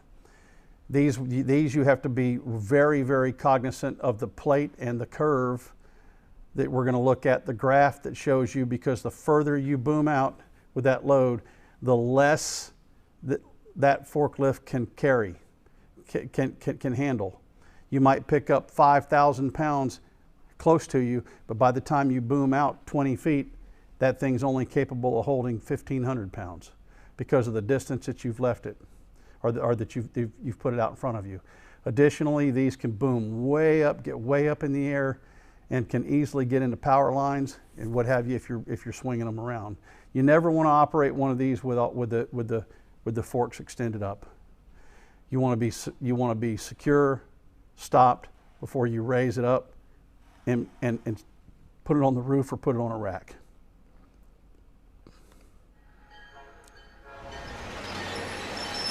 In what way is a lift truck different from your personal vehicle? Lift truck has a wider turning radius. It's actually shorter because it's a 0 turning radius. Has stability that can change easily. And that stability triangle, did it appear as though this thing could change on a dime? Or if that load is up and it shifts, you bet. Has a 3-point suspension. Does it have front wheel steering? Typically, unless it goes to go to that type of, but for the most part, you can count on that having rear wheel steering. Is easier to tip over, loaded or not? You betcha. And that's a heavy machine. Which of the following items are included on the data plate of the lift truck? The fuel type, Were we able to see the fuel type on that? Yeah, absolutely. Could we see the weight of the truck? So we knew we knew how much weight we had on the ground before we ever even touched a load. Did it cover the type of tires? No, it didn't. How much weight the lift truck can pick up or the lifting capacity? Absolutely. How many of you ever taken a load off of a truck that's been delivered to the job site? Even a FedEx package or UPS package that's delivered to your house has the weight of that box. It's got the weight written on it somewhere. It's got the weight of that delivery written on it somewhere, on that bill of lading or on that delivery ticket. Why? Because all the trucks that get loaded that you see going down the interstate need to know exactly how much everything in that trailer weighs so they can calculate the weight of the truck, the tractor, the weight of the trailer, and then everything that's in it, and that it doesn't exceed 50,000 pounds. That's why bills of lading and delivery tickets all come with everything. What's the combined center of gravity? The point on the lift truck where all the weight is concentrated equally. So that point of center of gravity underneath that's moving within that triangle is the point, is it called concentrated on that point, or is it concentrated somewhere else around that point? The point on the lift truck where all the weight is concentrated equally, okay, is going to be where that point moves within that center of gravity or underneath your front wheels. But that's subject to change. This is one of the questions, one of the things I want to talk to you about. That's subject to change if you pull up to a load and you do not fully pull up to that load so that that load is up against your backrest. Because the calculation is done based on you fully penetrating and putting that load up against the backrest. If you pull up and just try to hook the first 12 inches of it and pick it up out there on the end of the forks, then it moves, it lessens the amount that you can pick up. So, is the center point of the gravity, or the combination of the lift truck center of gravity, does it calculate into it the load? So if you're driving up and you're going to pick up a load, and that point, now what happens is that center of gravity starts moving toward that load. So is this now the center point of the gravity? Yes. The load's center of gravity? No, not just the load, it's the combined. Under which circumstances will the center of gravity shift to the front of the lift truck? So what's going to make that center of gravity go toward the front of that truck? Placing a load on the forks? You bet. If you're going uphill on an incline, will that push the center of gravity closer to the front of the truck or to the back? That's correct. Correct. Exactly. There's caveats to these things. It depends on the situation you're in. Good. I appreciate you putting that in there. Well, if you pick up a load and you have sudden acceleration, does it shift the weight of that load frontwards or backwards? You bet it affects it. They say it doesn't, but it will. I don't know why it says that. Under which circumstances will the center of gravity shift to the front of the lift truck? Okay. Oh, I'm sorry. Shift to the front. Sudden acceleration sends you to the back. That one's correct. Now here's what I was thinking. Here's where my mind was. I was already reading the bottom next one. Accelerating in reverse. So if you accelerate in reverse, that's the one that shifts it to the front. Gotcha.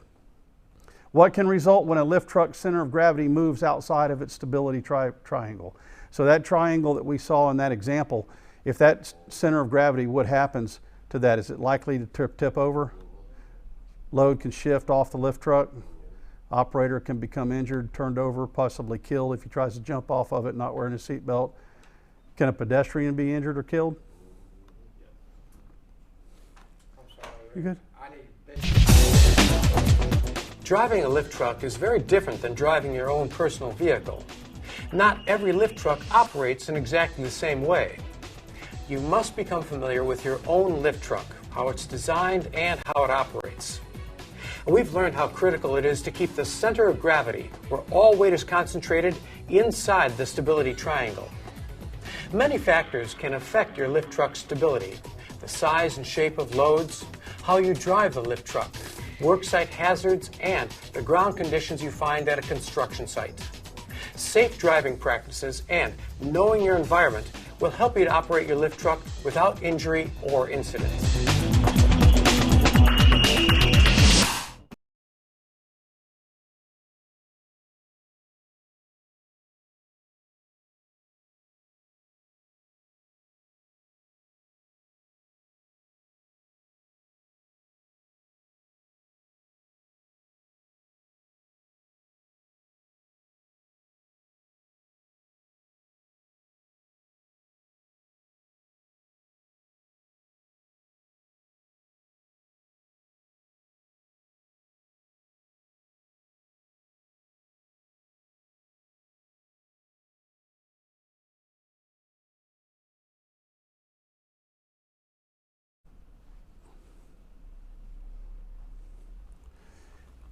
Oh boy, this takes its time.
Okay, guys, we're going to re-engage here. This module is going to be number 3. It's going to talk about pre-shift safety inspections and preventative maintenance, the importance of them. We're going to state the reasons for pre-shift safety inspections, identify OSHA regulations for pre-shift safety inspections, conduct a pre-shift safety inspection, which they'll do here on a video, safely dismount lift trucks, showing you how to do that properly. Recognize safety precautions for refueling and re-energizing. Conduct routine lift truck maintenance checks. The reasons for these things are because no one can ever predict the timing of a defect, a blown hose, an accident, something that's going to break. It's also an OSHA requirement that you do so. It's not just at the beginning of your shift, but it's going to be at points of the day that if the forklift gets out of your sight, you went to lunch, you came back, the forklift could have possibly been used by somebody else, broken, returned back, not necessarily in good working order, and it's going to be up to you to kind of walk around and do a cursory review on that thing, an inspection, and make sure that it's still in working condition. The facility requirement may dictate that you have to do that, and it's also being done for your safety and the safety of everyone involved.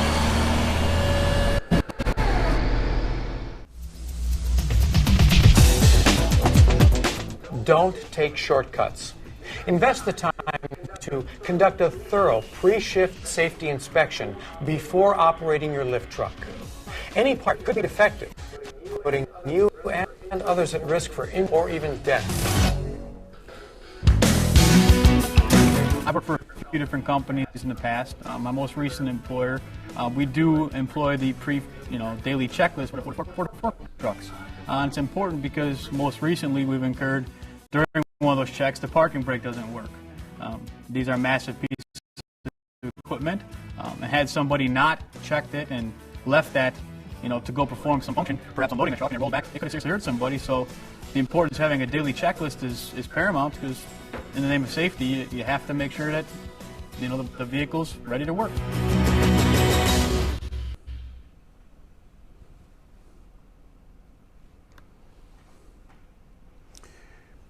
To inspect one, you examine each day before it goes into service, examine it after each shift.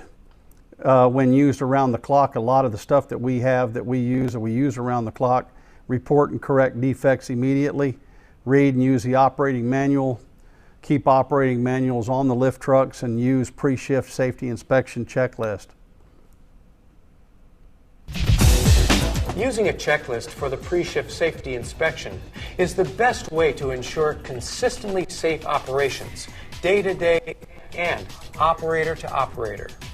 The checklist reminds us to be thorough in our inspections, and that's important because you never know when a defect could develop that could put you or others in an unsafe situation.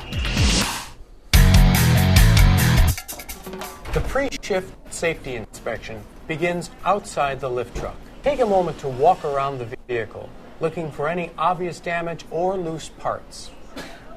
Make sure the overhead guard isn't damaged, and that the mast is in good shape, but never reach through the mast when checking it.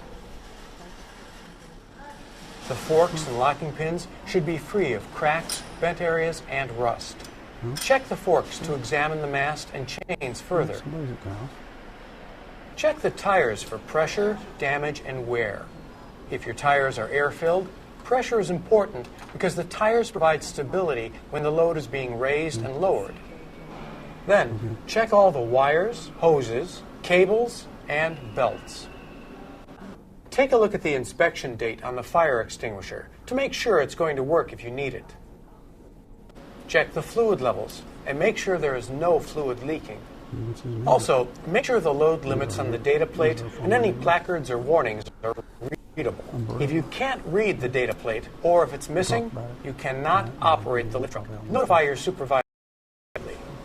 Check the fuel type and amount, and make sure no fuel is leaking. The rollover protective structures must be in good shape to protect you.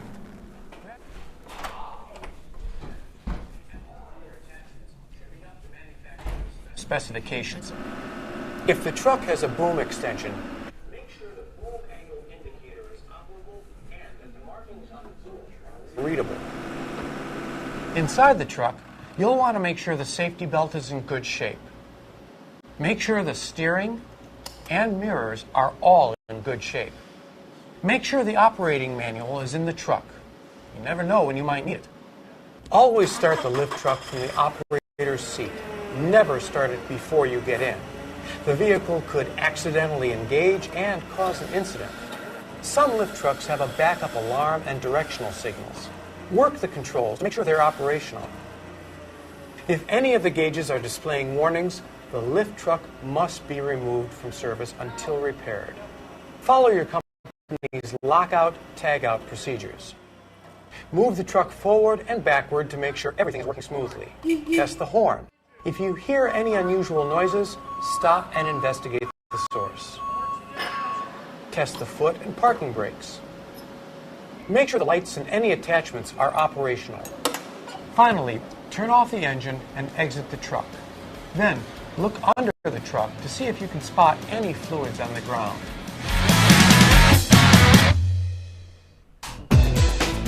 We've hit the main points of most pre-shift safety inspections. But you'll want to make sure to review your lift truck manual as well as your company's policies for any special requirements. Of course, you never want to move a truck that's locked or tagged out. And if you spot a problem, take the truck out of service immediately. It's critical that you perform a pre-shift safety inspection before you operate a lift truck. You never know when a defect might have occurred that could affect your safety and the safety of others in your facility and the workplace community.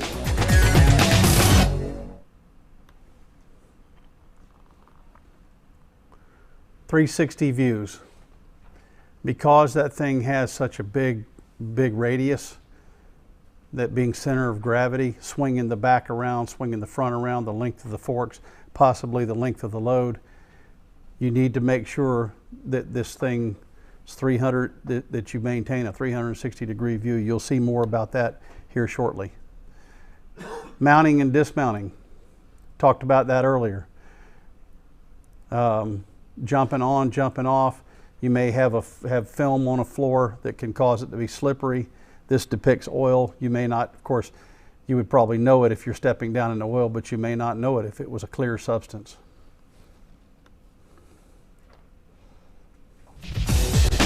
Even for an action as simple as entering or exiting a lift truck, there's a right and wrong way to do it. Remember during the pre-shift safety inspection, when the operator entered the truck cab? Whenever you enter or exit a lift truck, you always want to use 3 points of contact, either 2 hands and 1 foot, or 1 hand and 2 feet on the lift truck at all times with your body facing the vehicle. 3 points of contact provides a safe and secure way of entering and exiting the vehicle by reducing the risk of slips and falls. What you never want to do is jump. You may be in a rush, you may be in a good mood. Whatever motivates you to jump off the truck, don't.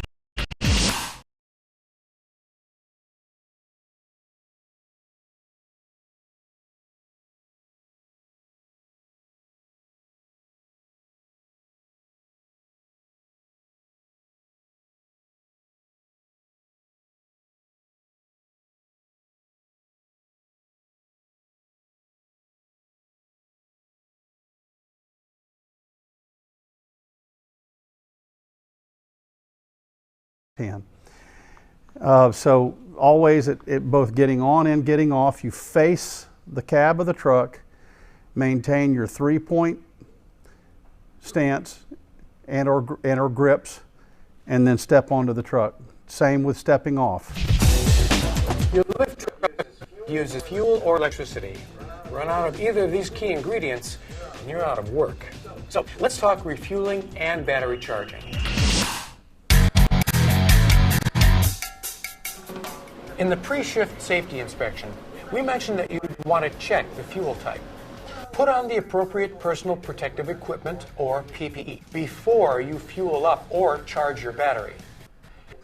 It takes just a few moments, and it could spare you from a life of pain. Always follow your company's policies regarding the use of PPE. The refueling and battery recharging area should have an eye wash station and a fire extinguisher. It should also be well ventilated and free of sparks. And about sparks, it should go without saying, smoking is extremely dangerous around flammable material. To further minimize the chance of fire, shut off the engine. Then set the brake. As you're filling the tank or charging the battery, you should avoid spilling fuel or electrolytes. But spills occur, and if you do happen to spill some fuel or electrolyte, clean the area up immediately. Once you've filled the truck, look it over for leaks. If the truck is leaking, it must be removed from service immediately. When you're done, make sure liquid fuels are stored properly. As with many general procedures such as these, there are basic safety requirements that everyone must follow. However, your facility may have a few special requirements for refueling or re-energizing. Be sure you're familiar with these requirements.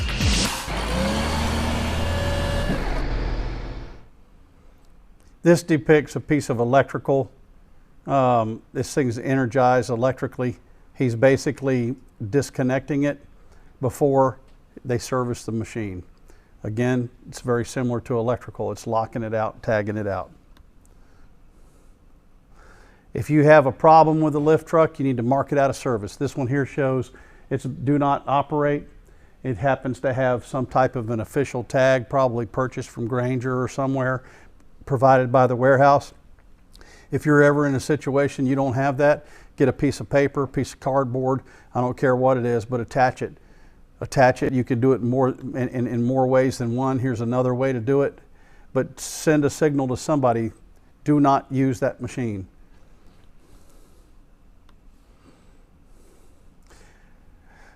Are you qualified to fix a forklift? No. No, we're not. No. If it's broken, we're going to want to get a hold of the rental agency or a proper authorized mechanic to come out and work on it. We're not going to try to hodgepodge anything or slap band-aids on something or duct tape or wire or anything else. We're going to get it fixed and fixed properly.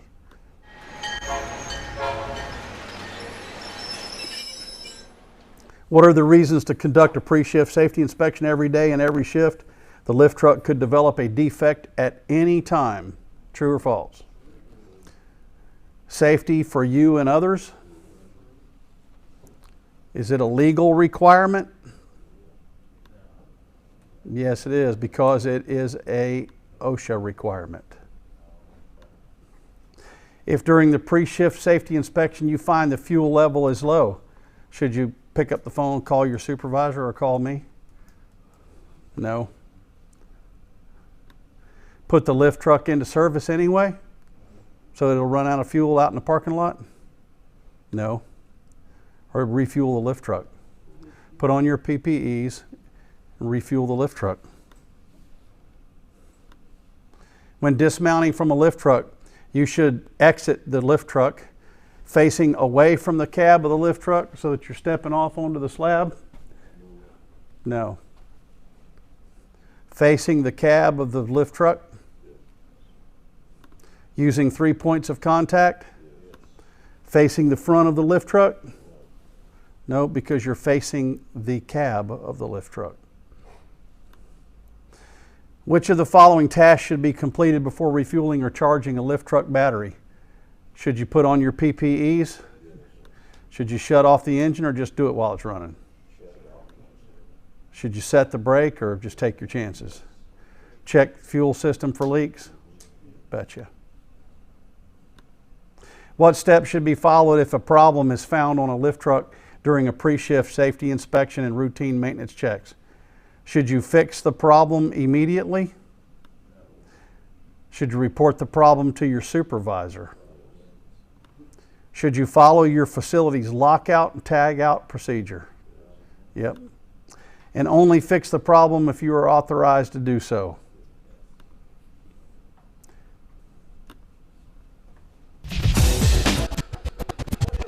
OSHA requires routine ship safety inspection, but it's also a common sense business practice. You can't assume your lift truck is problem-free, and it's never safe to operate your lift truck if there is a problem.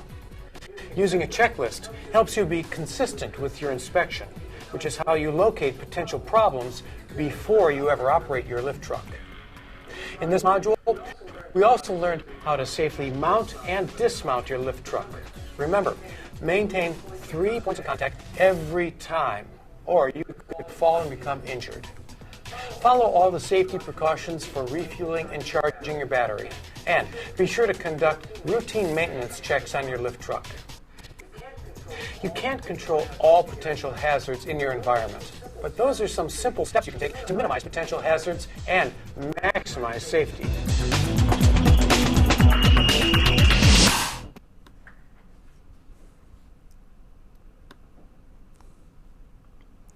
Work site inspections. This is going to talk about the reasoning that you do it, why it's important, and so we're going to cover the reasons to conduct work site inspections because there could be things in the way. You don't know if the machine's going to fit. There could be power lines. There could be fire sprinkler systems. There could be people sitting at desks along the way where you're going to be moving a load that you don't want sitting there in case something turns over. And so pretty much conducting the work site inspection is going to be critical before you attempt. Here's a photo of a guy that's out. He's out looking. He's performing his inspection because he knows that he's got to maybe move down to the end of that area. So he's right now, just real quick, he's surveying. There's pipe down there. There's a narrow path. There appears to be a road to the left of those pipes, but there's a narrow path to the right, and he has power lines down by those Connex boxes or whatever those are, trench boxes that he's going to need to go. So he's going to basically do that before he begins his travel.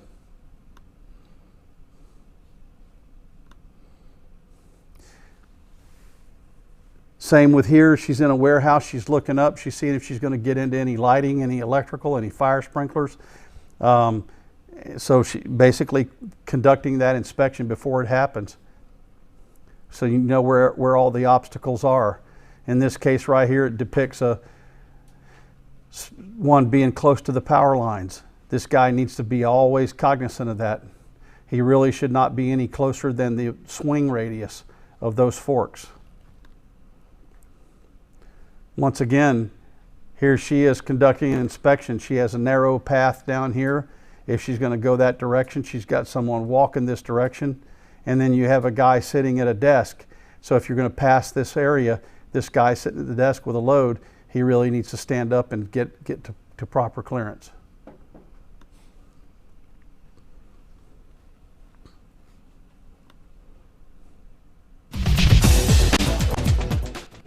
Incidents resulting in death can occur due to a failure to conduct a work site inspection.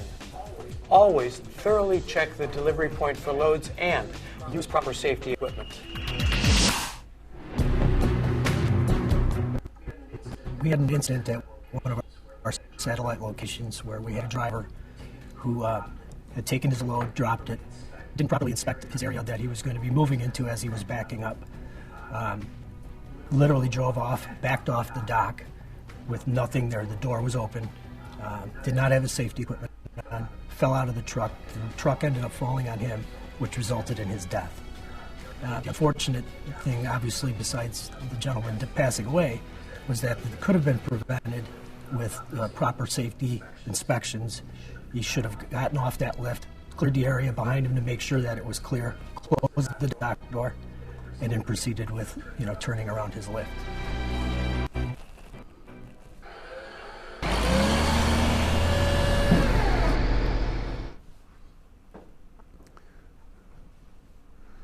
So what were the contributing factors right there? What could have been done to prevent it? A pre-site safety inspection and following the rules. What's the main reason to conduct a work site inspection? To determine if your lift truck should be put into service? All right, they're going to say no, I believe, on this one. I'm calling them on that one. I think you shouldn't even use that thing before you conduct the work site inspection to make sure that it's going to be safe to use it on that work site. Okay? At least on our work sites. To plan your most efficient pickup and delivery route? They say no. I say yes. Absolutely. Absolutely.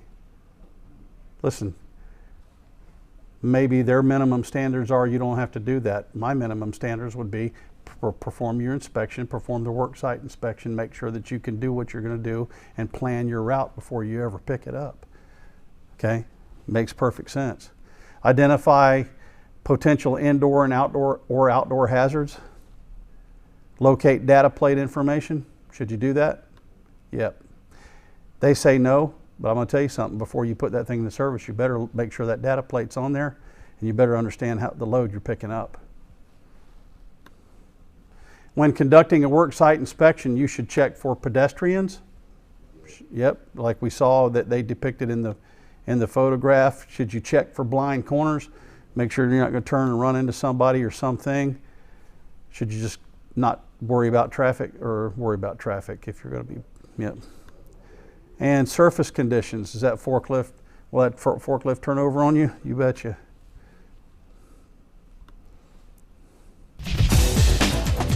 A pre-shift safety inspection of your lift truck is critical, but you need to look at more than just the vehicle. You must also conduct a work site inspection before each shift. By checking for potential hazards, you can adjust your driving accordingly. You don't want to be surprised by what you encounter in your work environment, because surprises could cause big incidents.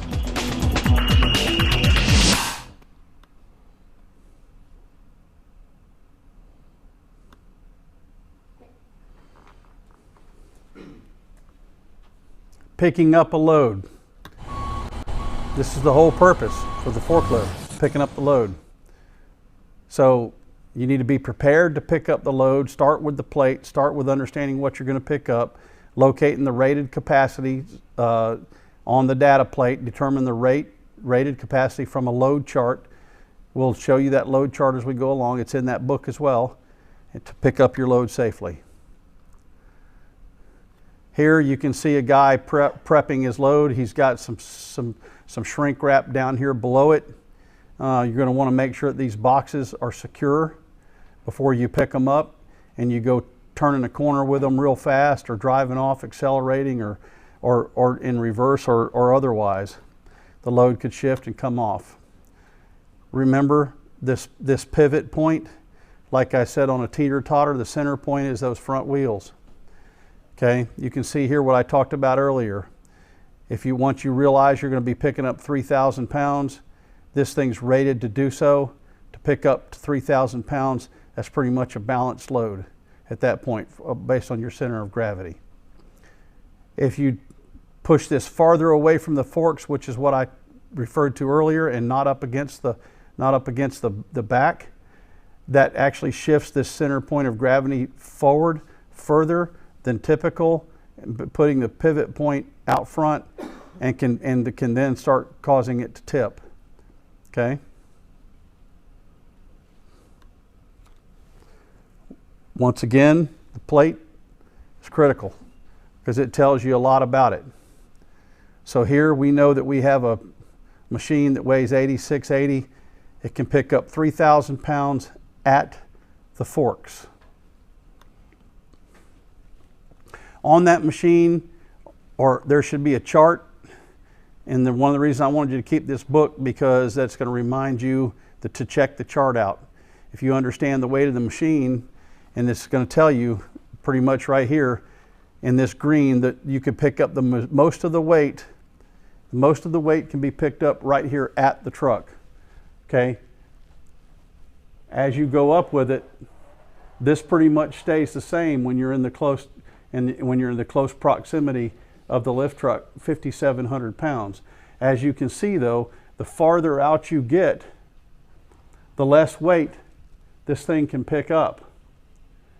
Likewise, with a radius. Here, once you pick this up, as you come up and you're now getting a little bit closer to the truck, the way this depicts it, you've picked up a lot of weight out here on the end, but as you're beginning to come up and over the top of the truck, you'll come back into the range that you need to pick up. But you got to get it off the ground. So getting it off the ground means that 4,700 pounds beyond 10 feet out is going to be the capacity of the truck. Okay? So as you can see, if we were to pick up, let's say that this is rated, we're going to pick up 3,000 pounds, and we're going to pick that up here next to the truck. Or does this say we can pick up 3,000 pounds? Yes. All right. Now let's say we're going to raise that 3,000 pounds to 10 feet, but we're going to take 3,000 pounds and we're going to extend it out 15 feet away from our forklift to drop it into a building or on a roof. What's going to happen now that we get this picked up to 10 feet off the ground or 15 feet off the ground and send it on out to 15 feet away from the truck? Are we still in our 3,000 capacity? No. So this is what this is going to tell you. When you look at, I can only drive up so close and I'm going to hit bollards. Measure that. I'm now 15 feet away from the building. I have to raise the load up. The load, according to this ticket, weighs 3,000 pounds. I have to raise this load up to an elevation of 20 feet, and I have to extend it out to put it on top of the roof of this building, 20 feet, 15. So you know that you can pick it up. You've got it on the end of your forks, so you've got it here, but you have to pick it up to 20 feet, and you have to go out to 15 feet. There's your capacity right there, 2,700 pounds. So you shouldn't put that 3,000, you can't pick that 3,000 pounds up and put it up on the roof. How do you fix that? Break the load down. Break the load down if you can. Take something off of it. Lighten the load. But even if you're driving closer, if you came as close as you could, like I said, in the scenario where there's bollards, if there were bollards here and you couldn't get any closer, I just kind of built a scenario that would force you to either have to get a heavier machine, bigger machine with more capacity, or you got to break your load down. If that was an air conditioning unit and you were picking it up to put it up on the roof, there's going to be hardly any way you're going to be able to break that off. You'd have to lose 300 pounds of that to be able to make it work. So this graph is very critical to have on that truck so that you understand how much you can pick up, what that machine's rated at once you get it up and get it out. Rarely do I think any of you guys will be using these.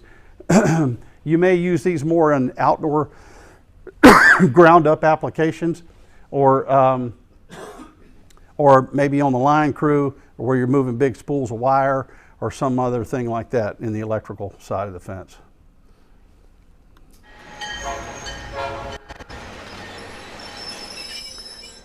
So this is basically what we just talked about. We're picking up a pallet of 3,000 pounds. We're going to deliver it to the second floor of the building, about 15 feet, and extend the boom 10 feet. So we had that chart just a minute ago. We kind of already did this exercise. Can you lift the load? Once you got to 15 feet, if we extended our boom 10 feet, only 10 feet, we were still in. But if we extended out to 15 feet, we were beyond. You encounter an obstruction and you cannot get any closer to the building. That's what I was talking about, those bollards, than 20 feet. Can you still lift the load? That's what I said. No, you can't.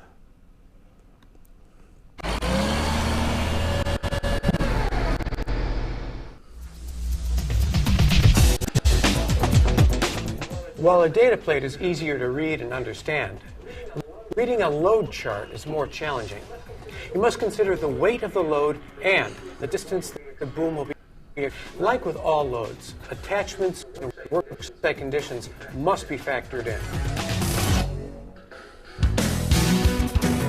In the environment that I work, Our loads are not picked up with traditional forks underneath the bottom of a pallet where the load is specifically stable bottom weight. It's actually picked up on a separate type of attachment, and allowing the product to actually sway and move. And one of the things that we have made sure that we train and reinforce with our employees is understanding how your load limit changes as you raise the load into the air. What is a acceptable load at a floor level once you get 20, 30 feet in the air can change significantly. So understanding what your max load rating is just a basic start. You also have to understand what your load rating is as you're lifting, as you're lowering, and as you're turning. One of our main focuses is to ensure that our drivers are trained so that they do not raise or lower their loads while they're in the process of their turn while they're driving. It's extremely important to us because our load does swing and sway that they line themselves up with the bay or the rack that they're entering and then raise their lifts and proceed forward to avoid that potential tipping situation.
And deliver it to the third floor of a building. There's no shipping tag with the load.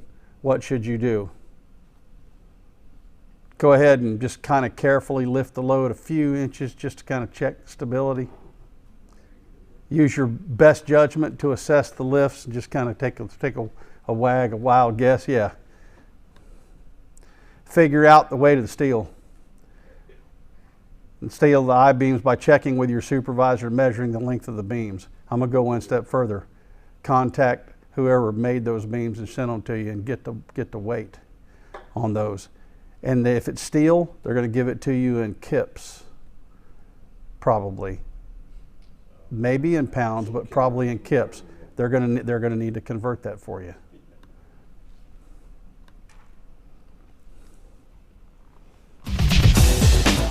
The steps to pick up a load may sound simple, but the skills to carry out those steps can be difficult to learn. Raising a load to the right level and moving the forks to securely engage the load will take some practice. One afternoon, while going up to reach a pallet of dog food about 50, 60 feet high in a rack, the forks on the stand-up reach truck were misaligned with the pallets and pierced the bag of dog food that was on the bottom and began to hail dog food all over. You can hear it going ding, ding, ding, ding off of the forklift. Try and disembark the forklift while you got that all going on. The moral of the story is to make sure that your forks are aligned with the pallet so you don't have a hail of dog food on you, and you can bring it down safely.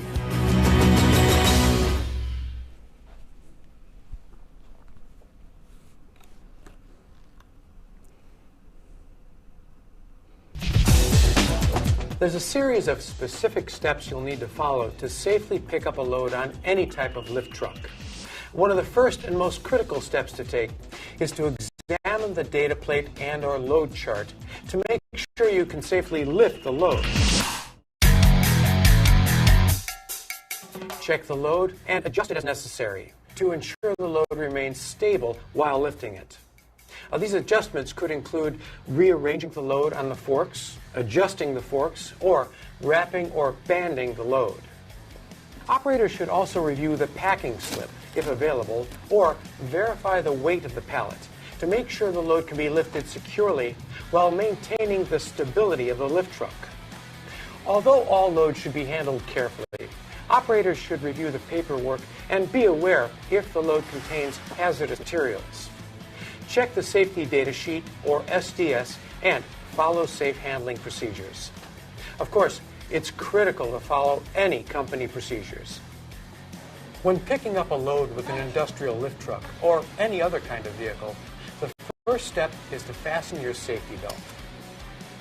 Drive slowly up to the load, face the load straight on, and come to a full stop. Raise the forks or attachments to the appropriate level. With the mast vertical, move forward until the forks are fully engaged with the load and the load is resting right up against the carriage backstop. Slowly lift the load, but only as high as necessary to clear the area. Tilt back the mast to secure the load.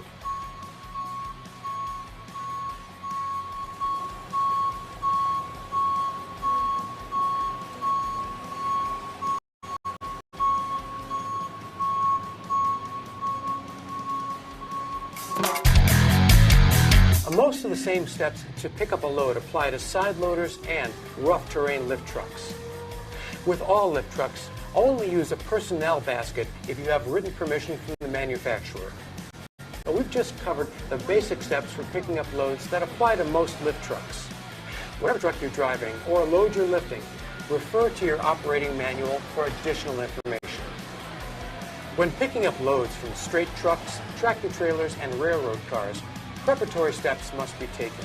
We'll demonstrate by using an industrial lift truck in this enclosed semi-tractor trailer.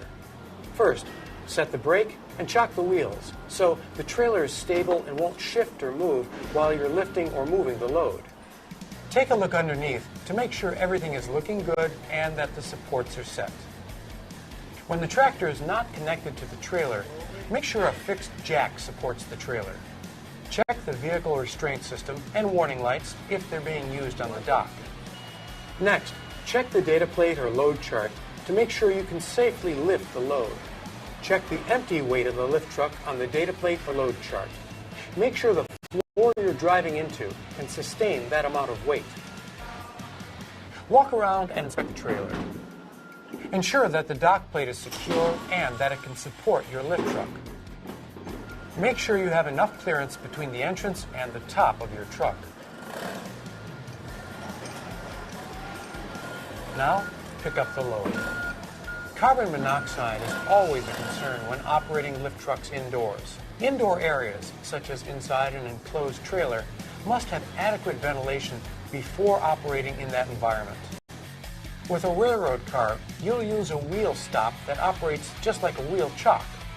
While railroads have engineers who make sure that brakes are set and wheel stops are in place, it's always recommended that the lift truck operator check to ensure that the brakes are set and wheel stops are in place.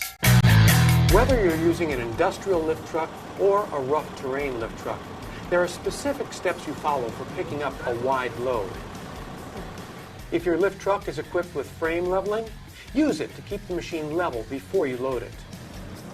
If you're moving more than one item, fasten the items together for added stability. If necessary, position the forks before moving the truck. Make sure there are no pedestrians in the area before you lift the load or move the boom. Keep your loads as low as possible given worksite conditions.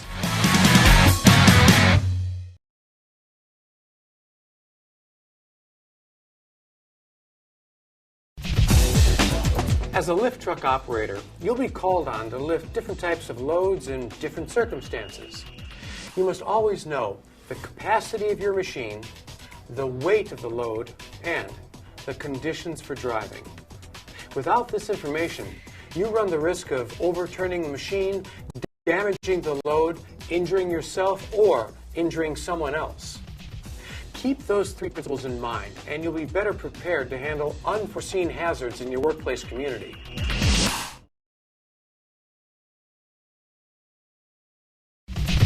Now we're going to apply what we've just learned. As you observe the following video, watch for unsafe procedures.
You know what kind of hazards you face when driving your personal vehicle, and you take appropriate steps to stay safe. You will need to be even more diligent when driving a lift truck, because the potential for injury and death increases with the size and weight of the vehicle. Think safety and always follow the steps we've just described when picking up a load.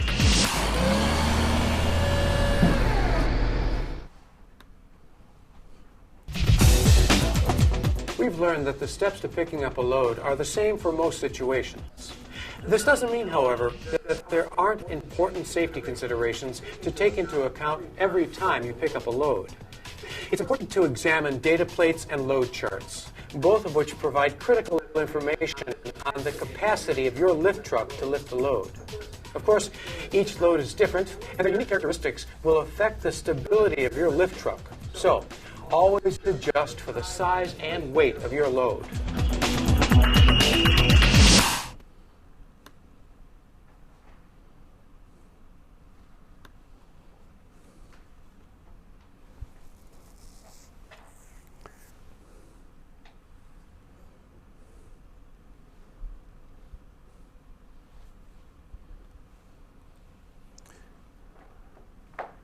It likes hanging up occasionally.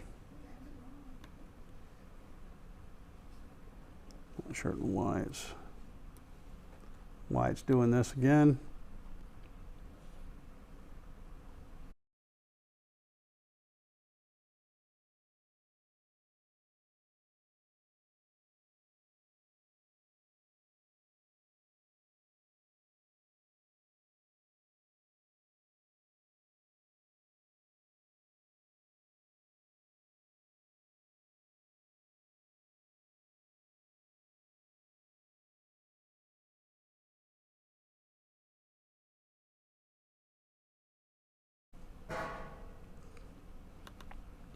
Okay, we're entering the last module here, guys. And then we'll take a quick break and we'll move over to CPR, first aid, AEDs.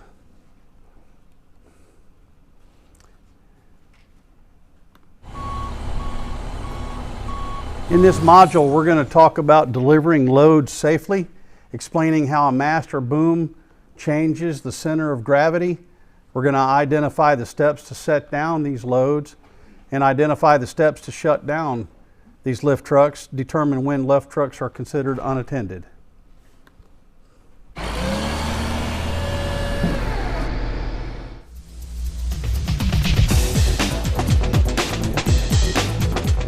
Following safe driving principles is essential to ensuring that you keep your loads and everyone in the workplace community safe and secure. A big part of safe driving is being alert and aware of your surroundings. Constantly Watch this scan carefully the area because we're in going to front of see you and around we're you, going to see the looking same for thing again that we pedestrians, saw other earlier. vehicles or hazards. Look ahead, behind, and side to side, far and close. Keep a cushion of safety around your truck and don't allow people or objects to get too close. Look through the racks, shelves, and aisles for potential obstacles or hazards. Just like when you pick up a load, keep the load low when traveling with it. Use a spotter if you have to move through an area where your view may be obstructed. Work with the spotter to come up with agreed-upon hand signals for raising or lowering the load, moving left, right, or stopping. Use your mirrors, and remember things you see in the mirror are not exactly the way they appear. While you're moving, keep your arms and legs inside the truck. And stay alert to any potential hazards, including uneven surfaces, narrow areas, sprinkler systems, lights, and pipes. Keep your vehicle in the center of the aisle and never pass another vehicle, particularly at intersections, blind spots, or other dangerous locations. Keep your vehicle in the center of ramps, away from the edges. You may need to raise the forks a bit to clear the rise of the slope of the surface or grade. Use headlights when lighting is low, and if you're moving from a low-lit to a well-lit area, slow down so your eyes have time to adjust. Observe your facility's speed limit. The speed you travel should be about the same as a walking pace. Slow down when there are others around or when you're taking a corner. And when you're turning a corner, allow for the wide rear swing of your lift truck. Use your horn to alert pedestrians and always give them the right of way. When your load blocks your view, drive in reverse, always looking over your shoulder and scanning the direction of travel to make sure the path is clear. Okay, we've covered the do's. Now, here are some big do-nots. Do not let anyone stand under your forks, ride on your truck without a designated seat, or horseplay around the area of your lift truck. Never use your cell phone to talk or text while driving your lift truck. Cell phones are distracting and make it impossible to drive safely. Never drive under the influence of alcohol or drugs. Even certain prescription drugs make driving dangerous. And never use your forks to open or close freight doors that slide sideways or a garage door that lifts up. Never drive up to a person standing in front of a fixed object. If the brakes fail or you misjudge the stopping distance, you could crush them. If you stop and talk to someone, turn off the engine to reduce noise and exhaust. An important rule to remember is that the load is always uphill. If you don't have anything on your forks, then the counterweight becomes the load. Again, the load is always uphill. Maintain at least 3 truck lengths between your truck and other trucks. Maintain more than 3 truck lengths on inclines or uneven surfaces, wet or slippery surfaces, or areas with crowds or limited visibility. Always yield to emergency vehicles and keep clear of fire exits and equipment as well as access points to stairways and aisles. Elevators require some special procedures. Approach them slowly and squarely. Neutralize the controls, shut off the power, and set the brakes. If you're using a motorized hand truck, enter the elevator or other confined area with load end forward. Regarding railroad tracks, always cross on a diagonal. And most states require you to park your truck at least 8 feet from the center of the tracks. Regardless of the environment you're working in, Remember to always chalk the wheels if you have to stop on a ramp or incline.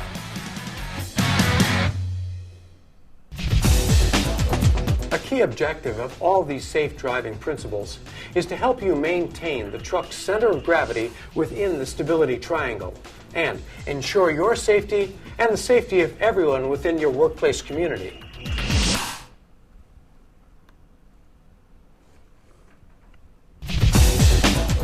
There's a lot to learn about safely driving with a load. You may be tempted to move quickly and combine a couple of steps, like lowering the forks and moving your truck at the same time. This is never a good idea and can have disastrous results. I am a forklift instructor, but I'm also a paramedic.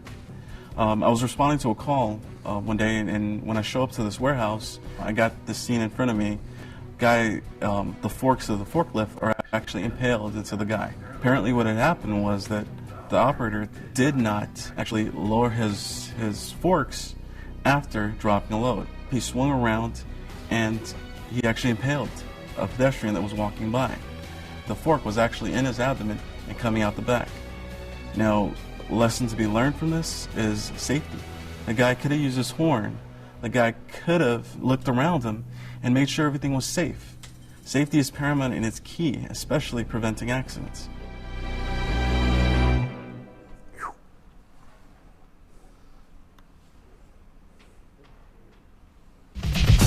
We've covered both the safety So now we're going to look at precautions this to take hazard and the clip. hazards The to guy was avoid driving when earlier, traveling with a seemed load. really alert, really While on the watching ball. the following clip, So see how many of those hazards you can let's spot. see how many hazards you pick up in this. Say them out loud as you see them.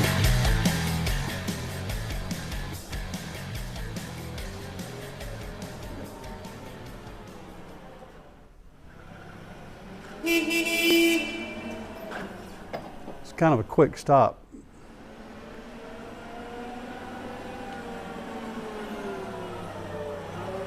Did he look to the right? Did he stop?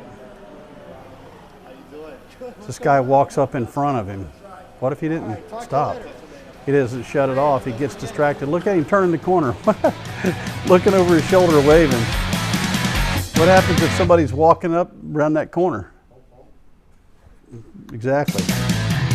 Boom, boom. What was that? Oh, that was just Susie. No worries. Forks are up off the ground. You always should drive with those down as low as you can get them. A little quick. It could have shifted the load off.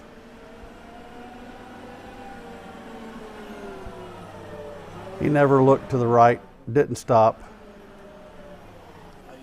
What's going on, man? Didn't set his emergency brake, didn't shut it off. Not paying attention, waving.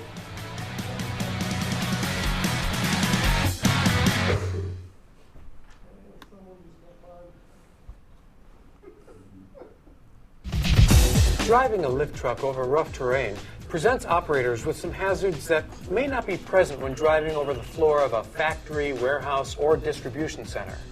See if you can spot the hazards in the following clip.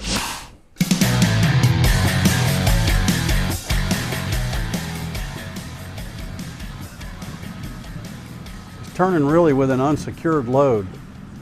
Kind of turning a little fast for having those buckets. Don't know what's in them, but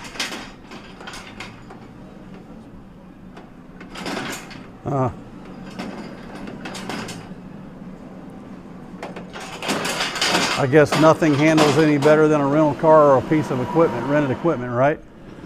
Yeah. A little rough there, a little fast. Is he following too close?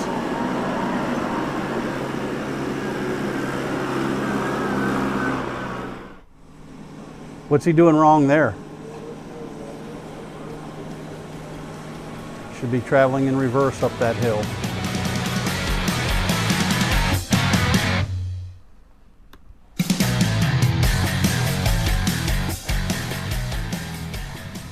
So it's going to kind of point them out here.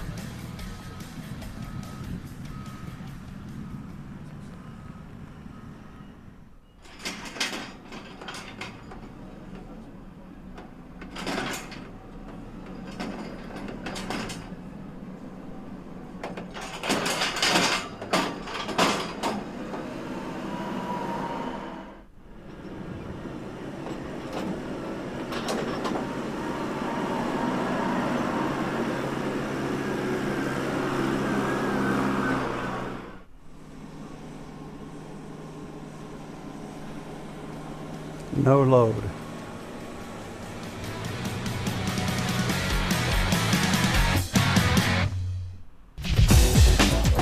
As lift truck operators, we're all part of a larger community. Just as drivers on the roadways, we're concerned about the neighborhood communities where we live with family and friends. We should extend that concern to the workplace community where we spend so much of our lives.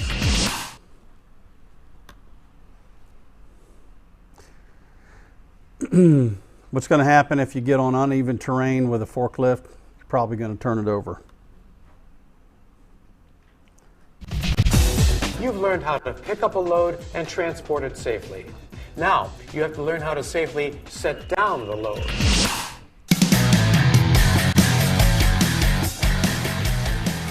As you approach the delivery point, keep the load low, just as you normally do when traveling with the load. Continue to scan the area from side to side as well as above to check for obstructions or other hazards. Position the lift truck directly in front of the delivery point. Before you can set down the load, check to make sure the delivery point can support it. Raise the load as much as necessary. Now place the load. Retract the forks and lower them. The following steps apply only to rough terrain and some narrow aisle lift trucks. Position the lift truck as close to the delivery point as possible, and then use the boom or other similar device to place the load. Make sure you keep the truck stable. These procedures are similar for stacking one pallet on another, unstacking a pallet, and setting a load on higher levels.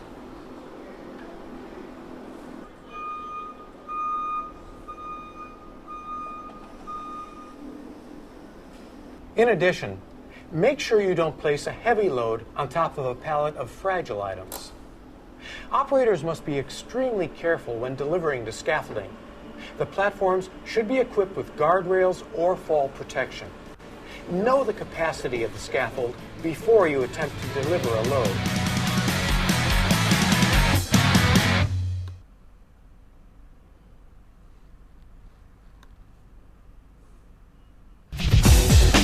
Even an experienced lift truck operator can make a mistake when setting down a load. This can happen when an important step in the process is skipped, or when the operator is driving too fast or is distracted.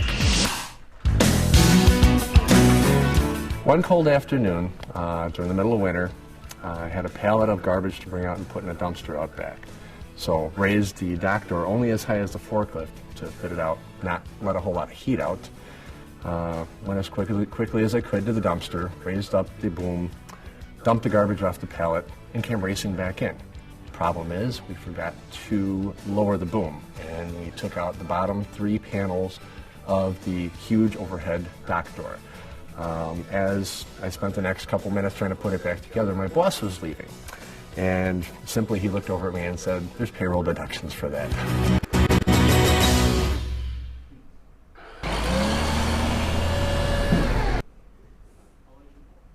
Shutting down a lift truck, shut it down. If you're going to work on it, shut it down. If you get off of it, shut it down. If you're stopping to talk to somebody, just shut it down. Best thing to do.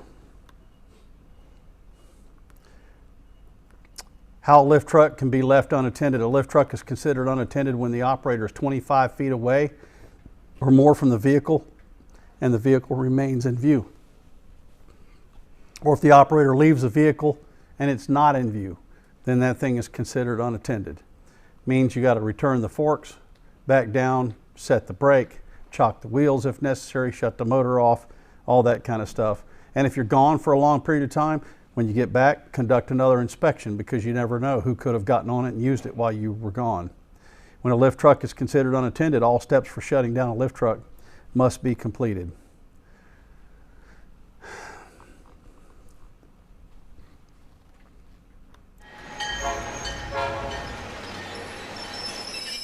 What's the safe driving distance between lift trucks? 3. Once you position your lift truck in front of the delivery point, what's the next step to set down the load. Raise the load as needed. Check to make sure the delivery point can support the load. You betcha. Retract the forks and move them back to about 4 inches from the ground. Or scan for obstructions.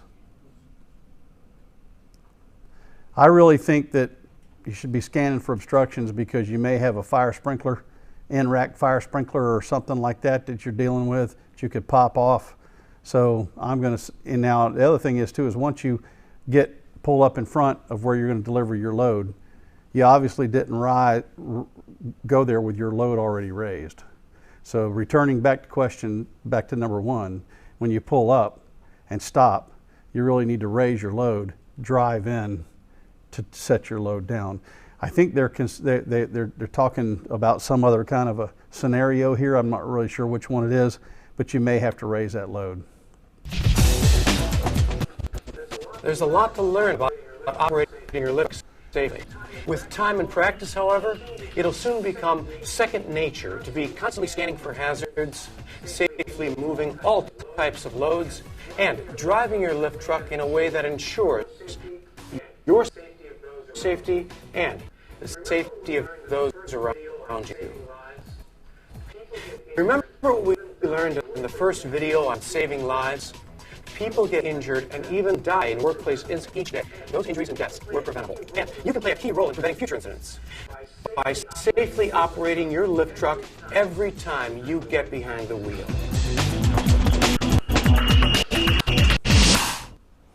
Okay, with that, we're going to take a break. Have you guys come back. We're going to do the. We'll move into CPR.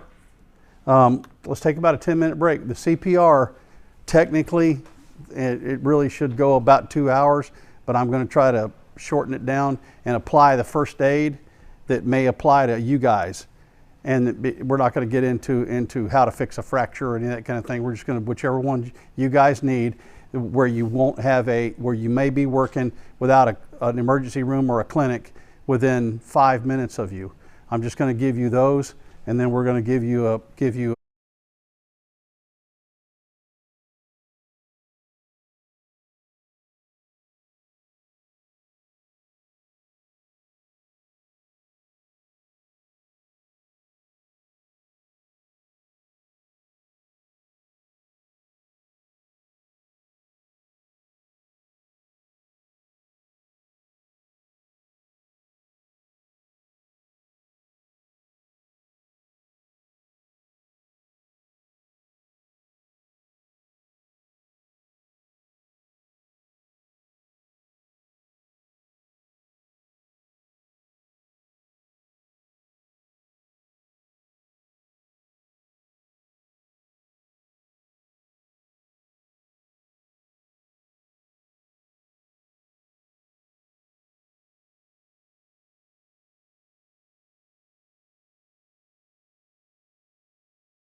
bee sting.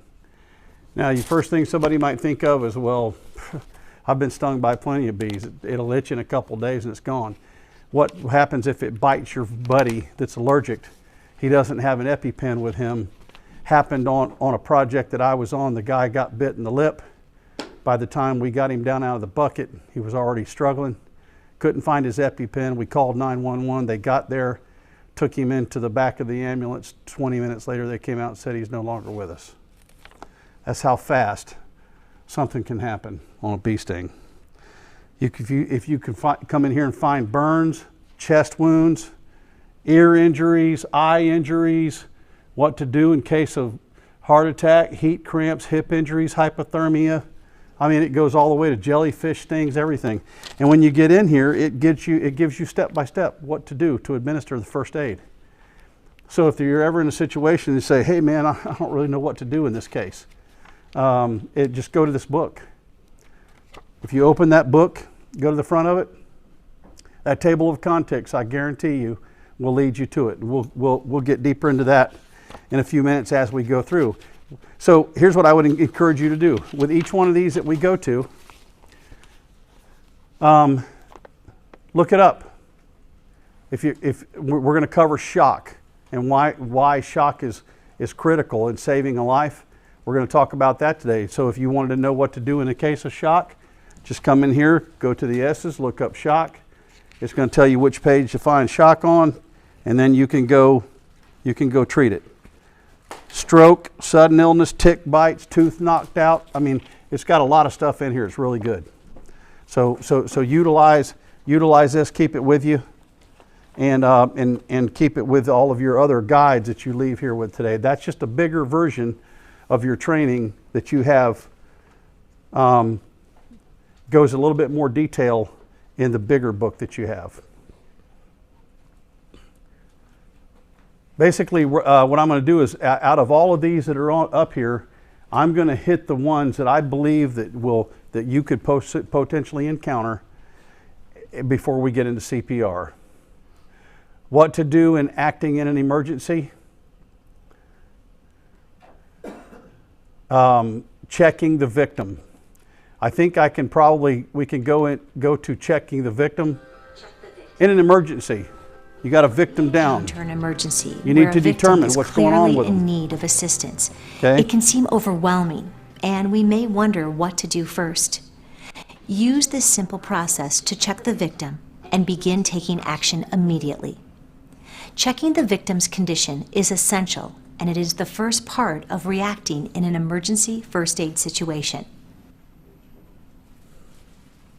First, ensure the scene is safe. Second, check the victim for responsiveness and normal breathing. Tap the person's shoulder and shout, "Are you okay?" Hey, are you? Check to see if they're safe. I stopped it here for a reason. If you're on a construction site, you came around the corner, there's somebody laying on the ground, you don't know what put them there. Whether it was electrocution, whether he collapsed, heat stroke, anything. He could have been overcome with gas, exactly. He could have fallen. You don't know that when you step into that arena to rescue him, you need to first look around and see what that hazard was that potentially caused him to be there, like this guy has. One of the things that this guy will do differently than I would do, because it's going to go hand in hand with your CPR training, is when you call 911 to make sure that you put that on speaker so that you can use both of your hands. Okay. An unresponsive person is always considered a 911 emergency. At the same time, check whether the person is breathing normally. Occasional gasps are not normal breathing. If the victim is not responsive, call for help. If alone, call 911 from your mobile device if you have one. If you don't have a mobile device, you will need to leave the victim to call for help. Before you do, correct any immediate life threats you see, such as opening a closed airway or controlling severe bleeding. Once you reach 911, follow the dispatcher's instructions. If others are around, tell someone to call 911 and get an AED. Keep the phone by the victim. Get an automated external defibrillator if there's one nearby. Check for normal breathing. If no breathing, begin CPR and use the AED as soon as available. If the victim is responsive, talk to them or ask bystanders to find out more about what happened and the victim's condition. With a clear-cut injury, provide needed first aid before collecting the victim's history. The history can be important because it may identify the victim's condition needing first aid, and because if the victim later becomes unresponsive, the first aider may be the only person able to obtain this information. Collect the victim's history. The sample history format can help you remember the kinds of questions to ask. S equals signs and symptoms. A equals allergies. M equals medications. P equals previous problems. L equals last food or drink. E equals events. Continue to check the victim and provide other care as needed. Dial 911 if the victim's condition worsens, they stop breathing, or are not breathing normally. If they are not breathing, get an automated external defibrillator if there's one nearby. Now it's your turn to practice.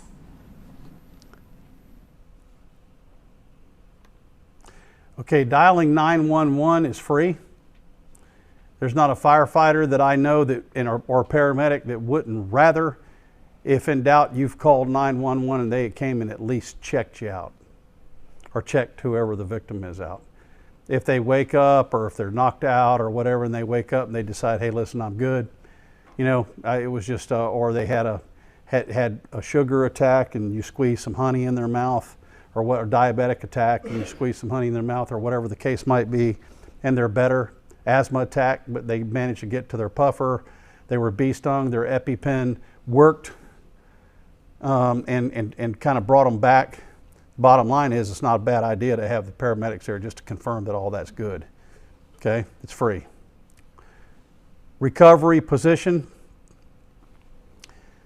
If anybody is down and in a recovery position, it's important that that once you have them awake or they're breathing, but maybe still unconscious.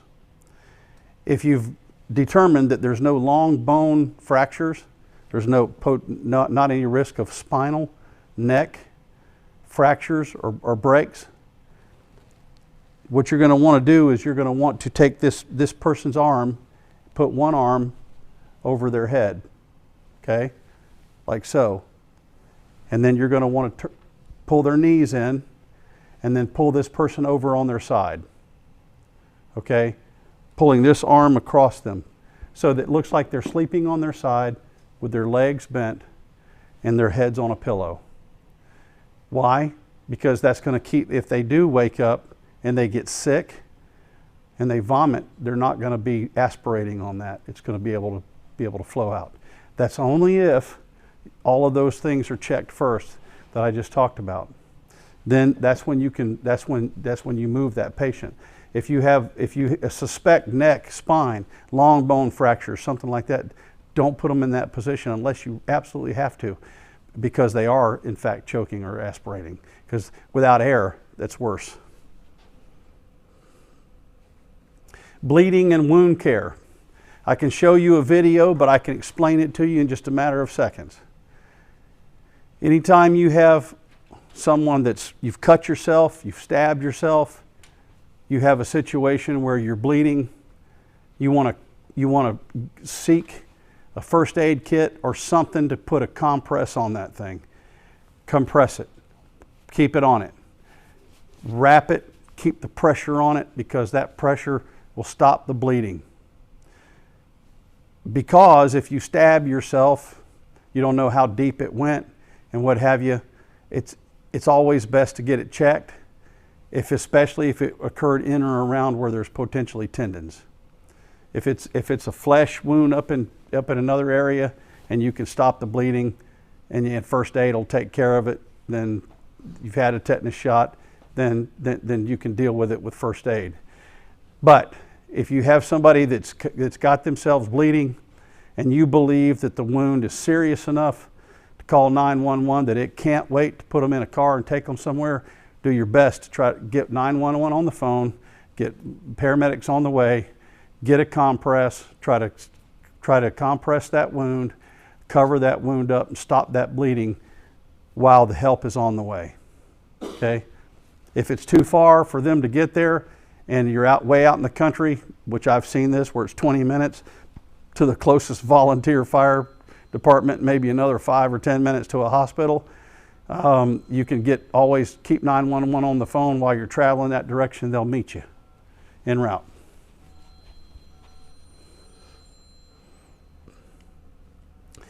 This next one we're going to talk about is shock. I'm going to let you see this video. What is shock and why is it so critical?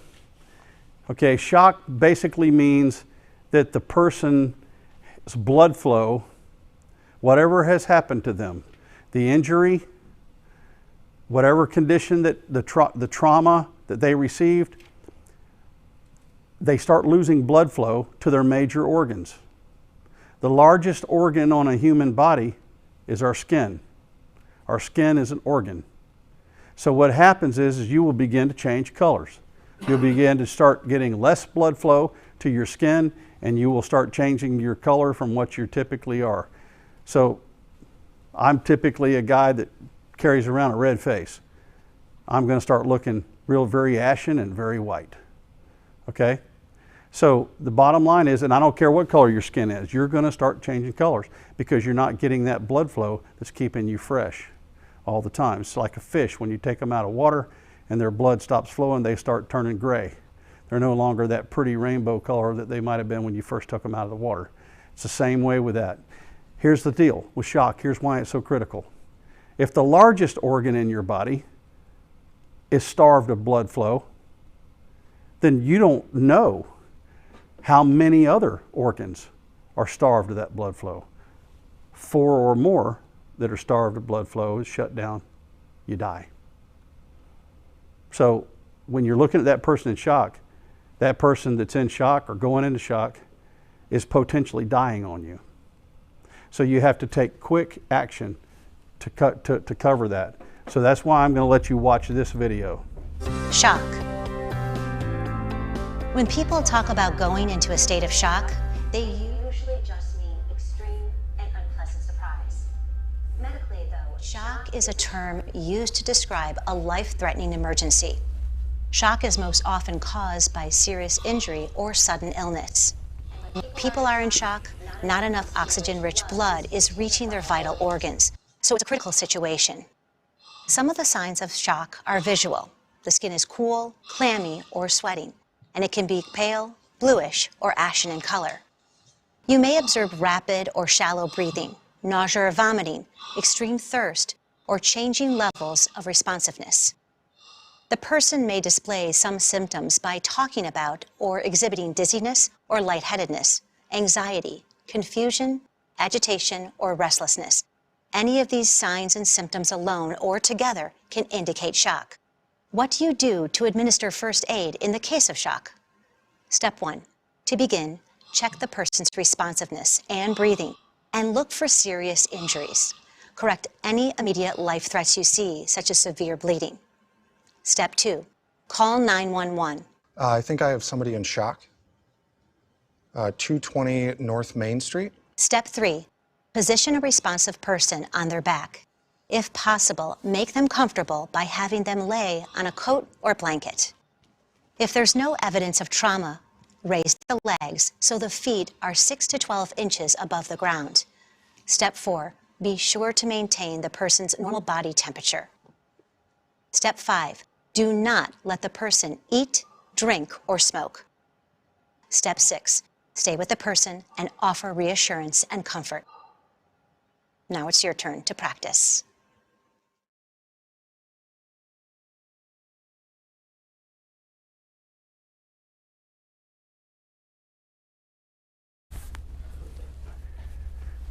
So on the shock victim, I think it's pretty clear. That one's pretty simple.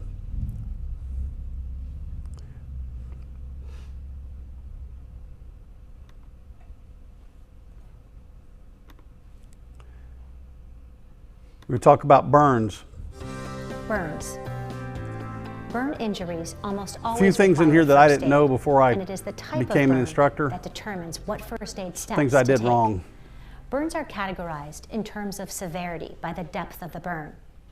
First-degree burns, such as sunburn, damage the skin's outer layer. The skin looks red, dry, and painful, and you'll see signs of swelling.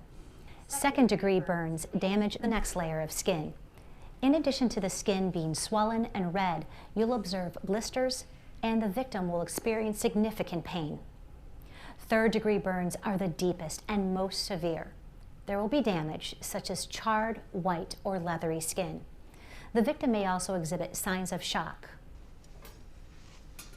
Honey, can you take the pot off the burner? Ow! First aid treatment for all types of burns begins with removing the heat source. For first and second degree burns, immediately cool the burn with running cool or cold potable water, such as tap water, for at least 10 minutes. It's important not to put ice on a burn, as ice can harm the skin tissue. Next, remove constricting clothing or jewelry touching the burn before the area starts to swell. Call 911 in the case of large second-degree burns. Yes, my daughter burned her hand. We need someone to come quickly. We're at 355 North Durham. Thank you. Protect the burn area from friction or pressure with a non-stick dressing.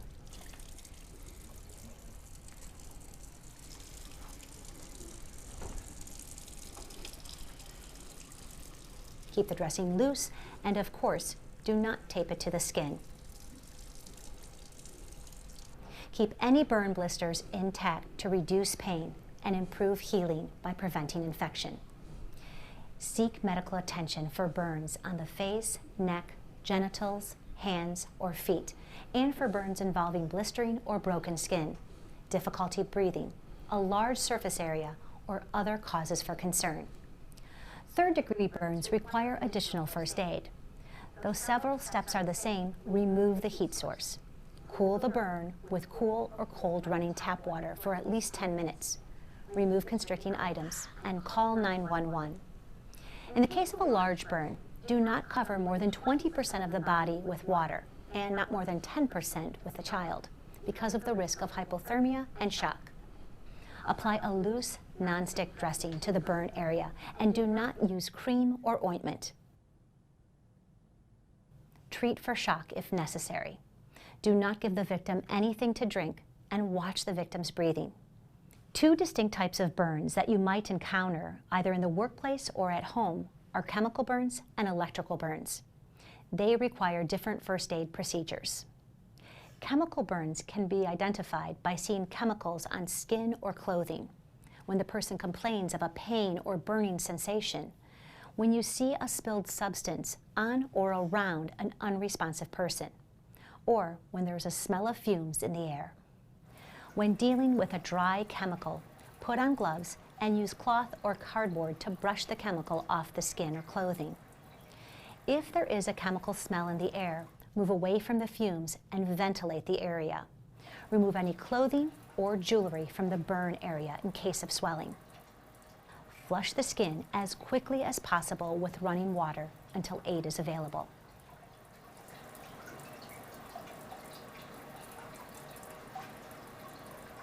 If the chemical is in the eye, flush the eye with copious amounts of running water. You can use a specialized solution if one is available. If you're irrigating without an eye wash station, tilt the head so water doesn't run into the other eye. Call 911. The final burn category we're looking at is electrical burns, and here you need to use extra caution. First, it is important to protect yourself by ensuring scene safety. Do not touch the patient until you are certain the scene is safe and there is no electrical hazard. Expect that a victim of electrical shock may also need CPR. If you notice areas of burned skin and a source of electricity near the person, such as bare wires, power cords, or an electrical device, suspect an electrical burn. Electrical burns may produce both an entrance and an exit wound. The appearance of an electrical burn is no indicator of how serious it is. Electrical burns can look minor, but still cause significant internal injuries. Care for the burn by cooling down the area with water, then remove any clothing or jewelry in contact with the burn and cover it loosely with a sterile dressing. If necessary, treat the person for shock.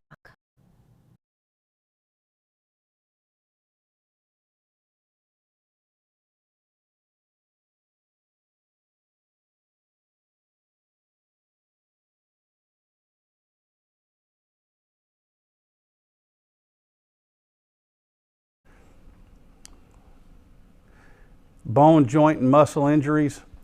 If you suspect somebody has broken bones, don't move them. Don't try to straighten it out for them. Don't just call 911 and try to make sure that you monitor their vitals, make sure they don't go into shock. If you do see that they look like they're going to go into shock, or if they start sweating, looking ashen, lethargic, that kind of thing, get those feet elevated. Even if you have to, I was witnessed a car accident, had the people, I took the lady out, she was in shock. I couldn't find any injuries on her, but she was still going into shock. So I laid her in the road and actually sat down on one knee and put one knee in the air and picked her feet up and put them on my knee. So that at least I had nothing else to elevate her legs with. But we at least, and she had her color back by the time the people, the rescue squad got there. If you suspect spinal injury, don't move that patient. Okay, if you see a long bone fracture, don't move that patient unless you have a specific reason to do so, like potential of explosion, potential of fire, burning them up, engulfing them, or getting them, making sure they get out of the road or something where there's maybe some other potential danger bearing down on them that will certainly end their life. That's when you're going to have to make the determination of they're saving their life is more important than this injury that they have.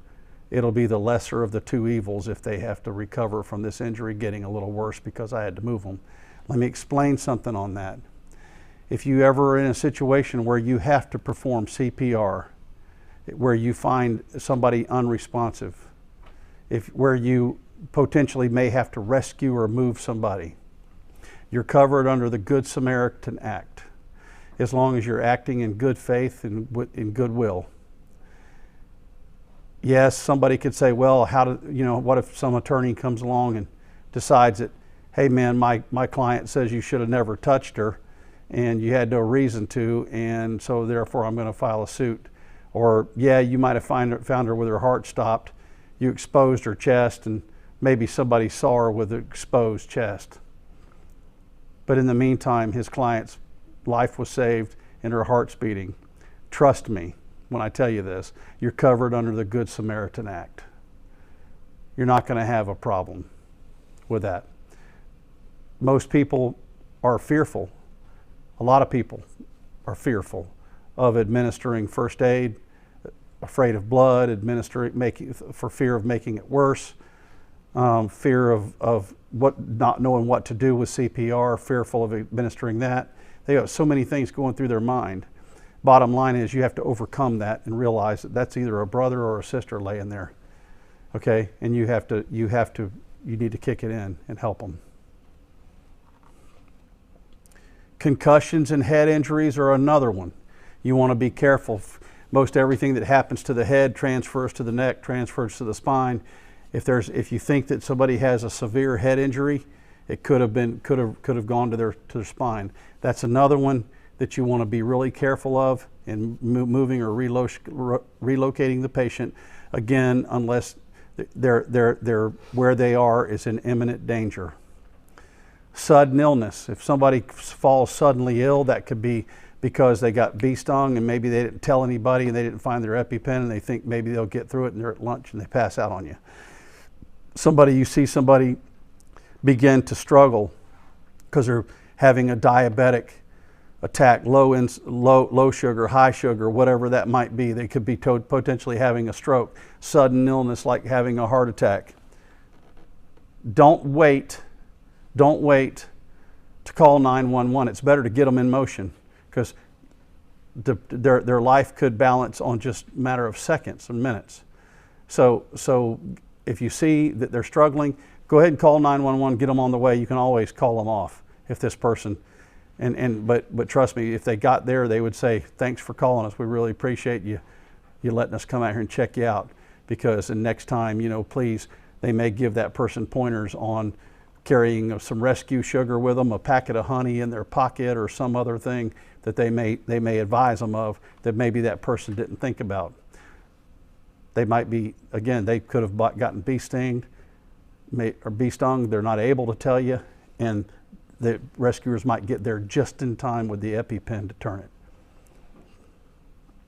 Same with stroke. If you determine that somebody's sitting in front of you, they're struggling, you ask them, put both your hands out, grip your hands. If they can't do it, and you're telling them and they're looking at you, and they're looking right at you, but they can't respond, ask them to open their mouth. If they can open their mouth, stick their tongue out.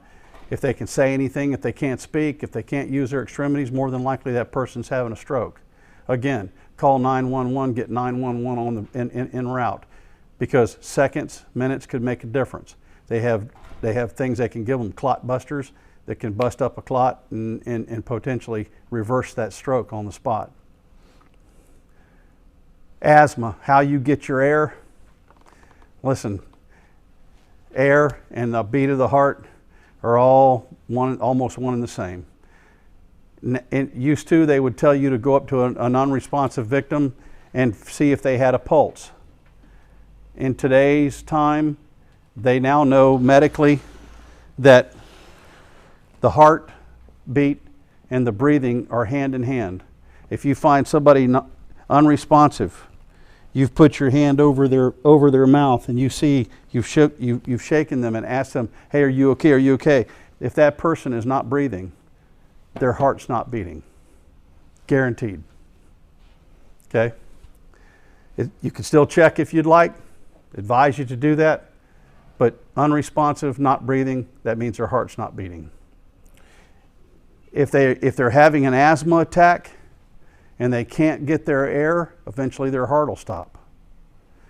So used to, people could walk around with a little puffer, Primatene mist, or you can buy them off the shelf. Can't do that anymore.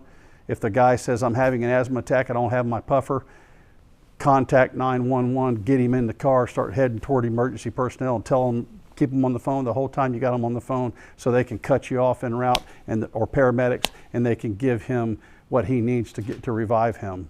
I had a truck driver, got out of his truck delivering it to a project, to one of my projects, 1996.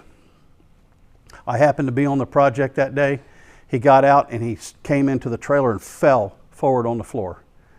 I was able to get out of him. He couldn't breathe. Called 911. They got out there, gave him the puffer, it reversed it almost immediately. Okay? But I will tell you this. I happened to have a puffer in my briefcase that day because my son needed it. I went to my briefcase, gave that to him, and that got him started until they got there. I wasn't worried about whether or not he came back and sued me because I gave him one of my puffers. I did what I had to do to save his life because I didn't know when they were going to arrive. Poisoning, if you suspect that somebody's been poisoned or you've been poisoned, we talked in OSHA about SDS, MSDS sheets. Again, call 911. Get the product that you suspect that person took, ingested, or has been poisoned with. Get that product and get it over there so that when they get there, they know exactly what they're dealing with and what antidote, what to do to treat that person. Allergic reactions, we talked about the guy that I worked with that was up in a bucket, got stung. EpiPens, I'm just going to cover EpiPens with you real quick. If you have somebody that works with you, works around you, or you know that person's allergic to bee stings, constantly, I don't mean 3 times a day, but periodically ask him, Say, where is your EpiPen? Do you have it with you? Yes, it's in my lunchbox. Yes, it's in the console of my truck. Ask him one day, say, listen, show me that. Because you want him to, and say, show me that, and walk me through the basics of how to use it in case you get stung. I can go get it for you and I can help you. Okay, the EpiPen is going to look almost like a large magic marker. Some of them will talk to you. It works like a nail gun. The end of it has to be depressed. Once it depresses, you'll hear a snap. Once that happens, you have to hold that in place for up to 10 seconds while it administers the drug automatically. Some of them will tell you the drug has been administered. If it's not one of the type that talk to you, just hold it for 10 seconds before you pull it out. Don't worry about getting some alcohol, sterilizing the area, pulling the shirt up. Go right through the pants, right through the shirt. Time is of the essence. Okay? We'll worry about a little infection from a needle later on. But the bottom line is you go right through his clothes, right through where it doesn't matter. If you can get to exposed skin, do it. But get it in him. And get it in him fast. Really, in the arm, you can stick them in the leg. It doesn't matter. Just get it in them. Any kind of muscle too? Yeah, exactly. Okay. You don't have to find an artery or a vein or anything like that.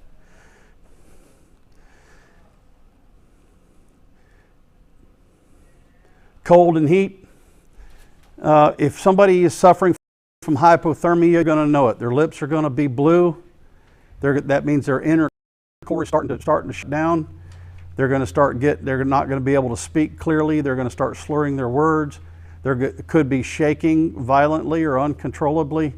They're going to be telling you they're freezing, and at some point in time, if they've been out in it too long, their blood may start shutting down and actually go into shock, fall asleep, and freeze to death. Listen, there's no reason to freeze to death in today's world. Just get out of it and go get warm. Wear the proper clothing. But again, it's up to us to recognize we may not know what has happened to that person or why they're in that cold. They may have lost their vehicle, may have broken down, they may have been walking, they may be homeless, who knows? Bottom line is that try to get them out of it and get them into some warmth so they can start warming up. Never throw them under hot water or anything like that, because that can send them into shock. Heat. If you're working with a bunch of guys and there's 3 or 4 of you, or you're sweating, everybody's sweating except for that one guy, and it's 96 degrees, and you know that how can we all be dripping wet with sweat and he's not sweating at all? He's more than likely dehydrated. He's probably going to go into have a heat stroke faster than anybody else that is hydrated. Listen. Let me tell you something. A lot of people think that they're out the night before having some adult beverages, maybe 3 or 4 cold beers are going down nice. Whatever other kind of adult beverage you like. You go home, go to bed, wake up the next day, get out in the hot sun, go to work. You're dehydrated. Dehydration, you think, well, I'll just drink some water, but the hydration has to start the night before. So for drinking alcohol actually dehydrates you, it's reversed. So I had a guy die on a project. I think I told you guys that story this morning. If not, it was yesterday. Found the guy dead in the portalette. He had a heart attack, but then the toxicology report came back too that he was also severely dehydrated. He loved having him some beer at night. You know, anywhere from 8 to 12, I think, was the known amount that his friend said he liked to have, but it never affected his work performance. But it could have affected his health and potentially affected him adversely that day. So make sure that people around you, what you want to do then is get them out of that heat, get them into something cool, get them some water, put some water on them, start cooling down their extremities and cooling down their head, and start trying to bring their temperature down and get them out of that environment.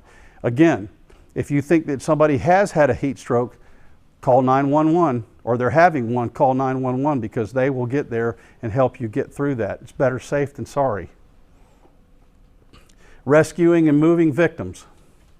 I can show you the video, but again, it's kind of long and doesn't really, I could explain it in a matter of seconds.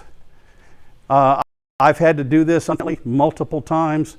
You'll hear me talk about today. During CPR, I've had the misfortune of having to exercise what I know and perform it in multiple occasions. If you ever go through my office, you'll see things hanging on the wall from American Airlines, from Pinellas County Sheriff's Department, Florida, where I've rescued people, performed CPR, and right now I'm batting 1,000. I've saved them all. So I'm proud of that. I'm not necessarily proud of those plaques in there, but what I'm proud of is the fact that I sent that person home. They were dead when I took them, and I sent them home because of my actions. So if they're in a chair, the one was in an airplane over the ocean. Guy was literally blue, and the plane had given up. There was not a doctor on board, so they finally said, if there's anyone that knows how to do CPR, come help us. So I got up, went back there, got the man. You want to hook their shoulders, come underneath from behind and hook and do a shoulder drag. So you actually pull their back up against you and pull them down and lay them down gently. Okay, that's the best way to move anybody, because pretty much you're controlling their upper body and their head, so that when you lay them down, their head's sliding down you, and you could actually bend your knees and go down with them, and that you could deliver their head to the floor without banging their head and possibly making it worse. So moving a victim, rescuing a victim, we talked about that a little bit already.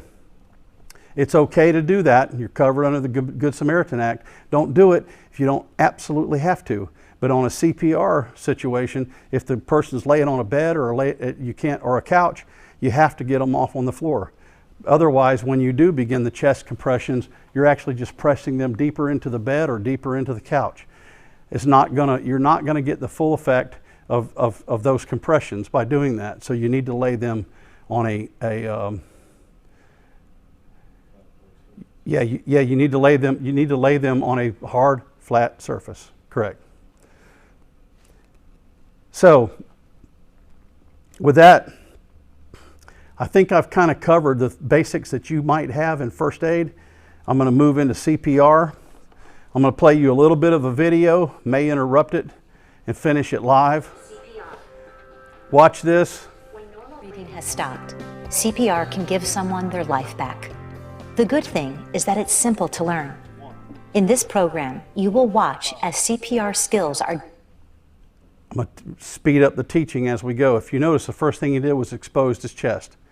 When I rescued the guy out of the truck that died behind the wheel and ran head on with somebody else and crashed his truck, I pulled him out and exposed his chest. He had an old open heart surgery scar, which wasn't a new one or fresh one, but what it basically let me know was this guy just drifted off the road. It was apparent that he died behind the wheel, because he went from heading straight down the road to just drifting, crossed the median head on and over into a ditch.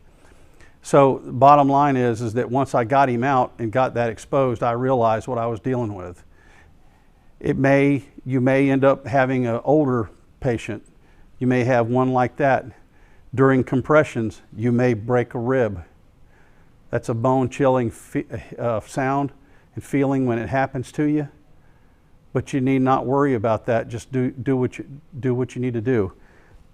As I begin the CPR here in a few minutes, I'll tell you there's one thing you need to look out for, and that's that sternum, where the ribs come together. There's a soft plate right there. You want to make sure you're above that. You're going to be higher up on the chest. And we'll cover that in just a minute. Demonstrate it, and then have a chance to practice along with the video. Your instructor is a vital link between the mannequin in front of you and the video training. While you're watching, this CPR professional may give you individualized coaching to help you achieve the best results during practice. Skills are divided into two main sections. The first teaches the basics.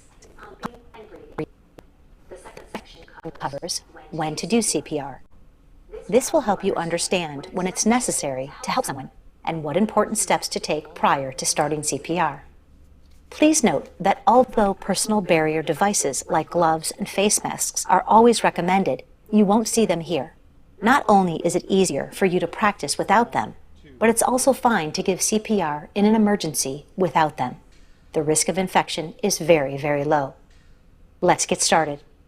If you are not already seated next to a mannequin, sit down and get ready to learn skills that could save a life. Sit. Before we're finished, I'm going to have each one of you come up and make some compressions.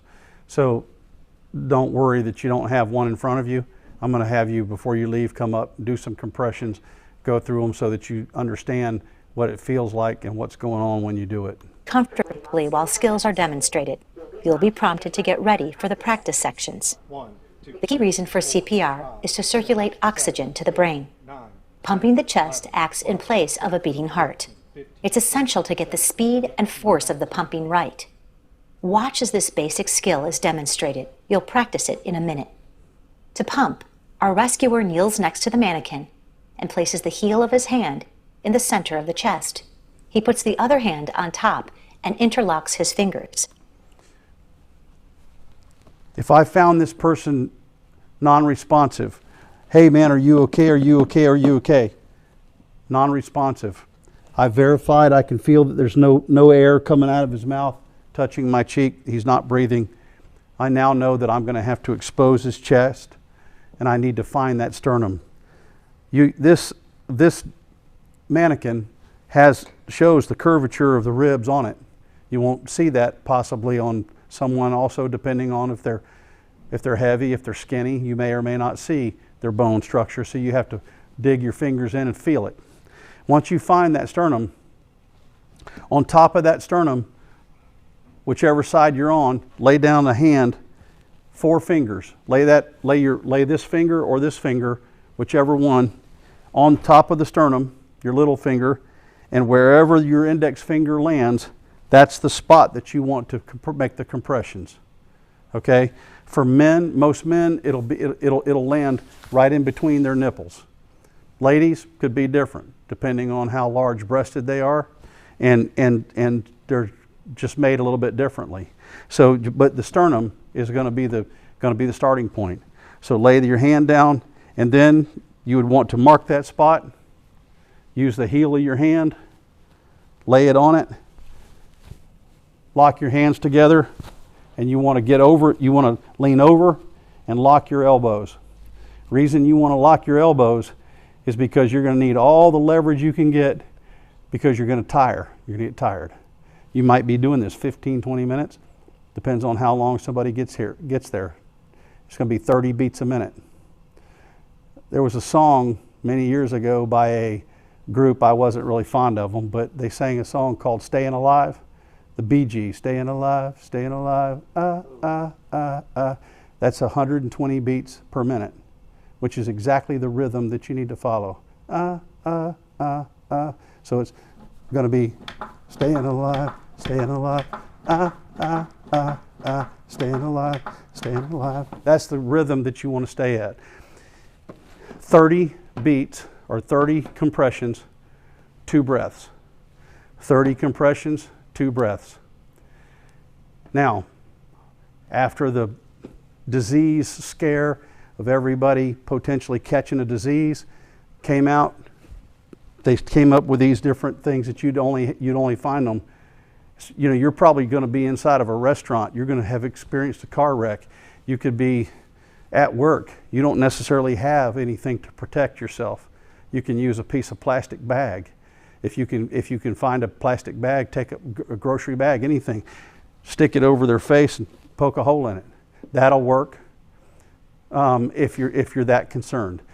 If you're so concerned about performing any type of breathing, pumping in 2 breaths, only do the compressions. Just only do the compressions and don't stop. Don't stop until either somebody takes over for you because you're too tired to continue, or until paramedics or rescue personnel arrive. That's because the heart is like a sponge. You squeeze the blood out of it. When it expands, it sucks the blood in. You squeeze and what you're doing is you're pretty much making it work for them while it's not beating. You're actually doing it for them. Here's the reason that a lot of hearts stop. A lot of people don't realize that a heart has an electrical system.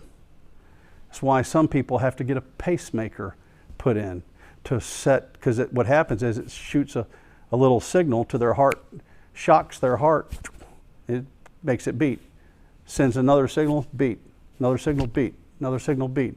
This is what happens with you have basically a nodule or a node on top of your heart, and if you were to look at a heart, it almost looks like it's got wires wrapped around it down in just underneath the surface of it. That's the system, the electrical system for the heart. So when that sends out electrical shock, it sends it out and all the way through it, and it makes that heart constrict, makes that heart constrict, make that heart constrict. If someone gets electrocuted, touches an extension cord, it can throw their heart out of rhythm. Okay, it can put them into fibrillation. Okay, how do you fix that? You have to defib them.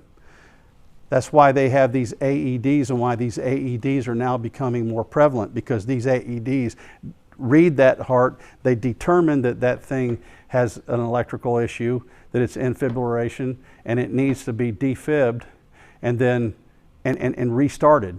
And it might take that to restart it electrically. It might take the paramedics getting there, if you don't have an AED, to do that for them. The paramedics might have to get there, and then the paramedics will have one that can defib it.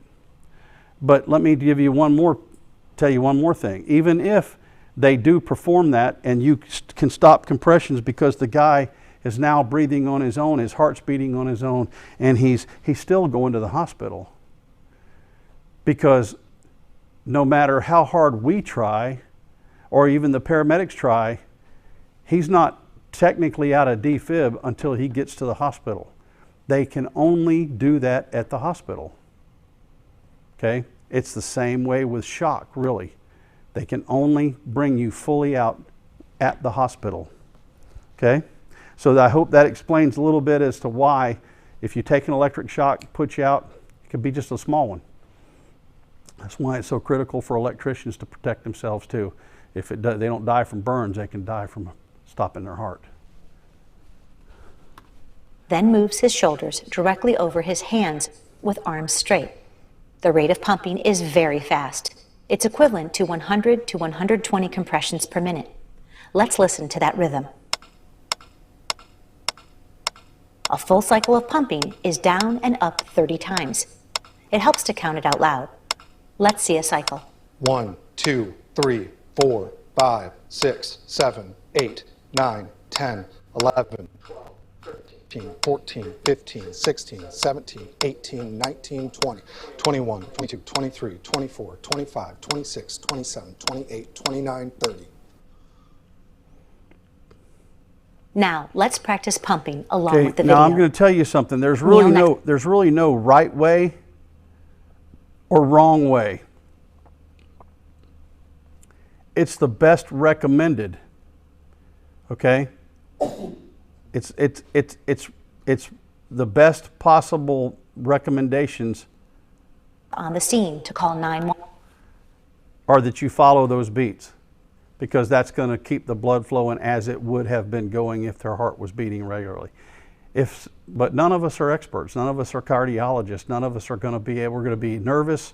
You're going to have things going on around you. You're going to be looking around. There's going to be people yelling, talking. You're potentially going to be asking, get the AED, call 911. You've laid, when it first happens, you want to call 911, put it on speaker and lay it on the floor next to them. And so that they can talk to you. You say, yes, I have somebody here. His heart's not beating. He's not breathing. I'm beginning to feel 911. They're going to start asking you some questions. Answer those questions, but get busy.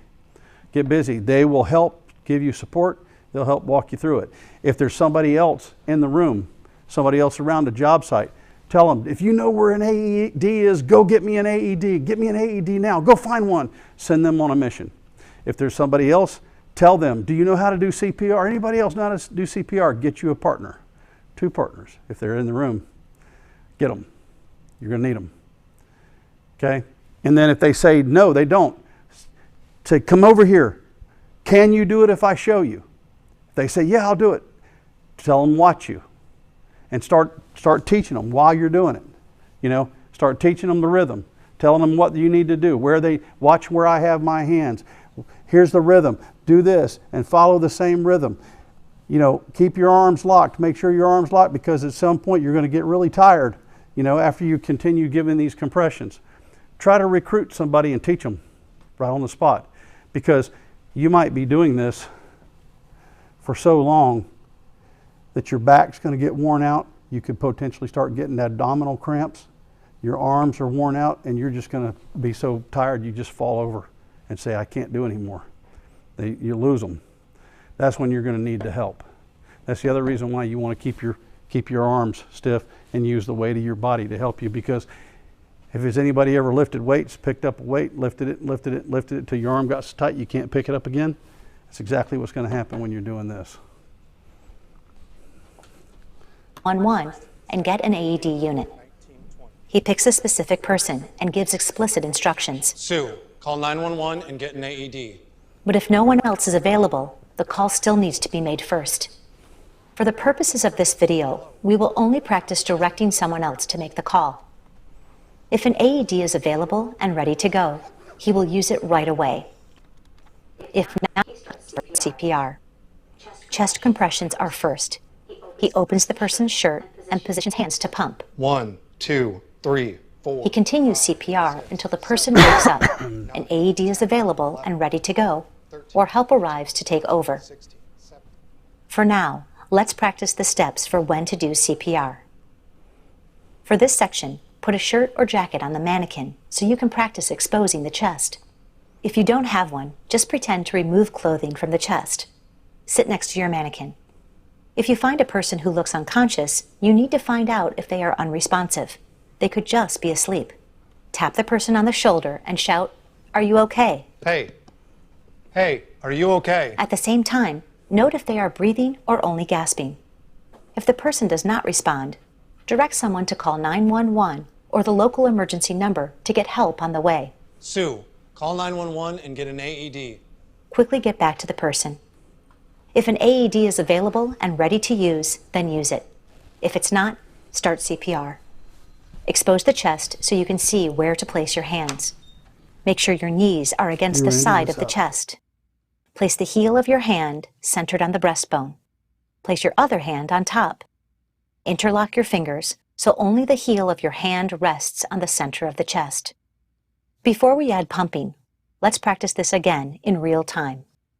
Sit back. Tap and shout. Hey, are you okay? Have someone call 911 and get an AED. Sue, call 911 and get an AED. Open the shirt and position your hands to pump. Okay, in the next section, we'll put this together with pumping and breathing. You're ready. You've seen and practiced all the skills. Now we'll put them together. Let's do CPR. Sit next to your mannequin. When you see someone who looks unconscious, assess the person. Hey, are you okay? At the same time, note if they are breathing or only gasping. Direct someone to call 911. Sue, call 911 and get an AED. Expose the chest. With your knees against the chest, place your hands in position. Get ready. Pump. 1, 2, 3, 4, 5. Each pump should depress the chest at least 2 inches. And let it rise all the way back up, but keep your hands in contact with the chest. 19, 20, 21. Get ready to breathe. 24. Each breath lasts 1 second. 28, 29, 30. Give breaths. 1, 2. Arms straight.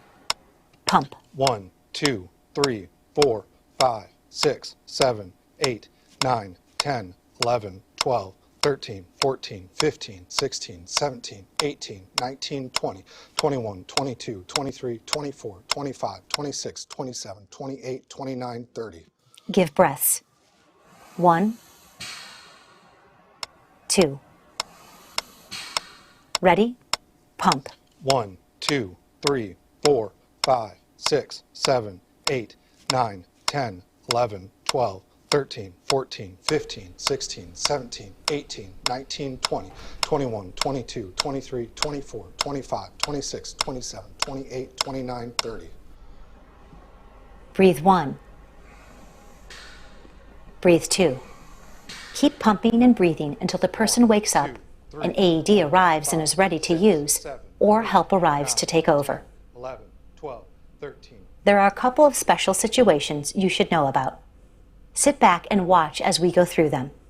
If you find an unconscious person sitting in a chair or lying in a bed, you must move them before you can begin CPR. Hey, are you okay? Help! CPR cannot be done correctly unless the person is lying on a hard, flat surface, such as the floor or the ground. Move the person as best you can. Protect the head so it doesn't hit the floor. Position the person on her back. Remember, CPR will not work unless the person is on a hard, flat surface. A person may vomit while you are giving them CPR. If this happens, stop and turn the person's head to the side. Use your fingers to sweep the vomit out of the mouth and throat. Then return to doing CPR. If there are 2 rescuers trained in CPR, one will immediately begin CPR, while the other calls 911 and gets an AED. The second rescuer should be prepared to take over CPR if the first rescuer becomes fatigued. Now, let's do CPR all the way through one last time. Okay, so kneel next to the I'm going to mannequin. have you guys come up in just a few minutes, and that's going to really kind of be the last thing you do, because once you show me that you can do that, then and you understand the concept, I'm going to have you watch me do it now, and you understand the concept, and I can see that you're comfortable with it and that you can successfully do it. Then basically I've done my job in teaching you how to perform it. I think everyone probably by now understands if you find somebody unresponsive, what to do with them, what the differences are between breathing and not breathing. That means heart beats or the heart isn't beating. Finding the sternum to make sure you don't break that off and send that through a major artery that they have coming out of their heart. And to potentially expect that you may break a rib. There may be backs cracking, shoulders cracking. Everyone's probably been to a chiropractor. If not, you've heard about them. There's a lot of things that could happen. Don't worry about that. You've got to get this done. If there is an AED, we have 2 AEDs at the office down in the hallways by each break room, upper and lower. Most large retailers have them. Airlines have them. Most professional office spaces have them. Today, these things are becoming more and more prevalent. I'm actually purchasing one for my home.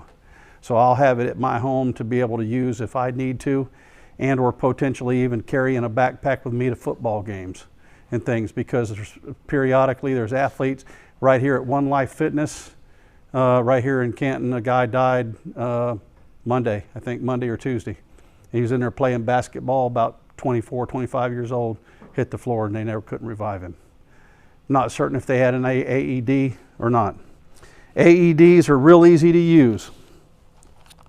Okay? Once an AED comes to you, it's kind of on autopilot. All right? Basically, if the cords are not already hooked to it, this is a practice AED or training AED. If the cord's not already hooked up, there's a possibility you'll have to take the cord.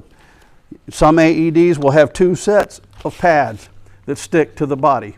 There will be a set for an adult, set for children. You can use the adult on both and it'll work, but you cannot use the children on the adult. It won't deliver enough to restart their heart. So my recommendation is just grab the adult pads and go with it, because there's a lot of things that you have to decide. Is this kid that's 4 years old that already weighs 65 pounds? Do we need to use kids on him, or since he's over 50 pounds, do we use the standard pads? Okay. Best thing to do is just use the standard pads. You have to, before starting CPR, you have to expose everything. You need to see what's happening. They say that men have hair on their chest, you need to shave that area. Well, who's going to be carrying a razor around with them? And they don't put one in the AED. Okay? So the bottom line is just rock with it, roll. Get on, get these pads out and get them on them. On these pads, there's marks. There's an arrow. Tells you exactly where to put that pad. Okay? This one, for instance, says it's going to come down here by the ribs. So I'm going to rip it off. I'm going to put it over this rib cage. The next one, pick it up. It tells me it's going to come up here up on the high side of his chest, on this side. Now, what has just happened? We've set up an electrical field to come right through his heart. Okay? So basically you have a positive and a negative. So it's sending current where it's going to connect at his heart. Okay? The AED, it's going to then has a button. You turn the button on. Analyzing heart rhythm. Stay back. Do not touch the patient.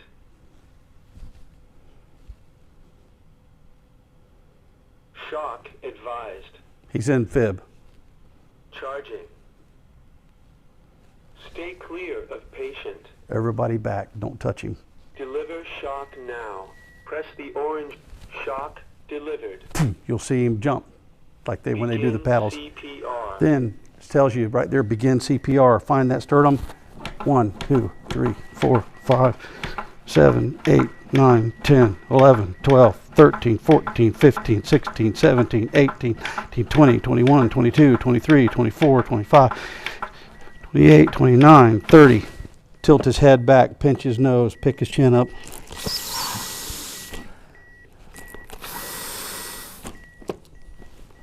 One, 2, 3, 4, 5, 6, 7, 8, 9, 10, 11, 12, 13, 14, 15, 16, 17, 18, 19, 20, 21, 23, 24, 25, 26, 27, 28, 29, 30. Pinch his nose.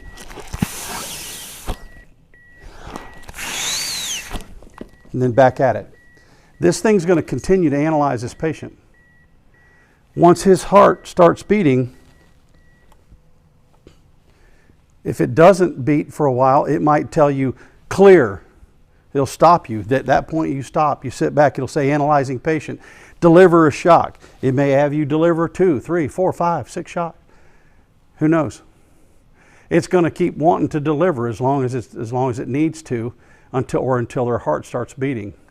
It's recognizing not the compressions that you're putting on the heart and forcing the blood through. It's recognizing that electrical current that shock is that the heart is sending. Okay, so that's what this is. That's exactly what this is doing. Once again, I don't necessarily worry about. There's never been a recorded transmitted disease giving CPR, breaths. Never been a recorded transmitted disease because of that. But, so I don't worry about that. I don't worry about the protection. I'm just getting it done. Okay? Because I want to get some air in them and I want to keep that heart beating. Somebody might say, listen, I don't care. I'm not doing that. Well, that's your prerogative.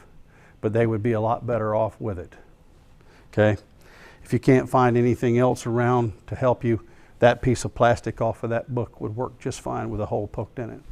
Anything that you could find that would cover. It doesn't matter even if it's a napkin, a paper towel with a hole poked in it, Kleenex with a hole poked in it, just whatever. As long as you don't push it down and blow it down into their lungs, you'll be good. All right?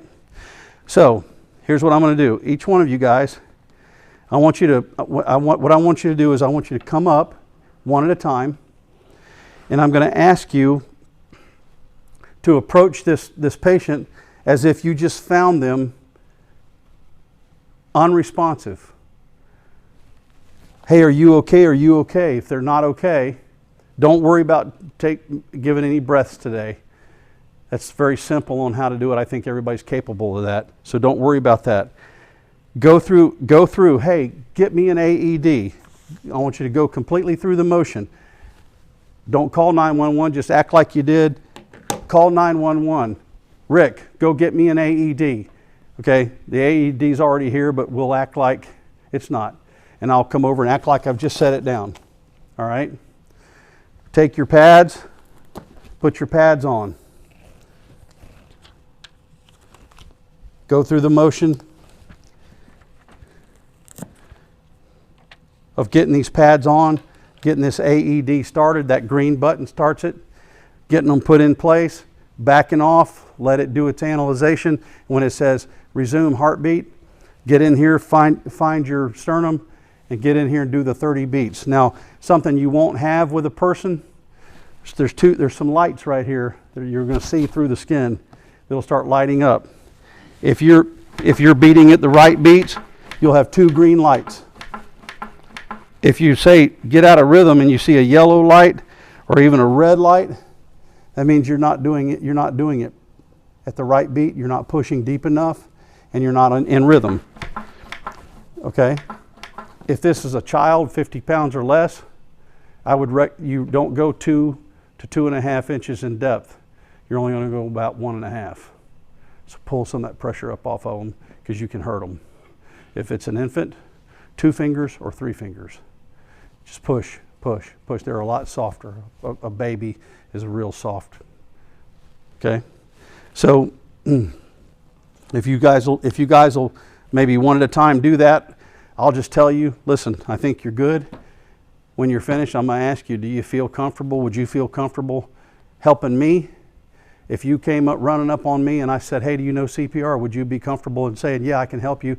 And you'll also understand that if you rolled up on a situation where that was happening, you understand the process of what to do. Remember, are you okay? Call 911. Anybody around you, get me an AED. If you know where there's an AED, if you don't, just do the compressions. 911's got people on the way with an AED. Just keep compressing, keep compressing. If there is, no, I don't have an AED, try to recruit some help to help you. Most people that I've really put through a lengthy class, I can make them do 100, 120, 150, 180 compressions, and they got to stop. They're worn out. Okay, because it wears them out. Some of us may go longer. Some people might go 2 or 3 times that long. But the bottom line is for every minute, that's 120 compressions. Imagine how many minutes it might take for an ambulance or for somebody to get there to relieve you. Just the fact, if you heard, well, they just got here. They just got here. Somebody runs in, they're here, they're here.